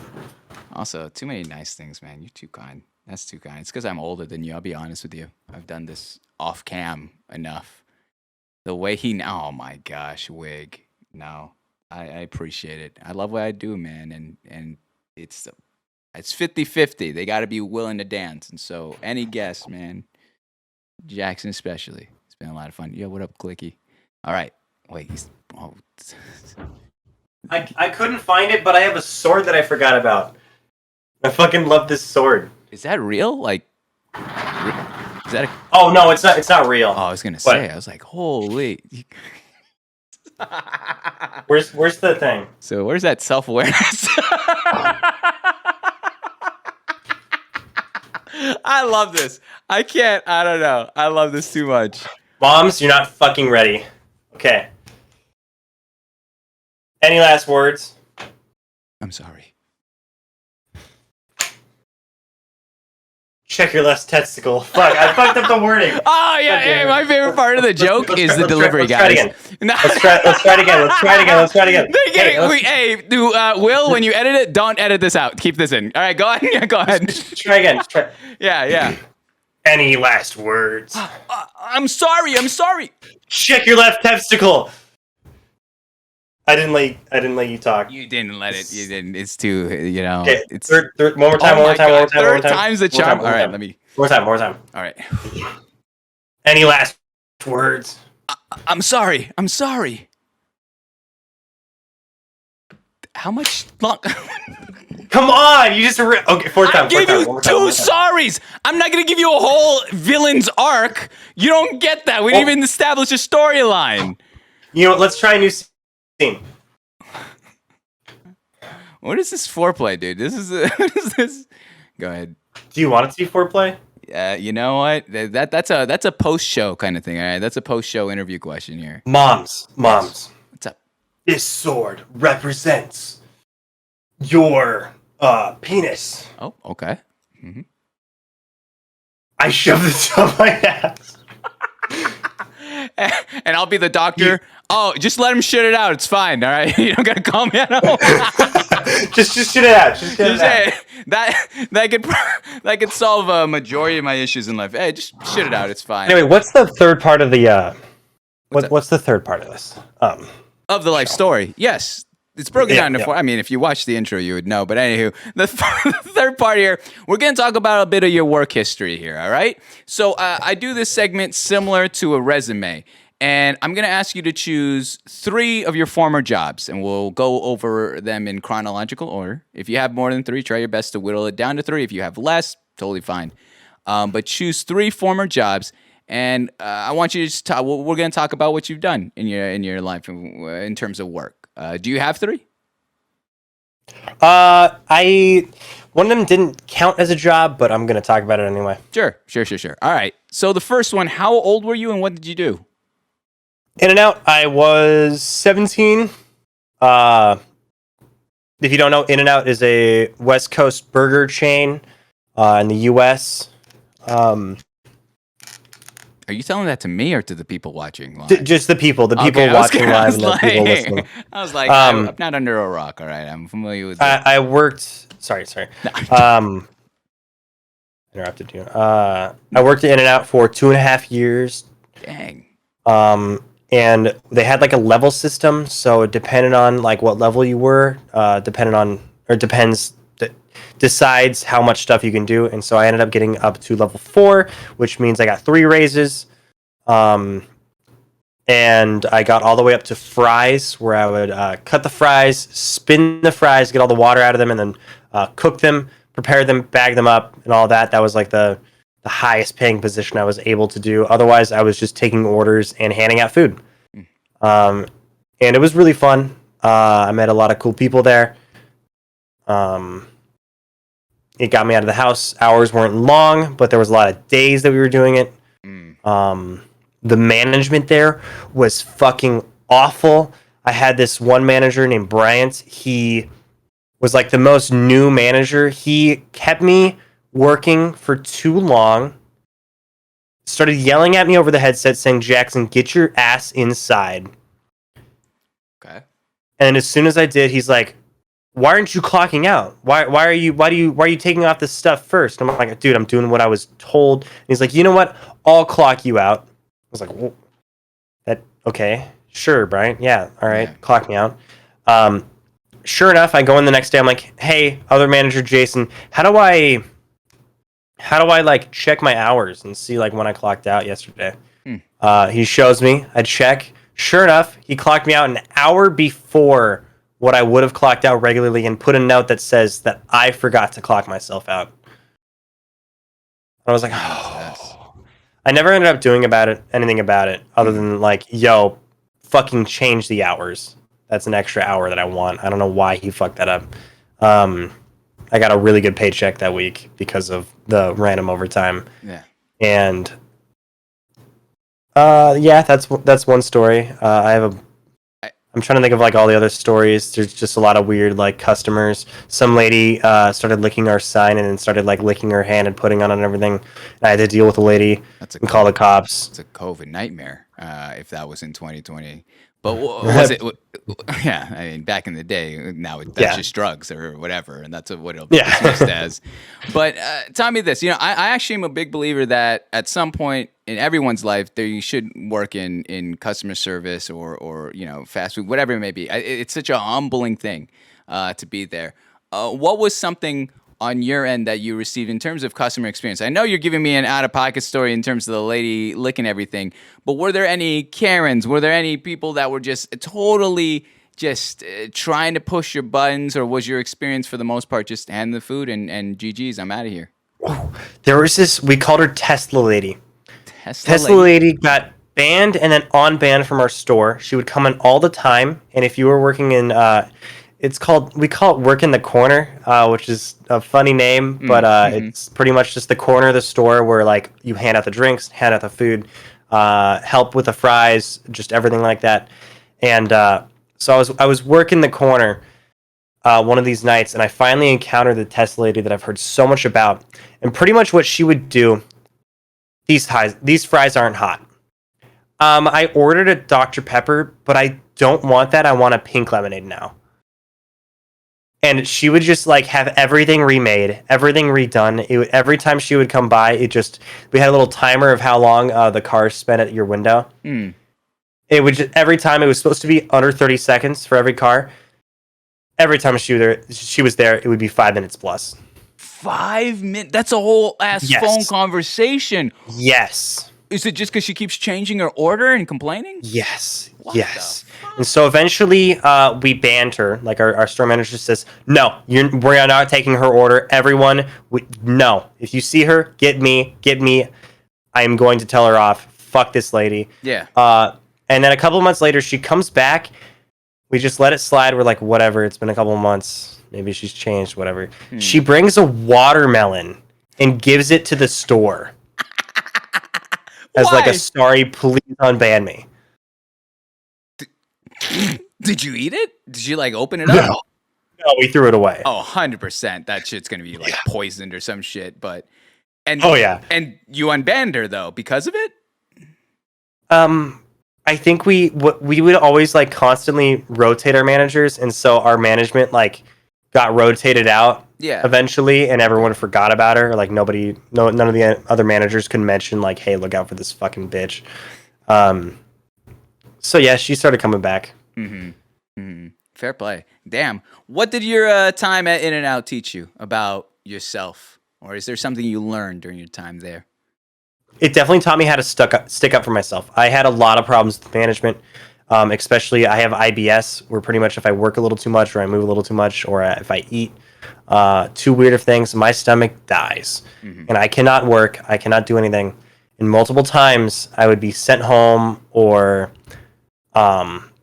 just managers would get angry with me for having this problem and having like horrible stomach problems. And it taught me to like realize like, yo, these managers, they're fucked. I can stick out for myself and be like, yo, I'm having a problem and you guys aren't doing anything about it. You're going to deal with it because I have to deal with it. Wow. It is not my choice. But it took me a long time to get that confidence. But I got it. What was the breaking point in terms of your health and work?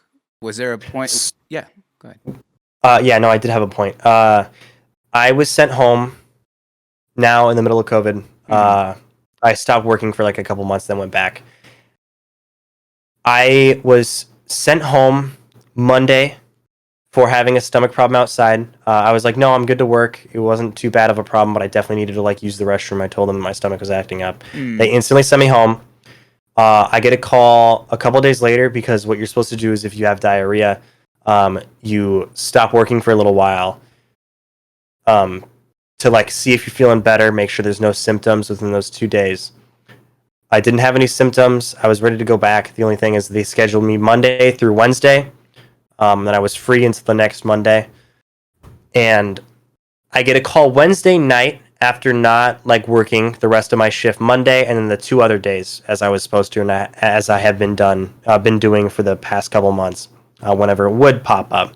I get a call the minute my shift would have ended Wednesday night saying, hey, you no-showed these past 2 days. And I went off telling this dude about how horrible management is if they can't even communicate to each other that one of their employees is sick, despite like having everything that they would have possibly ever needed, and just how like mistreated I felt by this guy. Yeah. And he backed the fuck off, and then I quit. Jeez. That's how you left? I can show you the text. Okay. Oh, you still have it? Let me find it. You keep the receipts, man. Do not fuck with you. You keeping all the receipts. Check the text. Okay, you playing 8-ball with them? I sent them 8-ball because I was pretty fucking fed up. What did he not respond to the 8-ball? Can you work today 11 to 2? No, they didn't respond. Can you work today 11 to 2? And then You're such a shit. A day later, I just put I quit. And no response from me either. No response. First off, that's so fucked. That's so fucked that you're sending 8-ball requests. By the way, we got to play 8-ball. But second is... Oh, yeah. That's... 8-ball, can you work? I quit. That is such a beautiful... I wish I could get that like frame. That's so stupid.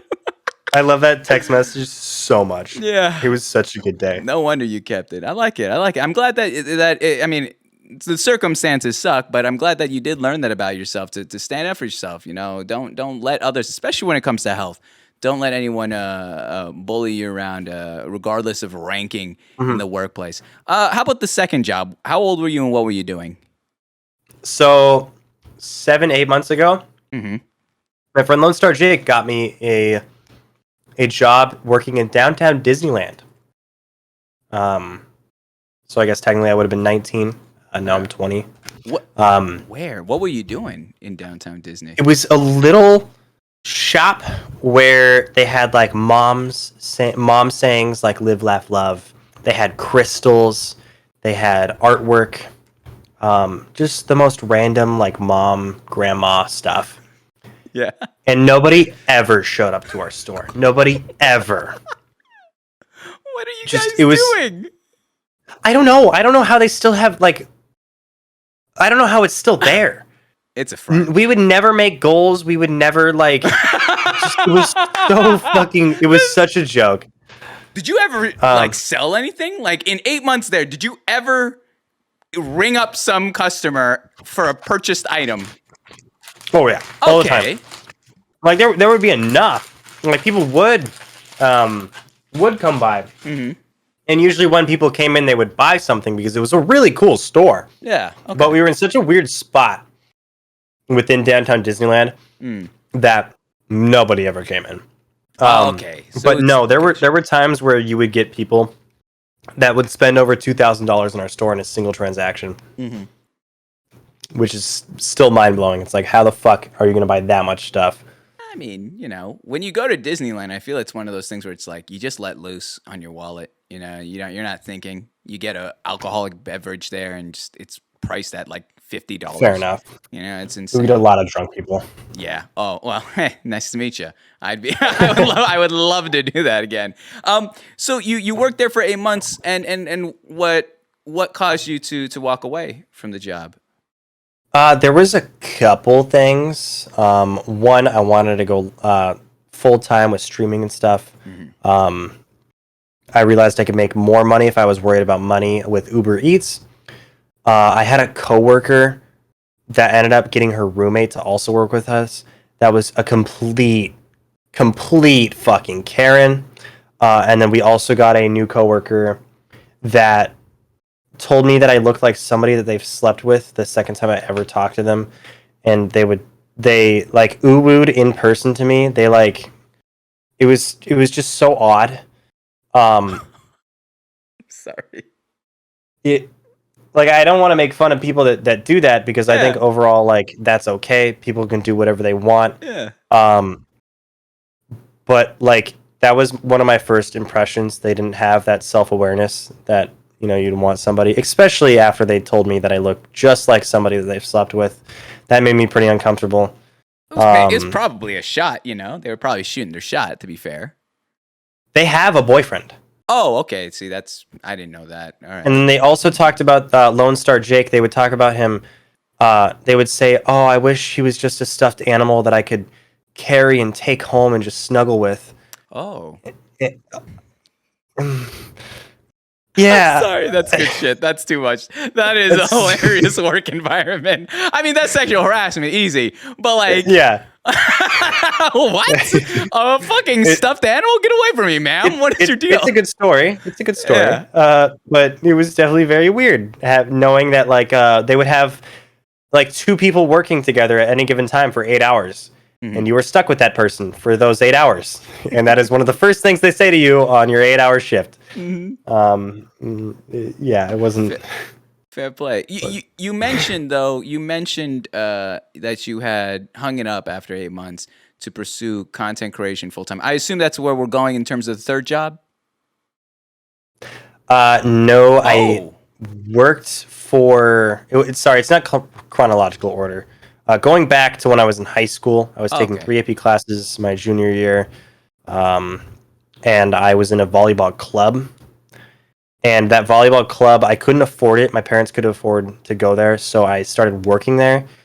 And that place just reeked of like safety violations, awful work, just environment. The director of the volleyball club, that's the person I was working with, he was just such a dick. If you were like anywhere at all out of line, you were getting yelled at. He did not have a quiet. He had a yell and a yell louder. He was such a fucking dick. But he wouldn't respect like the times I had to go home. He made me like write down my own hours and shit, and he would like prey on me, like prey on hoping that I wouldn't like say anything or like demand anything better. Mainly because it was under the table, but it was still just like it was awful. Oh, my first day with him. This is the thing I was talking about, or that I wanted to talk about. Shoot. He brings me to Home Depot. We go inside. He grabs a very nice looking bag on the side. He gets a bunch of tools that he needed to start setting up this new facility. That is the reason why he hired me, is for help on setting up this new facility. Okay. And the lady asks him, "Oh, is that your bag? Or like, are you buying that bag, or did you bring that in?" He goes, "Yeah, I brought it in." Just blatantly steals it in front of me. And then I had to get back in the car with this guy and hold it for him. It was like, what the fuck is happening? Are you admitting to a crime? God, Jackson? no. Are you an accomplice to No. a crime? We Okay, got him, ladies and gentlemen. We got him. So, Oh, okay. See, the problem with that is now you've leaked everything that has. I mean, there's no DMs, but just the random dude once again. Is in the whoopsie. Anyway, that's crazy. This is off the walls. All right, but so you deal with this guy. You just see the people that didn't see that segment now just think that you're sending me that photo. I just want you to see it. I want you to know. I hope they're so fucking confused. I know for a fact at least Clicky Crisp has not seen that part of the show, so they're 100% like, why is there a cum version of Narupoo's name with the dude in it? There, yeah, with the dude with the huge penis, huge cock, but huge cock. It is what it is there. So you worked with this man who just stealing shit and just like a violation of all sorts work. I guess you said work environment violations. Why did you stick around? I guess would be. I didn't. I worked with him for like 2 days. How'd you leave? I just told him, "Yeah, I'm not going to your fucking club." And did he understand? I texted him that. Was there any backlash? He just didn't respond. Fair. All right. Fair. That's weird. That's a weird time. You mentioned these threes. I want to talk 3 jobs, but I want to talk about one more. I'm going to count, and I know it's not sexy to consider content creation or streaming as an occupation, but it is something that you're doing right now. A lot of people get mad at me when I call it a job. I don't know why. It's definitely a job. Yeah. Thank you. I consider it, or I liken it to entrepreneurship. I don't think it's good to treat it as a job, but it technically is a job. To acknowledge it as such, yeah. I gotcha.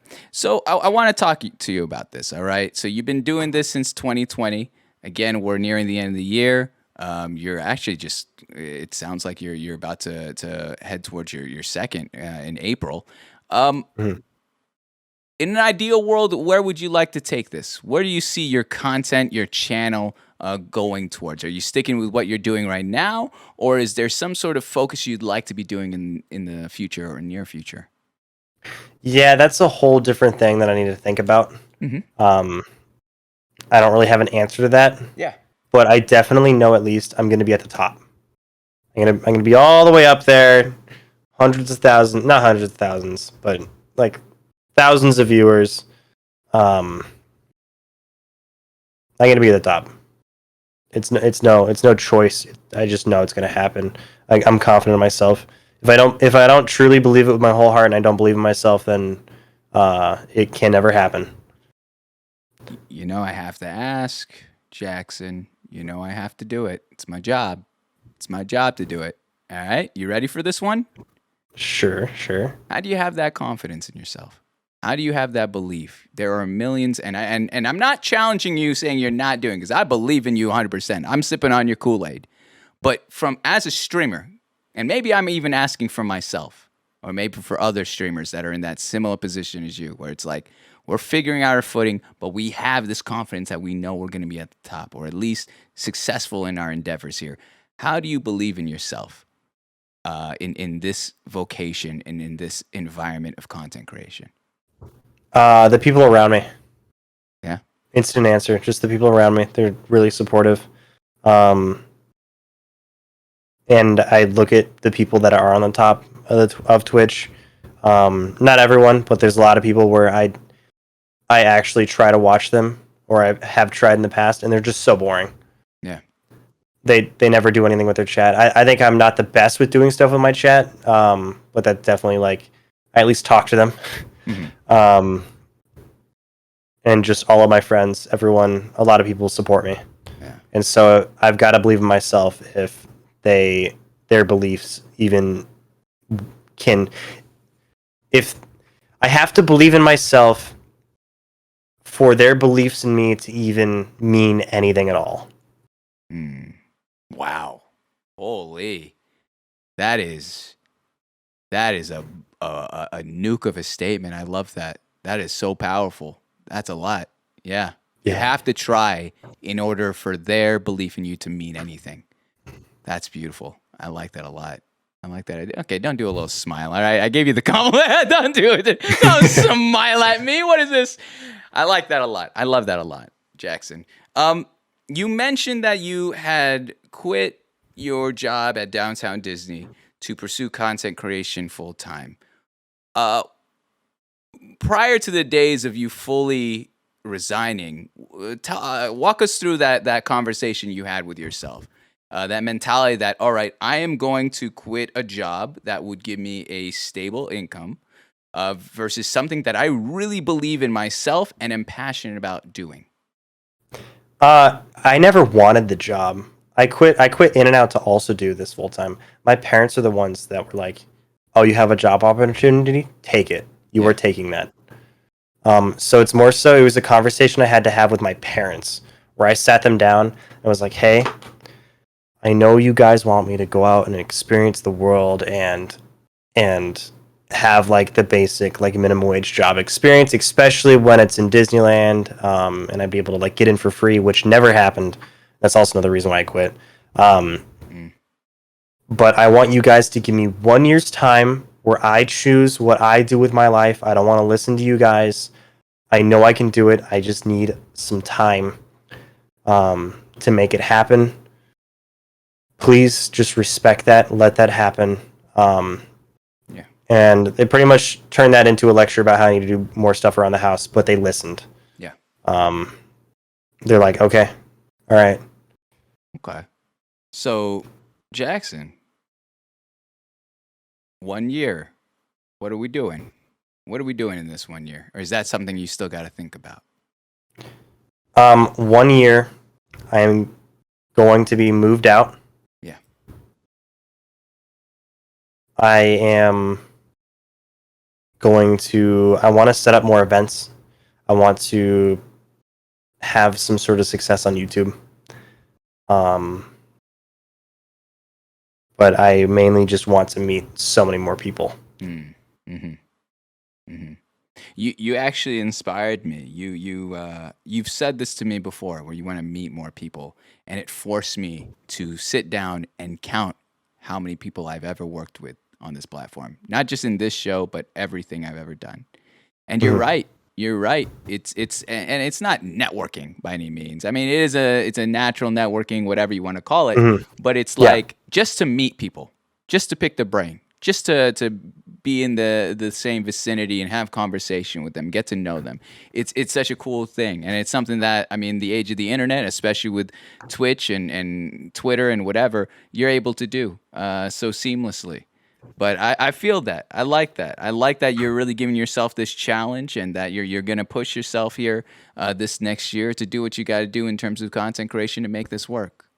When you I'm going to try to take this into two-part conversation, all right? I want to ask you, when you told your parents or even your family, I want to include your brother in this, that you were pursuing content, how did they react initially?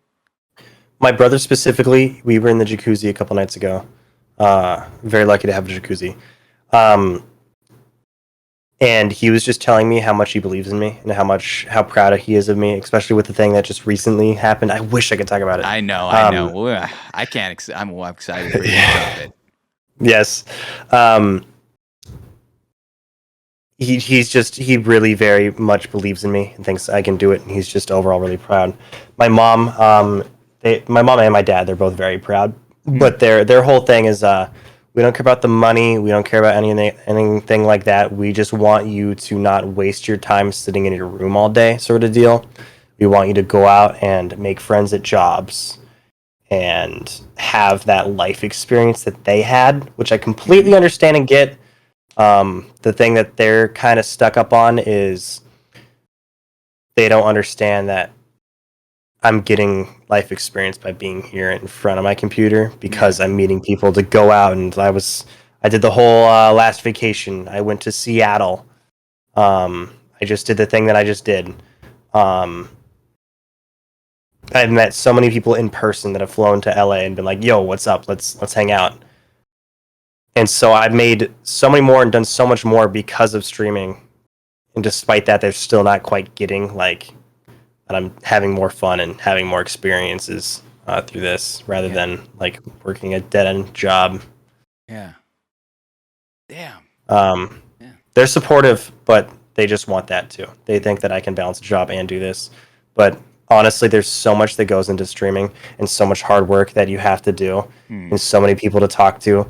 If you have a job, you can't. It makes it 20 times harder. I try to tell my mom, this is not a job. This is not a 9 to 5. This is 24/7. Like you eat, breathe, live this. You are constantly, if you're not live, you better be doing something. You're on Twitter, you're creating, somewhere else, or you're planning for YouTube, whatever it may be. But it never turns off. But it's a labor of love. Like you love that. You love that about this place. Yes. It never goes off. I think the best part about streaming is the fact that like just by making friends, you're working. Yeah. I hate to say it, people are connections, stuff like that, whatever, yada yada yada. I hate viewing it like that. Yeah. End of the day, I know it's true and I know it is a thing. I hate it though. But like becoming close with people counts because then you guys can do content together and you guys can stream and you can get invited to shows like this just by having really cool friends. Yeah.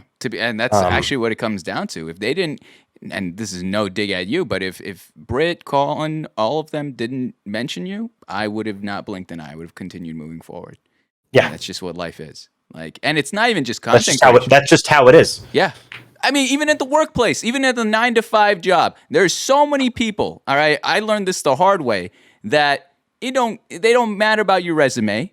If they're friends with one of the candidates, your ass is not even in the running, and it broke my heart when I found that out time and time again, because you could be the most talented individual, but if the right people don't like you, fuck off. And that's why it made me sick to my stomach learning that about life. So you might as well bet on yourself here. But I love that. I asked that question in the past tense because I want to ask you now in the present. All right. I asked you how your family first initially took you as a creator, but now. Oh, I'm sorry. No. Well, I still kind of want to lean towards you in the present now. All right. You mentioned that you to your father, you quit your job and he was indifferent. You see that your ma now is getting a little bit more of what's going on Twitch, at least the humor side to contribute and all that. Do you see what's the defining factor at this point within your parents? I'm not going to include your brother because I think he fully believes in you, but within your parents that would push them over the edge of fully understanding that this is for you? Moving out. Why? Yeah. My dad, at least what leads me to believe that way is my dad always talks about like once you move out, you won't realize how hard it is to take out the trash and stuff, and they just care about little things like that way too much, and just being responsible for yourself. And I already know I can do it. I know I can live. Despite my room being messy, I know I can do it. Oh yeah. And so I think that would do it for them, especially when they're not able to like tell me anymore like you have to do this Mhm. or help me with this right now. Mhm. I don't know. I think that's what it would probably be. Yeah, no, that's fair. It's such a grand thing to do too, because then that kind of to some extent that means you're financially stable and that you're independent and you're moving forward with your life. And I don't want to say with or without them, but without them being kind of there at 24/7 at your call there. Yeah. I like that. I like that. All right. Narupoo, we're going to move over to the fourth part of your life story before we get into the third full segment of the show. The fourth part, everyone seems to lean forward into their PCs or bump up the volume or get their finger near the clip button because we're going to be talking about your romantic relationships, your romantic histories, if you may, all right? So in this segment, I do this similar to a resume. I want you to choose three relationships. I want you to choose three of your past relationships, if that applies, if you've had three, or if you're in one right now. I know nothing about this. And we're going to talk about them here live on Twitch, all right? The first relationship of the three, how old were you and how did you both meet? 6th grade of middle school. Mm-hmm. I met this girl named Bridget. And she invited me to play tag with those guys, like with her group of friends. And I was like, oh, okay, yeah, nice. And then one day she messages me on Facebook after getting me on Facebook, and she's like, hey, Jackson, can we talk during lunch tomorrow? It's like, oh my God, I show my dad. I'm like, Dad, look at this girl. She wants to talk during lunch tomorrow. What'd your dad say? My dad was like, "Oh, she's cute. Yeah, get it, dude. Yeah." Just the basic like dad, like, "Oh yes, my boy's becoming a man." And then come that day, she tells me, "Never mind. Well, I don't want to talk about it. I don't want to talk about it." It's like, oh, okay. And so I pretty much spent the next 3 years chasing this girl because I really wanted to know what she said. She tells me at the end of the 6th grade, like, yeah, I was going to tell you that I liked you. I was like, well, do you still like me? And she's like, kinda. And I'm like, do you want to date? And she's like, no. It's like, okay. 7th grade, we get into the same class of drama where we're acting and stuff. Yeah. Throughout that, we become really close, really good friends. Same like sort of like back and forth where like I know she's dropping hints. I know that she likes me, but then also doesn't like want to date me because I asked her at the end of the year. Same thing with 8th grade year. Just like it was just like I fucking love this girl, but also I'm fine where it's at, but I always would want it to be more. Why did you love her? Because she was really cool. She's the one who got me to meet a lot of the people that I was friends with. She pushed me to do cool, fun things. And she was someone that I could tell anything to. Yeah. Which I didn't have that except for my family at the time. I just had her. Mm-hmm. I could literally tell anything at all, and she would just take it. She was cool with it. But you said that it was never a full-blown relationship, correct? In terms of romantically. Mm-hmm, yeah. Because of that. But I still definitely like count it as a relationship. Yeah. Because it meant something to me, just having her there in general. It wasn't necessarily romantic, but that's where it gets into come 2020 pandemic. Whoa. Are you moving on to another girl or another person? No. Okay, fair play then, because I had follow-up questions for her for number one, but go on. Okay. She finally tells me that she likes me. When the world's ending?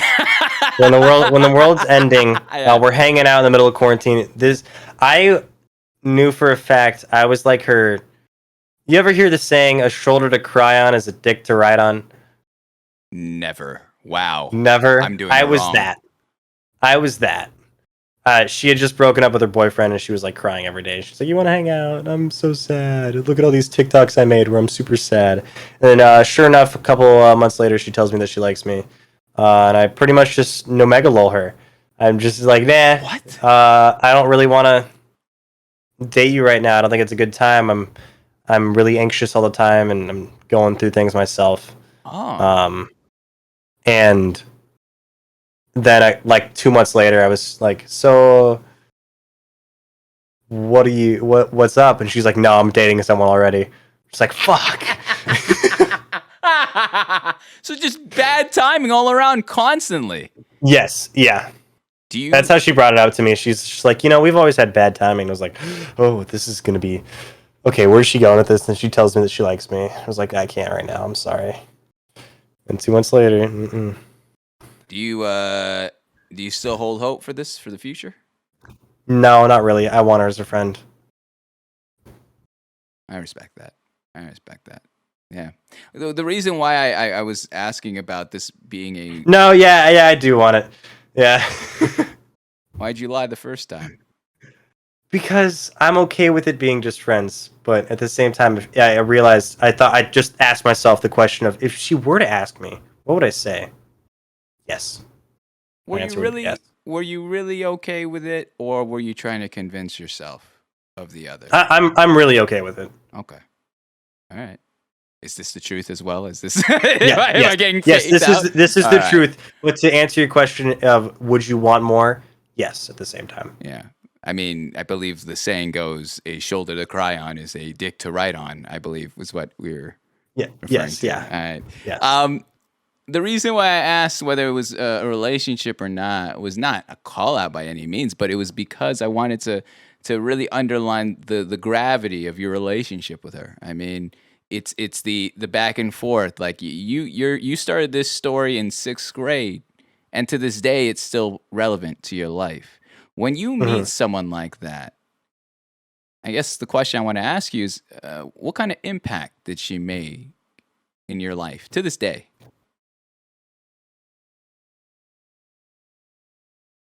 Oh God. What if she finds this, dude? You're screwed. No, I'm not screwed. you're not. I've talked about her on stream before, and then she showed up at my house, like directly after. It just completely fucking coincidence. Showed her on stream. Then she went back to show her mom the VOD and saw that I was talking to her, telling this story. Oh, what? What? How do you? And what did she say about that?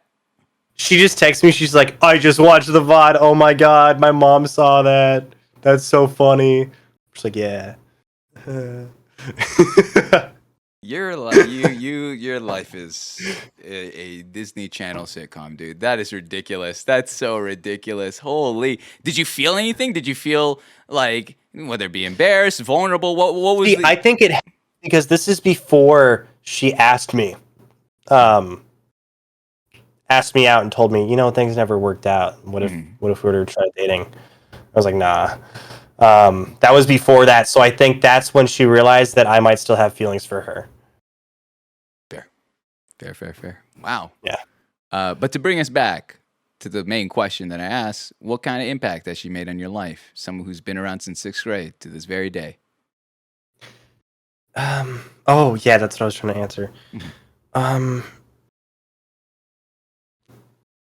Oh God. One thing that I definitely realized, because of her existence, was the fact that this is such a weird topic to get into, but I don't objectify women. Like people would always tell me, oh yeah, look at her looks and how beautiful she is. And I don't think I ever did that with her, and I always thought I was weird for that, and that's what got me questioning even my sexuality and stuff like that. And so it's almost like she turned me half gay, but not really. Obviously not. But Blame one person. This woman, that's the. I don't know how I would be feeling if someone told me, "Hey, mom, you turned me half gay." I'd be like, "All right, chill." Thanks. I don't know how else to say it, man. That's beautifully done, though. I love how you worded that. That's actually really funny. That was great. Mwah! That's chef's kiss. So you questioned sexuality because you weren't Well, everyone would always tell me yeah, no, like she's fucking beautiful. Look Okay. at her. Oh my god, and like her physique, and she's super skinny. Hmm. And I never looked at that. Never.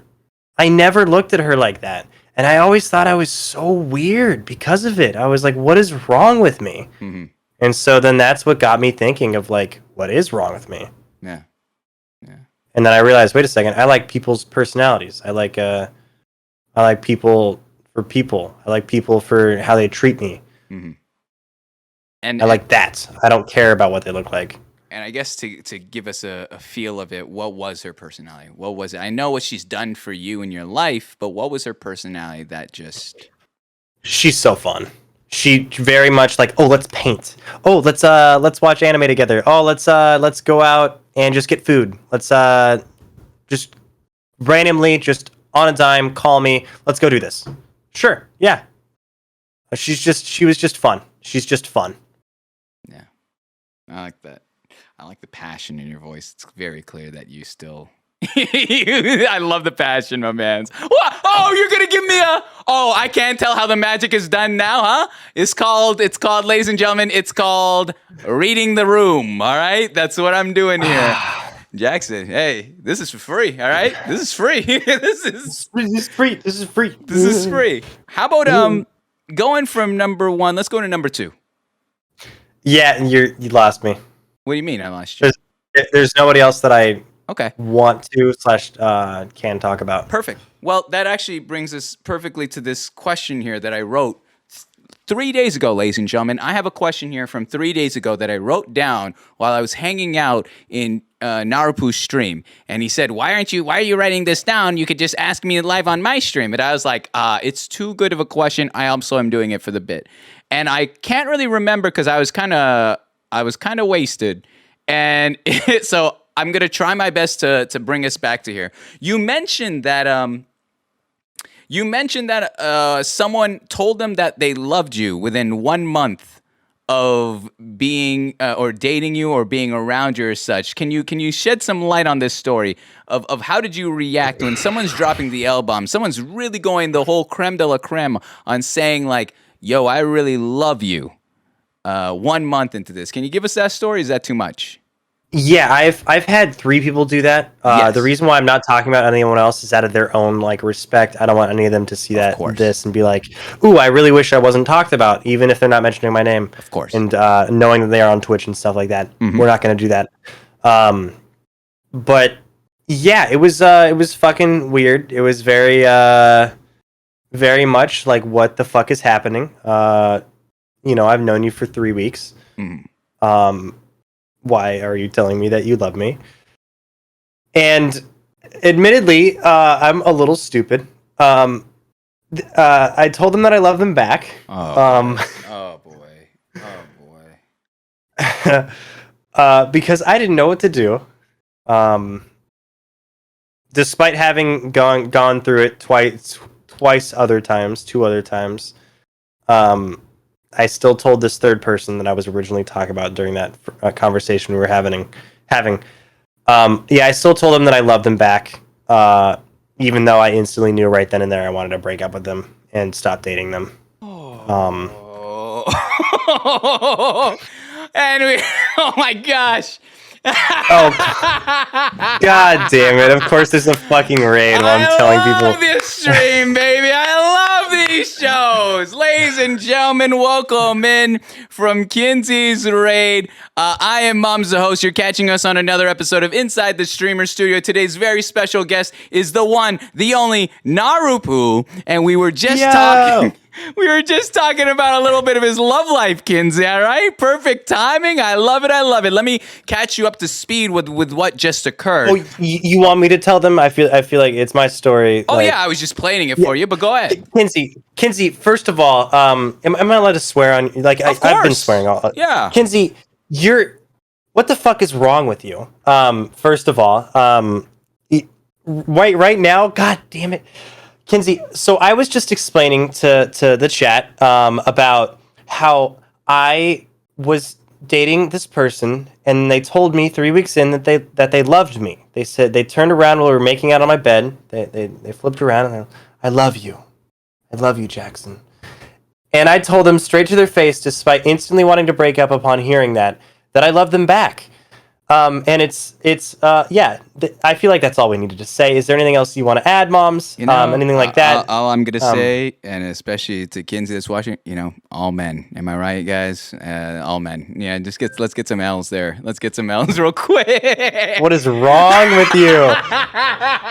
I can't wait to host some roasts, man. That's the transition after these interviews. That's what it's going to turn into. But I feel you on that. I mean, you get lost in the moment, all right? This is my way of winning you back, Jackson, all right? Yeah, by trying to reach out a saving hand. You get lost in the moment. You don't know what to say. And so you want to exude some sort of emotion. Because imagine, man, you got her in your bed. What are you going to say? Nope, not feeling it. Let's go back to hooking up. What are you supposed to do? Respectfully, I secede from this hookup. Have a great evening. Or if that's in your room. It wasn't a hookup. We were just making out. I mean, that's okay. We have different generations have different things. That's on me. Yeah, you're right. Oh, okay. Yeah, making out. Yeah, either or. But yeah, that's tough, man. That's tough. How do you how do you look at yourself in the mirror? I'm sorry. How do you I guess with that knowledge, was it something that eventually just kind of bubbled over and be like, I can't do this? Like when you did inevitably break up with that person, was it just something where it's just like, oh my gosh, I'm so sorry. I dropped this bomb of the L word. I showed you a lot of affirmation there, but in reality, this wasn't it. So what ended up happening was I wanted to talk to them a little after, because as soon as we were done with that, I didn't want to I wanted a time to process it and think about it. But as soon as I dropped them off at their house, I had a week where it was my birthday in the middle of the pandemic. And every day I had something planned. I had a stream planned. I had, and then multiple individual hangouts because some people were uncomfortable being in a group. So I thought, I'm not going to throw a birthday party. I'm just going to hang out with people all throughout this week. I'm just going to have a week of birthday. This is going to be awesome. Yeah. And so I told this person, hey, I'm not going to be able to talk to you. And I'm not going to be able to hang out with you until this week is over. Despite that, halfway through the week, they call me and they're just like, hey, you haven't been talking to me. What's wrong? What's happening? They got super mad and pouty and stuff like that. And despite telling them exactly what was going on, they decided to just call me and ask that. And so I was just like, hey, yeah, no, it's not working. I don't really want to date you. I'm sorry. And I just sort of left it at that. And they called me an asshole. And they were like, you shouldn't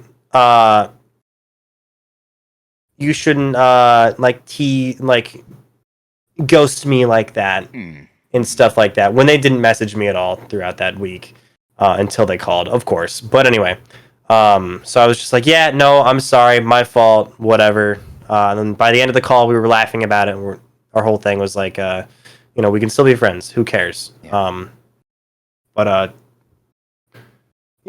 Yeah, fair play. Yeah. Fair play. I want to ask you about the present now. All right? I'll ask you about the present in terms of your romantic history or your romantic now, and then we'll move on to the community questions. And it's this, Narupoo, I have to ask just for the record, relationship status, where you at? You talking to anyone? Very single. Why very? Why the underlined very single? Dude, I don't know. I just thought I should put it in there. All right, fair play. You mentioned, I want to ask you, all right? Say someone was watching here live on Twitch or in the future on YouTube and were interested in Narupoo, and like, yeah, maybe I'll shoot my shot. All right. What are some of the keynotes? A few keynotes to get to your heart. There's not much that they can do. I guess physically, I don't care too much. I want to very much have good communication. I don't want you to push though. I don't want if you're trying to get to me romantically, I want to be the one to make the move on you.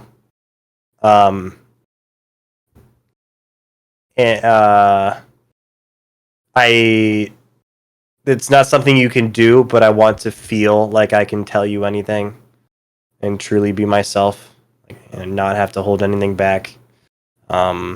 It's not anything they can do though. Honestly, preferably don't be on Twitch. Mm.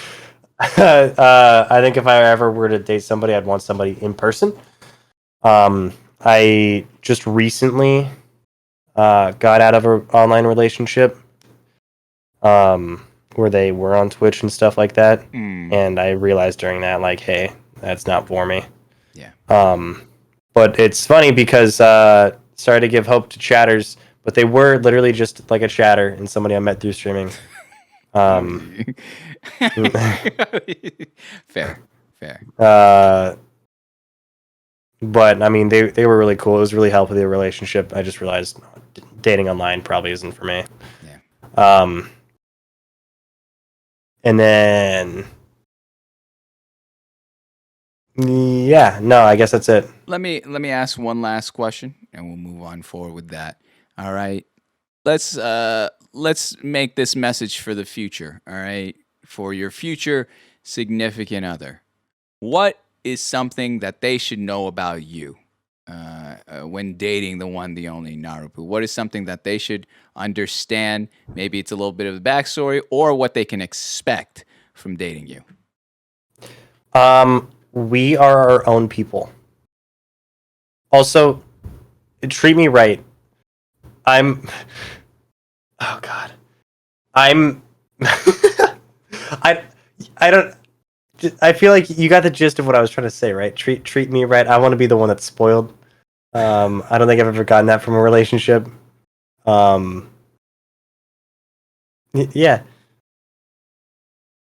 Except for my most recent one, they spoiled me. Okay. But even then, treat me right. That was a very that was a girl boss move right there. I liked it. I like you had a little bit of the extra. I've had a lot of bad experiences with dating. It's not gonna lie, it's a little tough to talk about because I just don't like dating in general. It stresses me out. It makes me feel gross. I hate it when I get compliments. That is anything physical. Mm-hmm. I don't really like the subject. Yeah, fair. I mean, it's tough. It's like it's hard not to perceive it in my mind as like, is this just one big game conversationally? Are we just doing this courtship, or we're dancing around the subject, trying to feel out if they like you or not? And then, like you said, with the whole compliment stuff, if you're not how do you say, comfortable with your physical appearance, but everyone's talking about it, even in positive lights. It's like, oh shoot, well, thanks, but yeah, that's not how I see myself. But I'm gonna try my best to accept your affirmation, your grace. So I feel you on that. It is a tough subject. I just to clarify real quick, I'm not self-conscious, really at all. I have a chest hole that I'm kind of self-conscious about, but not really anymore. It's more so just like the fact that people are perceiving me in general. What do you mean by that? Like, what do you mean by that? It's like, I don't know, because I try my best to take stuff, like not personally or anything like that, but I don't want to sound like a dick. I'm with you here. Specifically on Twitch, you get a lot of people that will think that you're attractive. I feel like that goes for every streamer. People will get that. People will like see that person, get entertained by that person, and then somehow relate those feelings to wanting to like do things with that person. Yeah. Yes. And that just I guess makes me a little uncomfortable. Yeah. And it gets tiresome and annoying when you have like that many people being like trying to get up in your shit. Mm-hmm. Which it's a very lucky. I try my best to realize that as like a lucky thing that people think that I'm hot or perceive me positively like that, but it's still just, it bothers me for some reason. Is it because it's even people that I know?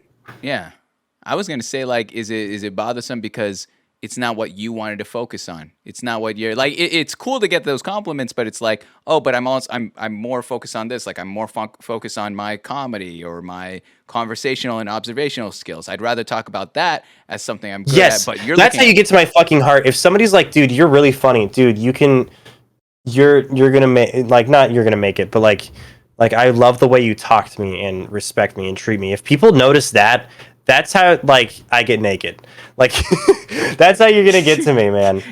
Okay, buddy, man. I just say a couple nice things. You got way too fast. I feel like me and Bridget got this thing now. I feel like she and we need to have another interview. I think I need to talk with Bridget now. All right, jeez. I want you to know. I'm not gonna leak the DM, but I just want to tell you what I woke up to. I woke up to your message, but no text, no like, hey, this is my whatever, just numbers, and I was like, what the fuck's going on here? Oh yeah. I love how you messaged me your number, no words, and on my alt, and I was like, oh, okay, I guess this is it. Like, awesome. I was responding to what song reminded me of you, and I was just like, well, I'm talking to him right now. We're thinking about him right now. I forgot I was supposed to send him my number. You know, the wildest thing is, I purposely didn't respond. That was my male toxic trait showing up. I purposefully left it like, I was like, all right, well, now I see that there. I'll deal with it later. Mainly because I was like, I don't know why I'm gonna use this analogy, but it's like I take this show similar to a wedding day where I don't want to see you. I don't want to hear from you. I just want to meet you on Showtime and we'll do this live. And then I'll text you. You know, we could play 8-ball or whatever. But like, okay. I didn't want to. You understand what I'm saying? Like, I didn't want any preface. You didn't want any conversation starting. No, because I want to save it all live. I want to do this live. Yeah. We'll riff live. I love that. Narupoo, thank you so much, dude. Thanks for sharing a nice glimpse into your life and who you are beyond Twitch, beyond content creation and all that jazz. But that being said, we're going to mosey on over to the third part of the show, which is the community questions. Again, !Q if you have anything to ask or say to Narupoo here live. I'll read as many as I can possible. There's only one rule to this segment, all right? Only one rule, and it's this: you don't have to answer the question, all right? If you don't want to, you don't have to answer it. But I'm going to read them, and I did not vet any of these. These are just what it says live here, all right? Okay. This first one reads, Jack, what made you decide to speedrun Mario 64 on your streams? I watched Clint Stevens, and I thought he was funny, and I realized I'm pretty good at talking to people. I could probably do that, too. It'd be something cool to do in the background. And sure enough, I started playing it, and I fell in love with it. I wouldn't have done it if it wasn't fun to play. I like that. Beautiful. What was the hardest part about starting streaming? The hardest part, and something that still hurts, is because I'm so committed, I will cancel plans in person to stream very rarely nowadays, but I used to do it like all the time. People were like, let's hang out. I'm like, I really don't want to. I'd rather stream right now because I just love it so fucking much. And it hurts to hurt people like that. And just overall being watched and hurting people indirectly. I hate the feeling that my humor, because I have a more dank humor, can hurt people. And I can't always be nice to everyone. I'm not always going to be nice to everyone because I'm human. I have emotions too. Yeah. And sometimes I literally am just a dick, whether or not it was warranted. And that's my biggest fear in life, is that I hurt people or make people feel uncomfortable. And sometimes I had to suck it up and say, hey, you know what? I'm allowed to be myself. You have the choice to not associate with me, but still doing it, it sucks. I hate that there's negative emotions out there towards me, but there's nothing I can do about it, especially in this profession. Yeah, 100%. It's like, people don't realize that they're like, no, I could be universally liked. Even let me be wholesome, 100%. like, first of all, some people just don't fucking like wholesome. And second, imagine if you slip and you're not truly a wholesome person and they find that. Oh my gosh, the day of reckoning, man. And it's just, you're constantly judged. And one wrong move can sour someone's entire experience here and just leave, and it hurts. It really does. Yeah. But you have to move forward. It's such a sad thing. And try your best with that and keep your head up high. This is going to be such a tough transition from an honest topic to what happened to the Nicolas Cage pillow? So I was on Lover Host, right? Mm-hmm. And during the Lover Host, I got this Nicolas Cage pillow that, like, it was glitter made or whatever, where if you flip up the glitter, you can see Nicolas Cage, and if you flip it down, you can't. Yeah. And during the Lover Host, I stapled it to my wall. And then eventually I moved my room around where now you can see my entire room behind me instead of just like my desk in the middle of the room with just a wall behind me. Yeah. So I took down the Nicolas Cage pillow. And I just haven't had it on stream since. I just haven't touched it. Mm-hmm. It's just sitting in my closet. Waiting for the next time. Yeah. Yeah, it'll be back one day. All right. Someone here wants I'm going to couple these two things together, all right? First one says, I want a room tour, and then someone also mentions, tell me about Le Baby. So I'm assuming it's the baby in the background. So I'm going to say no to the room tour, mainly because I do have some documents over here where if I get a little too close, your docs. It's bad. Yeah. But then also because literally all that's right here is just a pile of dirty clothes. That's it. I wish you see kept everything the clothes. important. I wish you kept the clothes on your bed.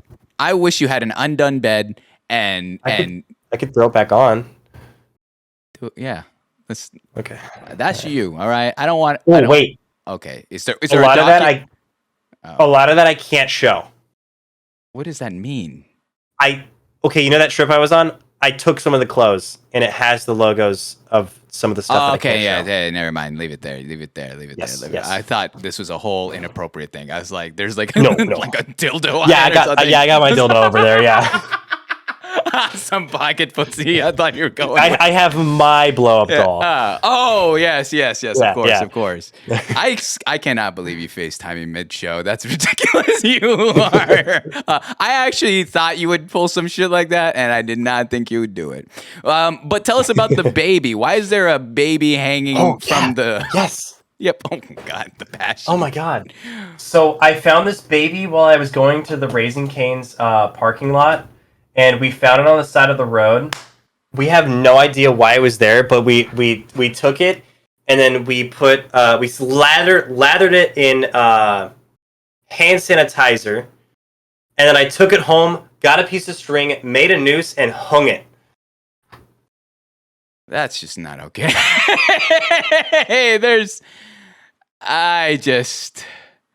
And then you got Sans from Undertales. Sans from Deltarune. How is that Deltarune? How can you? I've said this twice now. That's Sans from Deltarune. Deltarune, and then you got Dog Dancing. You got a road sign that you blatantly stole. Let's just get that. I love that one. Whoa, wait a second. I didn't steal it. I took it. What is the dog dancing? What's the dog doing? What is that about? That's for my previous employment. Oh wait, the Disneyland shop? Mm-hmm. Yeah, look, I love that dog so much. Not only did I get a bunch of photos of him, but I also have a 1,000-piece puzzle of him. Because I just love him so much. He's the best. I love him. You got your room is filled with knickknacks, dude. This is wild.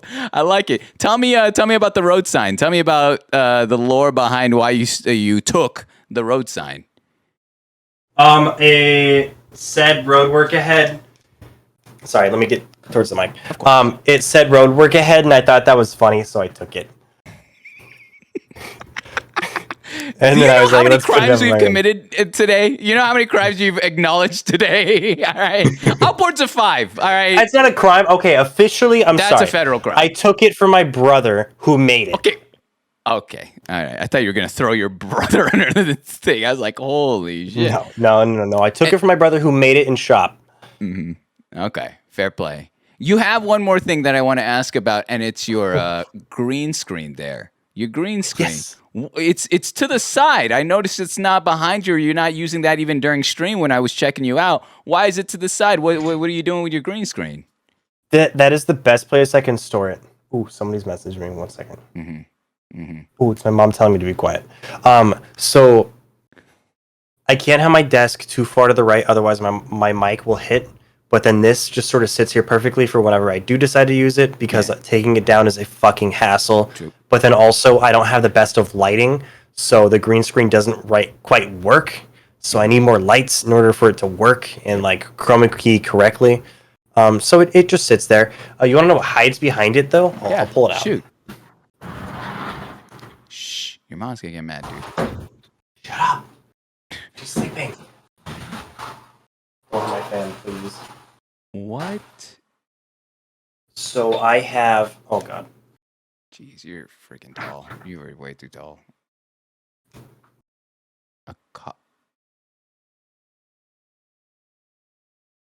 What is that? What is this nook area of toys? I used to have this set up. This was the setup behind me before. Okay. But then I moved rooms and I never took the shelf down. I like it. That's actually a really cool idea. Oh, it even has hooks. Yes. Where I keep my my Naruto headband. Okay. There's that awareness, man. There's that awareness. What? You play piano? I've attempted to. Fair play. Yeah. I live on that same kind of that headspace. That headspace there. While you set that stuff up, I'm gonna ask you here another one. So why to just follow up, kind of closure to this? Why did you decide to hang the baby of all things? Why couldn't you just have it in the prison cage that you have there with all the other knickknacks? Right. Oh, you did hear me. Okay. So. Oh, of course. Thank you.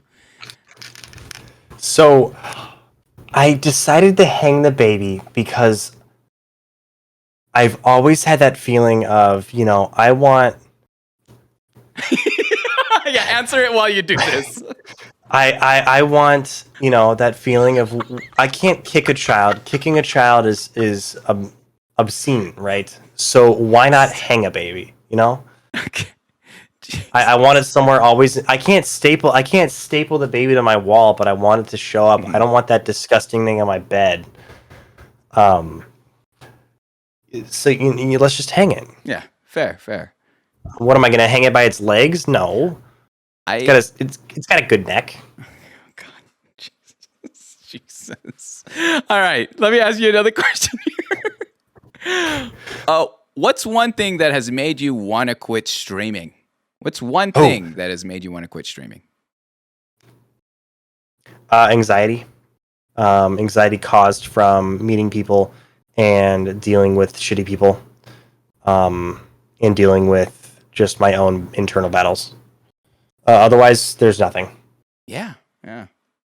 But even then, the anxiety is just like, I'd rather just talk to somebody like my own size sort of deal, where I'm not trying to impress anyone. Because when I meet like bigger creators, I get into this mind of like, I do not want them to fucking hate me or think I'm weird or anything like that. And so I get super anxious, despite like not meaning more than just like, I really don't want them to hate me, because I already know them and like numbers and stuff.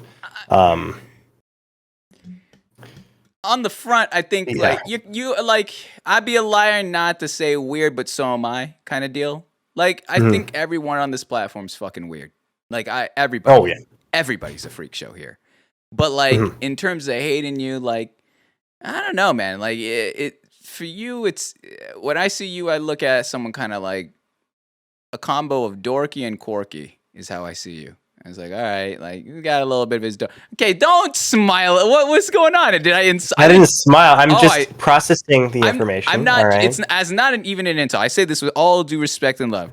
A little quirky in the sense of like your humor style and the way you present it all. A little dorky because there's the the gamer background, the anime background, and the passion that comes along with it. Smash as well, all that jazz.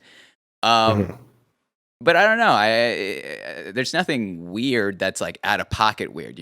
It's not like you're licking everything at an In-N-Out weird. That's too weird. That's too much for me. But in terms of the drama and all that, I agree with you. I think that would be the number one thing for me to that would make me leave. That's just like, this is not worth the anxiety, the headspace. Like, I love what I do, but if it's at the detriment of myself, I'm sorry, I'll walk away. Like, it's not worth it. So, if anything, like the most I would quit for is like 3 months. I thought if I had to quit, would you not just consider doing YouTube full time rather? So you could just film and not deal with like the bullshit? No. Well, it depends on like if I were to get into like trouble or drama or anything. Yeah. Really bad, which I won't. Yeah. But there's always that chance of that person coming up, the right person that hates you. Yeah. They spread misinformation or anything like that. They try to cancel you, anything like that. Then it makes it really hard. Yeah. And so if that ever happens, then I probably just wouldn't do anything at all for a couple months. Mm-hmm. Take your time there. Yeah. This next one reads, which one of your mods would you unmod right now and why is it Devil? And that's from Ryan. Oh my god. Okay, I hate that. I can't read those. All right, that's the one. That one slipped. I'm sorry. I was just reading that off the cuff. I did not say that. Okay, someone's reading, yo, Narupoo, what was the blow-up doll in Mom's room? You guys are freaks, dude, if you believe that. It was hot. Yeah, what was it? Anyway, to answer the question on the mods, it would be Devil. Why? What? How are you agreeing with this shit? I gave you a bailout. Oh. No, Devil is fucking amazing. I fucking love her. She doesn't mod. Like, modding ability, she does not mod. Nobody mods. That being said, though.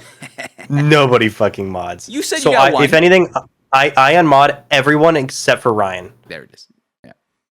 Yeah. Fair. But also, like, they were right. It would also be Devil, because Devil is a part of everyone that isn't Ryan. All right. They want me to ask you, it says, ask him which YouTube video he is most proud of. And that's from Cosmo Ryan. What YouTube video are you most proud of? I am most proud of it's between my last vacation vlog and my Counter-Strike, the worst moments in Counter-Strike, I think it's called, or something like that, something stupid. I love the vlog one because I edited all of it, and it just is truly just it's a time capsule of an awesome week, my best week of my life. And then also because of the Counter-Strike one, it's really good. I love the humor in it. I love the jokes that are presented. And it's a culmination of what I truly want in my videos. Yeah. I like it. Awesome. Yeah. Awesome. This one is asking, what position did you play in volleyball? Outside hitter. Outside hitter. I was the dude that spiked the ball down. Perfect. Yeah. Perfect. What? Jack, do you still own the Rem anime wall scroll? I tried finding it earlier. I couldn't find it. Yeah. But yes, very much so. Yeah. Okay. There's that. This one goes and goes. All right. It's asked every show, so I'll read this one. It goes, who's your favorite mod? Who's my favorite mod? Yeah. Oh God, really tough? No, not tough at all. Ryan. Why? Because he's the only one that mods. By attrition. I love that. No, it. it's cool. It's cool watching. kind of weird saying this while he's here. It's cool watching Ryan grow. I actually met him in person, and he was wearing like a mod T-shirt, and he also got me a Minecraft creeper backpack that says Narupoo on it. And he donates a lot of money to me. I tell him all the time, like, don't do that, or if you ever want to get paid, just stop giving me money. But like, it's really cool watching him grow as a person because I've seen him, like, despite being older than me and like being in a completely different stage of life, he's still learning and growing with me. And there are people who will completely refuse to learn and grow when they like start reaching a certain age or just in general. And he doesn't do that. He still like tries his best to be out there and always be more proactive and do whatever he can. I like that. I like that a lot. The learning and growing together there. Two different places in life, but still the same path forward. Yeah. I'll read you a couple more. Three more here. All right. This one just reads, Jack, how do you like your coffee? What is this? You don't drink coffee. That's not you. That's just you just like. So I have this one order I get. Okay, here we go. Go ahead. I didn't want to bring it up, but you know, if somebody is specifically asking, I'll find the photo of what the coffee label looks like. Mm-hmm. I get a. One second. One more second. Moms, how you doing? I'm doing really well, dude. Honestly, I really enjoy hanging out with you. Whether it be... Okay, shut up. I got it. Oh. I get a venti iced chai tea latte with oat milk, a single shot of espresso, wand, whatever that means, with pumpkin sauce, and it's iced. So does it come with the Ugg boots and the Patagonia sweater and the... I think so, actually. This is fall. I really enjoy the fall. Do you wear Ugg boots, Moms? I honestly, unironically, want a pair. Like, I really do. Yeah, no, they're awesome. Really? Yes. I really want to. But I'm saving up for more. What are those? They're like slippers, but they're leather. Basic people wear. I'm wearing the rubber version right now. Let me just look at my foot. Gucci slides? Birkenstocks. Oh.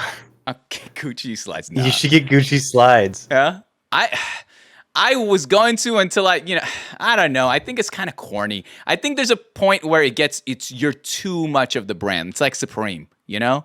Like, yeah. I actually low-key, don't let this fool you. Like, this is just what I wear on stream. I kind of do like fashion, but I don't like mainstream streetwear. But I still do like, if I had to define it, it's like urban streetwear is how I would enjoy my fashion.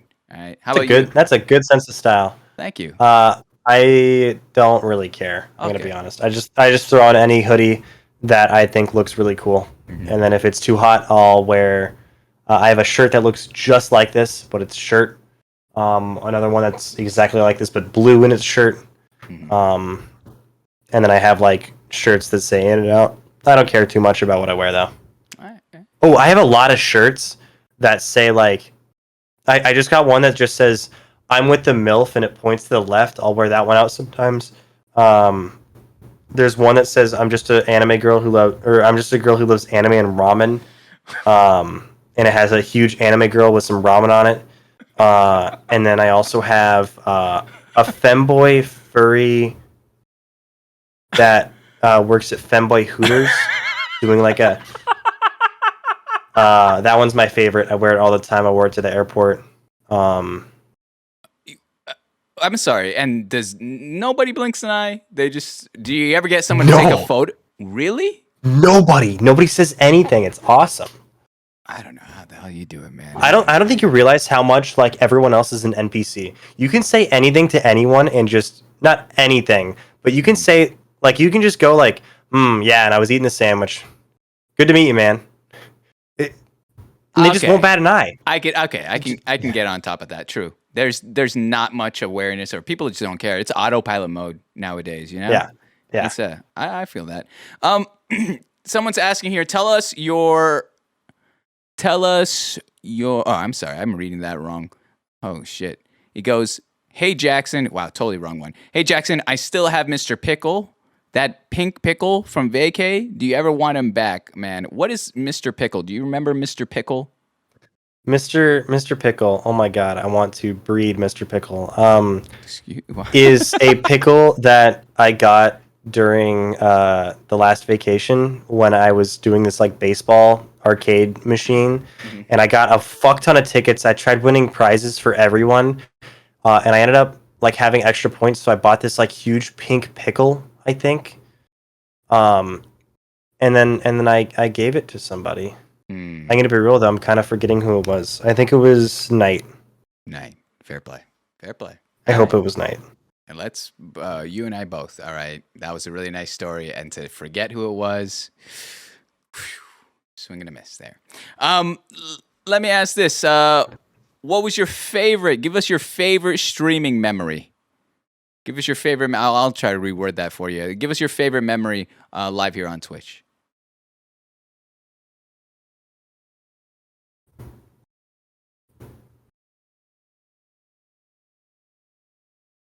I wish I could pick one. It's a little hard to just pick one.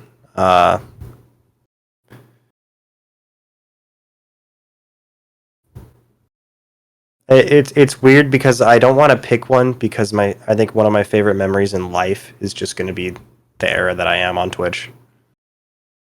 What do you mean by the era that you're on? What do you mean by that? Well, it'll probably stop one day. I don't know when. I don't plan on it to stop anytime soon. But I'll probably like everyone will have to have like hit end stream for their last time ever eventually. And so after that happens, I'll look back and be like, streaming was fucking good. Streaming was fun. But you use the term era, and when I think era, there's like a defining, overarching theme of it all. What is this era, if you had to define it for you? From the first day that I started streaming to the last day, I guess. I see. Okay. I see. Yeah. Tell us about your experience on Love or Host. Tell us about Oh, man. So that was when I was still young and anxious and immature. I don't think I've completely matured yet. I'm still maturing every day. But I was very nervous, and it was just awful. It was just awful, man. I'm going to be real. I hated it. Why? I'm glad that I did it, but I hated it. It was just so anxiety-inducing. I wasn't really ever paying attention or talking to... I wasn't talking to anyone. I wasn't listening to what people said. I was just waiting till it was my turn, attempting to come up with something that I would say. I was really interesting, and it was a good opportunity, but a wasted opportunity. What did you learn about yourself? I learned to fucking suck it up and deal with it. And if I'm ever invited to shows there on out, I'm just going to do my best to be funny. Even if it doesn't land, don't let being anxious stop you. I like that. Last question here is asking, what would you like to be remembered by here on Twitch? What would you like to be remembered? I guess I want to be remembered just by how cool I was. I hope I come off as cool. I hope I come off as genuine, truthful. And just somebody that like I don't, even though it will happen, I don't want really anyone to after having an interaction with me be like, wow, I fucking hated that guy, or that guy was a dick to me. I just want to be as universally liked as possible. I like that. I like that. It's a tall order, but very tall. But I think I believe in you to do it. So thank you. I'm proud of you, Jackson.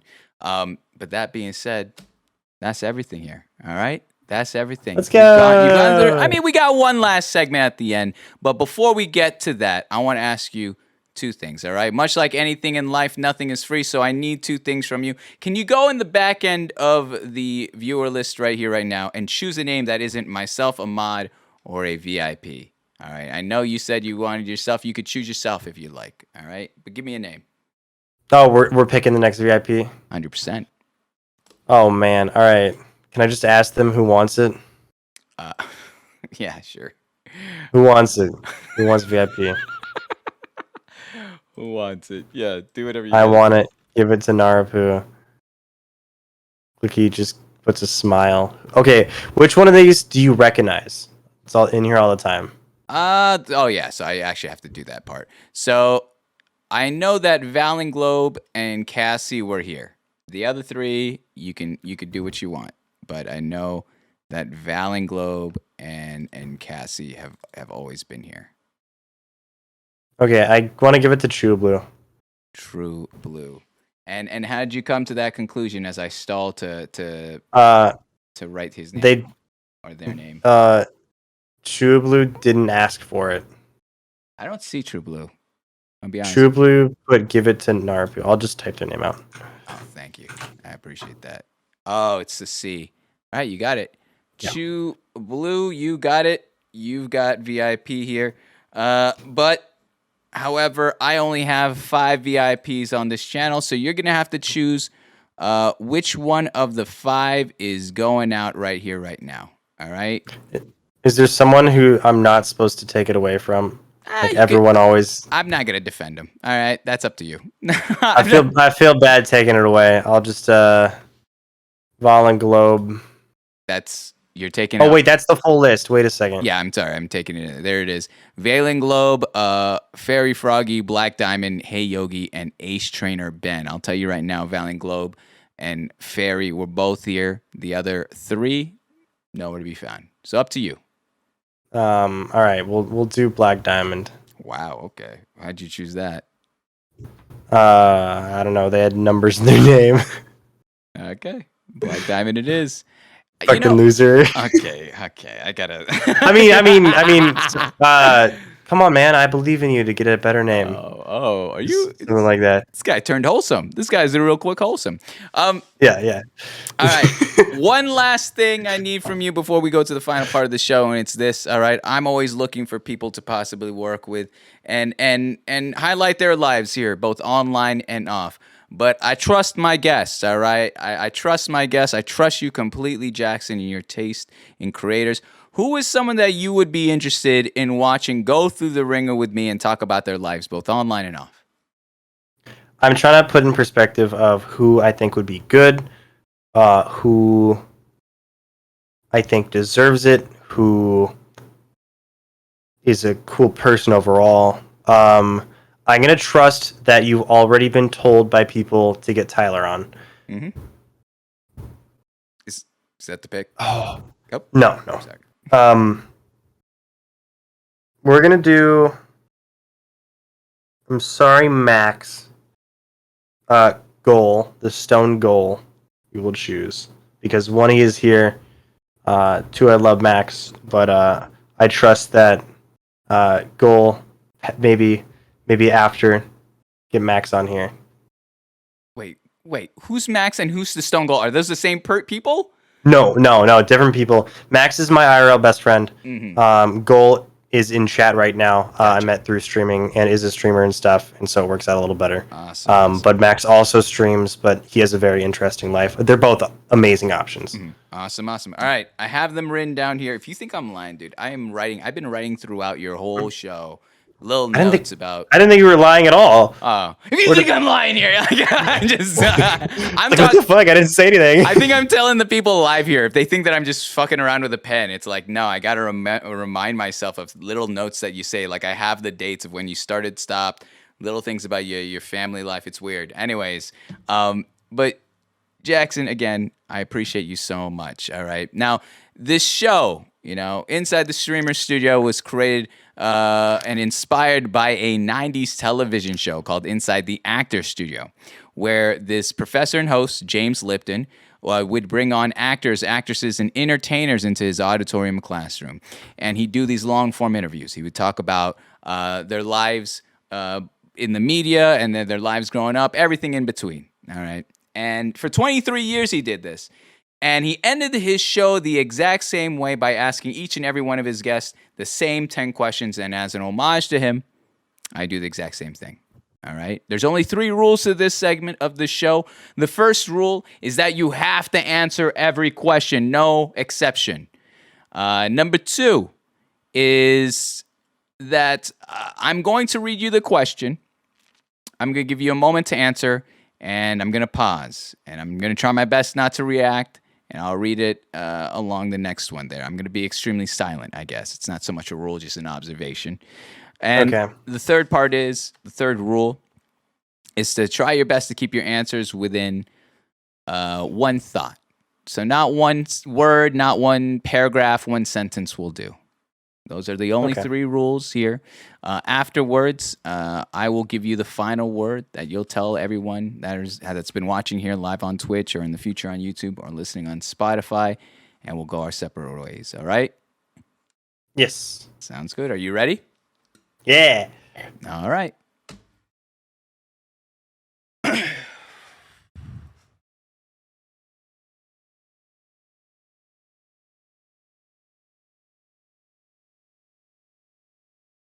Question 1.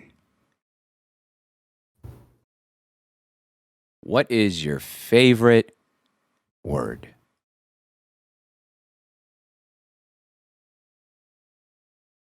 My favorite word is Mississippi.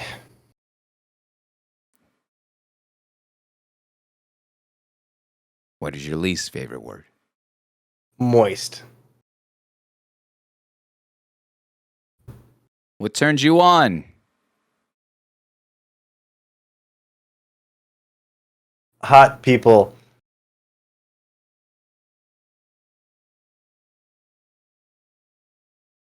What turns you off?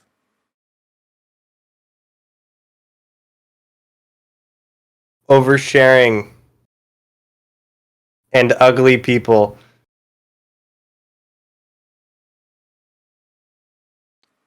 What sound or noise do you love? Popcorn popping, rain, city ambience. What sound or noise do you hate? Chewing. What is your favorite curse word? Cunt. What profession, other than your own, would you like to attempt? Voice acting. Acting. What profession would you not like to do? Janitor. Cleaning up after people. And lastly, Jackson. If heaven exists, what would you like to hear God say when you arrive at the pearly gates?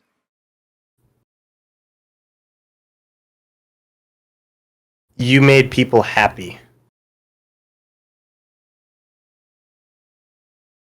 And I think you're on that track. Ladies and gentlemen, Narupoo Jackson. There it is. There it is. Now we can do the applause. Dude, thank you so much for being here and for your time and a portion of your story. Give me a moment, all right? Can you give me one moment to gas you up a little bit, and then I'll give you the final word. Oh, I'll take as much time as you need if you want to gas me up. Okay, all right. I'll do this one live, and then the rest of the gassing up is off stream, all right? But let me tell you this: I wrote about you, but I haven't published it yet, and okay. And it's because being an interviewer, you meet a lot of people, and you talk to a lot of people, but more importantly, you listen to a lot of people. And my job is to kind of bounce back. You know, it's a 2-player kind of situation. So I'm trying my best to plate you in the best possible light and to get your story as clear and concisely as you would like. All right, that's my job there. But every now and then you meet someone who you see yourself through. And whether it be tonight or our very first interaction together on your stream, that's exactly what happened. And I'm shocked by this. I'm shocked. I'm a 28-year-old Filipino man that, you know, has lived a very different life than you, and vice versa. You've lived a different life than I. But speaking with you tonight, and again on your stream as well, the similarities are jarring. and I see this person that's hungry, and I see this person that is pursuing a dream, with all they got, with a passion for entertainment, a passion for meeting people and creating this cool community, and I love it. I'm in. I watch your stuff, and at first I'm like, is this someone who's just making cum jokes online? But when you get past the sticky surface, you find someone who's so genuine and honest in this place. And I'll be straight with you, man. It's a rarity. It really is. You meet a lot of people that have different prerogatives. You meet a lot of people that quite frankly don't have the best interest in your mind, or that just simply want to judge you as that. But I kick myself time and time again now that I've met you. And I was talking with Britt about this late last week, where it's just like, I'm mad at you, Britt. And she goes, why? And he's like, that you didn't introduce me sooner to Jackson, because he's a lovely person and he's extremely talented. And when you said to me earlier that you're like, I don't know what I'm going to be doing with my content, but I'll be number one, I fully believe you. There's not a doubt in my mind that will tell me that, oh, this kid, I don't know if he's really committed to this, or I don't know if he's got the humor, whatever, or he understands what he's going through. You're natural, my man. That's better than any skill or talent that you have to work through. You're naturally good at this. So I implore you, similar to your brother, I fully believe in you. You have all my faith in the world. You're invited to any of the other shows that I have running here. As a matter of fact, I'll see your ass tomorrow for Friendsgiving. Yeah. But at the end of the day, Jackson, this goes beyond this show. This goes beyond the content. I got a lot of love for you. And I really want to see you, thrive, whether that be in this space or beyond, because you've got an amazing heart. Your parents really did well in raising you, and I can't wait to see what you got cooking up. But Jackson, that's everything from my end. What would you like to say to all those watching live here on Twitch, or listening on Spotify, or watching in the future on YouTube? Shout out the Spotify listeners. Yeah, we got a couple. That's sick. Hell yeah. Second of all, I'm sorry, chat. I'm gonna ignore you guys. I wanted to ask you a couple questions. Do you have time? I got all the time in the world. What do you need? Okay. What does Puff the Magic Dragon mean to you?